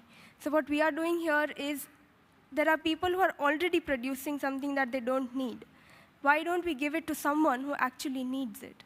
So we are bridging the gap between the access and the gap that we have here. And another point that I would like to add, we are targeting small commercial users. There are other entities that focus on residential homes, private individual homes, but we are targeting the market of small commercial entities that aren't able to reach that 100 megawatt hour per year threshold and therefore are currently unable to access the private market. Okay, thank you. Okay, thanks to the jury for the questions. I think we need to move on. So now you're, Team Politerrasse, you're part of a quite elusive club. The people who actually lived at ETH, not just slept there because their deadline was tomorrow, but you actually lived there. Since we are also looking for new participants all the time, next year there will be another InCube, I would like you to come up with a short review so people can decide on whether they want to join this place specifically as well. Because we don't have much time, I will give you my favorite tool, your most hated enemy, a 30-second time box starting now to come up with a review. Yes, as you can imagine, time boxing was quite a large part of this week's process. So we did, I think, everything from 1 minute to 2-hour time boxes. I guess it's the pain of everybody building something new. You need to have some time to be creative, but you also need to converge on something. They had to learn to do some assumptions and be able to handle incomplete information. And time's up. Yes, so thank you, David. Our review is generally positive, but we want to go through 3 basic points, at least from my point of view. The price is amazing. Everything is basically for free. We had food delivery at breakfast, dinner, lunch, and thank you, David, for that. You're welcome. But actually, there is one little downside. Since I studied at ETH, I'm not sure that I want to walk through Politerrasse ever again because of all the weird energizers that we did. And if people know me, please, forget about that. So how many stars out of 5 would you give the experience? 5, definitely. Awesome. Thank you very much.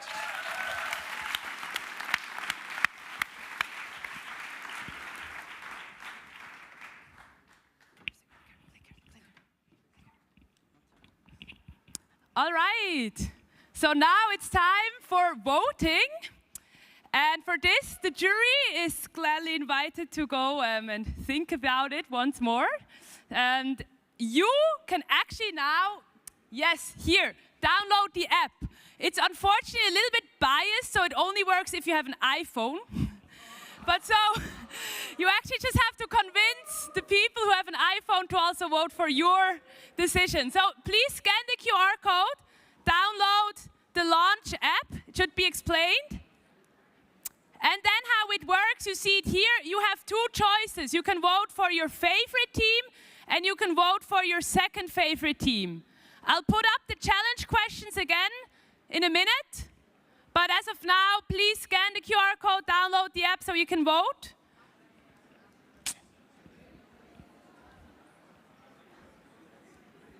I hope it works.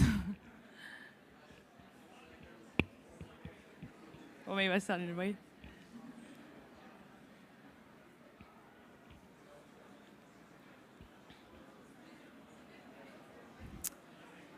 I'll share again here, and I'll switch back afterwards, but I'll share again here. These were the teams and their challenge questions, so you can have a look at it once more and remember maybe what you've heard and what you want to go for.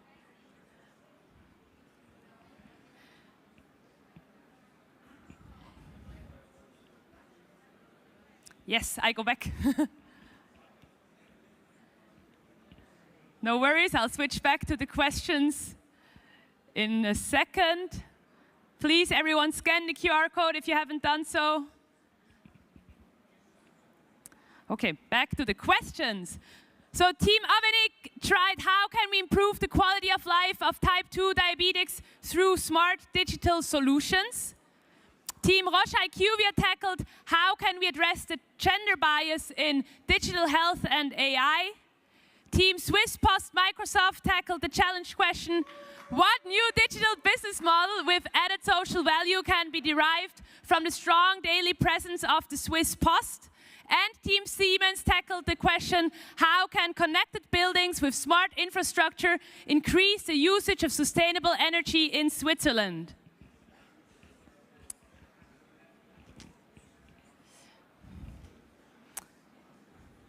Who has voted already? Put your hand up. Who has voted? Or who has an iPhone, I guess. Huh? Good. Good. So everyone else, please also submit your vote.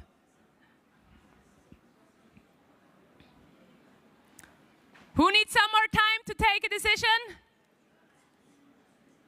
No? Yes. Hurry up.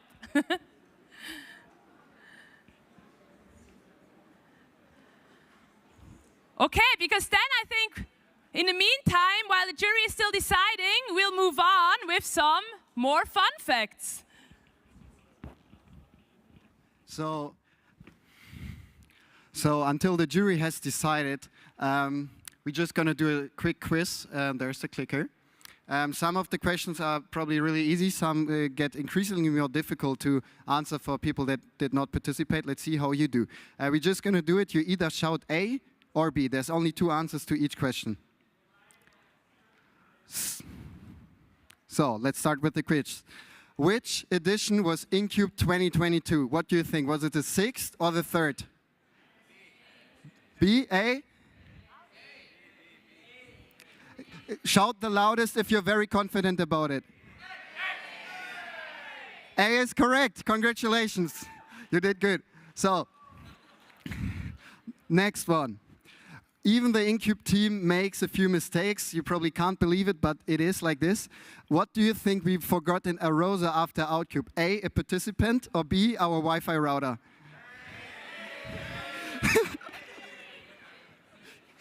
I see you have incredible confidence in our team. We can safely say we did not forget a participant. Maybe next year. Keep tuned. So, Eros. Yes, next question. How many post-its were used during InCube? A lot. Louder! I'm sorry, the question was A. You need to get better at this. Yeah, next question. How many nationalities were represented during the whole InCube challenge? And we said that at the beginning, so you cannot get it wrong. A or B? Do I hear A? Yes. Someone who wants to say B? In the very back, Yoni. Great. It was A. Oh, sorry. It's kind of hard to see. So, Zappa. All right. So, anyone who knows me knows that I don't do breakfast, especially during trips. So, the question is now, how many kilos did I lose during OutCube? In like Shout, shout. All right. The answer is it's very hard to tell. And it's not because of the kitchen crew, because they were awesome, but I simply didn't eat, so it's not on them. All right. So, how many cans did Team Avenik hit in the catapult challenge? What do you think? Louder. Let's see the answer. That's actually an incredible amount. The guy told us never, like rarely ever someone hits more than 40 cans. So I think that deserves a big round of applause for the winner of the can challenge. So let's move on to a question only the participants can answer, and they are probably very well aware. Do you think we can actually answer this question? Talk about it? Yeah. Okay, it was Avenik. So don't be fooled by the Siemens cube. That was, yeah, I tried to fool you. Question 7 again. How many squirrels did we see on the Eichhörnchenpfad in Arosa? Do you think we saw some of them twice? So, who's very confident about it? That was very confident. It's actually A, congratulations. And now on to the last challenge. And is the jury ready to present the winner? Theo says yes, that's perfect because we already knew this answer. Just kidding. And so I would like to welcome, excuse me, we first announced the public winner, which is the winner by the voting. And then we announced the jury winner, which is the winner of the big prize today after that. So Natalie, if you want, you can take over. So now I can just continue because no one is here. That's lovely. Thank you. Cool. No, we're waiting. I mean, we're still waiting. You've just put down your vote, right? So people are currently, all the IT people from our club are looking at who will be the team that actually has managed to convince all the people in here. And I guess, Benedict, where are people? Where is... Not here yet, then we do something else in the meantime, okay? Let's stand all up. Because I see the energy is a little bit low. Okay. And we just do a very, very basic thing to wake each other up. So we did this actually, it was really fun. We did this during Prep Cube, and like the online meeting, and we tried to make a screenshot, the one that you actually saw on here while everyone was doing it, but we didn't manage to take a screenshot. So then the people on the screen had to like actually do this exercise for like 4 minutes straight. And we were already thinking that maybe some people will actually unsubscribe and not want to go to the challenge anymore. But we'll do it now, so it's very, very simple. I think it's something you could do basically every morning when you wake up to get energized. So you take your, I always forget what side it is. Left, right, I think that's left for you, no? Left, no, yes, left. And you start shaking your hand, very, very much, a lot, yes, more. Oh, I don't see more energy in the hand, yes, perfect. Okay, then you take the other hand and you keep going with this one. I unfortunately can't do this because otherwise it'll be bad, but you just imagine, yeah, the other hand, no, I see both hands. Yes, okay, then you take, yes, the left leg. Perfect, keep it up. I mean, it's a little bit hard, but I guess you can do it. Yes, perfect. Okay, the other one, and you just do it like a full body shake. Okay, and... Please stop filming in the back. All right, and then we start clapping, and we start very slowly and very calmly, and we get louder and louder and louder, okay? Louder, and let's go, go! Woo! Perfect! Okay, and then we sit down again. Perfect, I guess you're all energized. I see it. Cool, good. So we're ready to announce the public winner. Who will it be? I see, I now try to look into the eyes of all the teams here sitting. So whoever it'll be, you'll obviously get to go upstage here, and you'll get a big round of applause. The public winner of this year's InCube Challenge 2022 is Team Avenik. Let's get on stage. Big round of applause.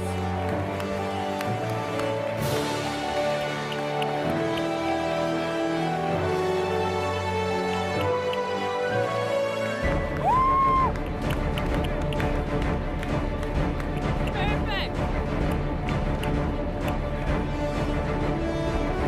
Wonderful. We keep clapping. We were so energized. Yes. Woo!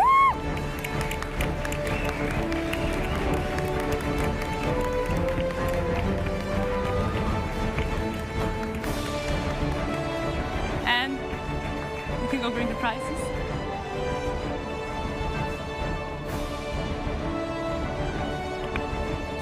So, how do you feel? How do you feel? How does it feel to win? It's great because because if the public thinks that our idea works, it really works.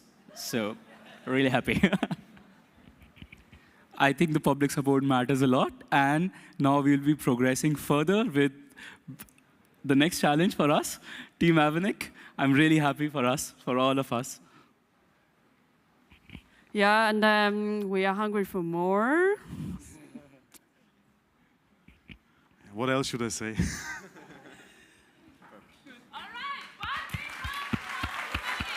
Woo!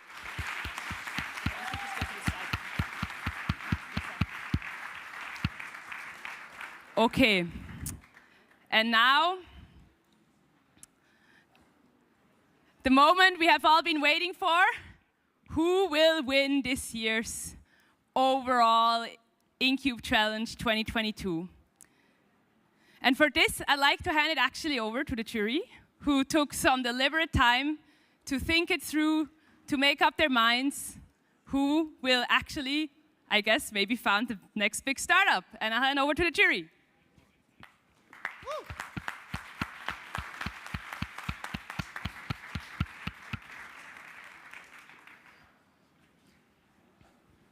So, yeah, it was incredibly tight, and I think we were very impressed with everything that was presented to us today. And I think being locked up in a little glass cube for 5 days and trying to come up with some innovative solution, I think they did really, really good jobs. And I think everyone also addressed really important problems and came up with innovative ideas to solve these problems. But we had to pick a winner. And we have chosen the Post and Microsoft team.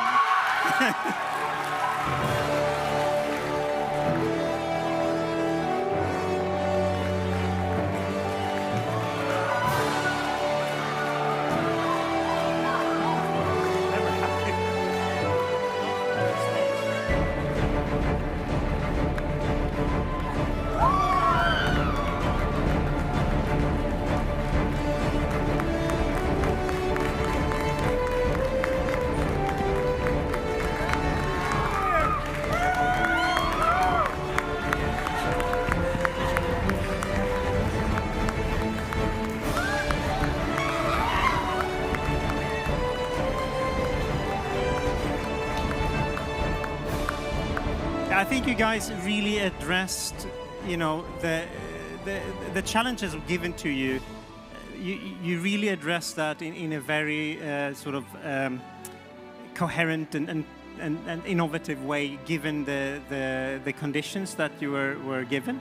So, very well done. Thank you. Thank you.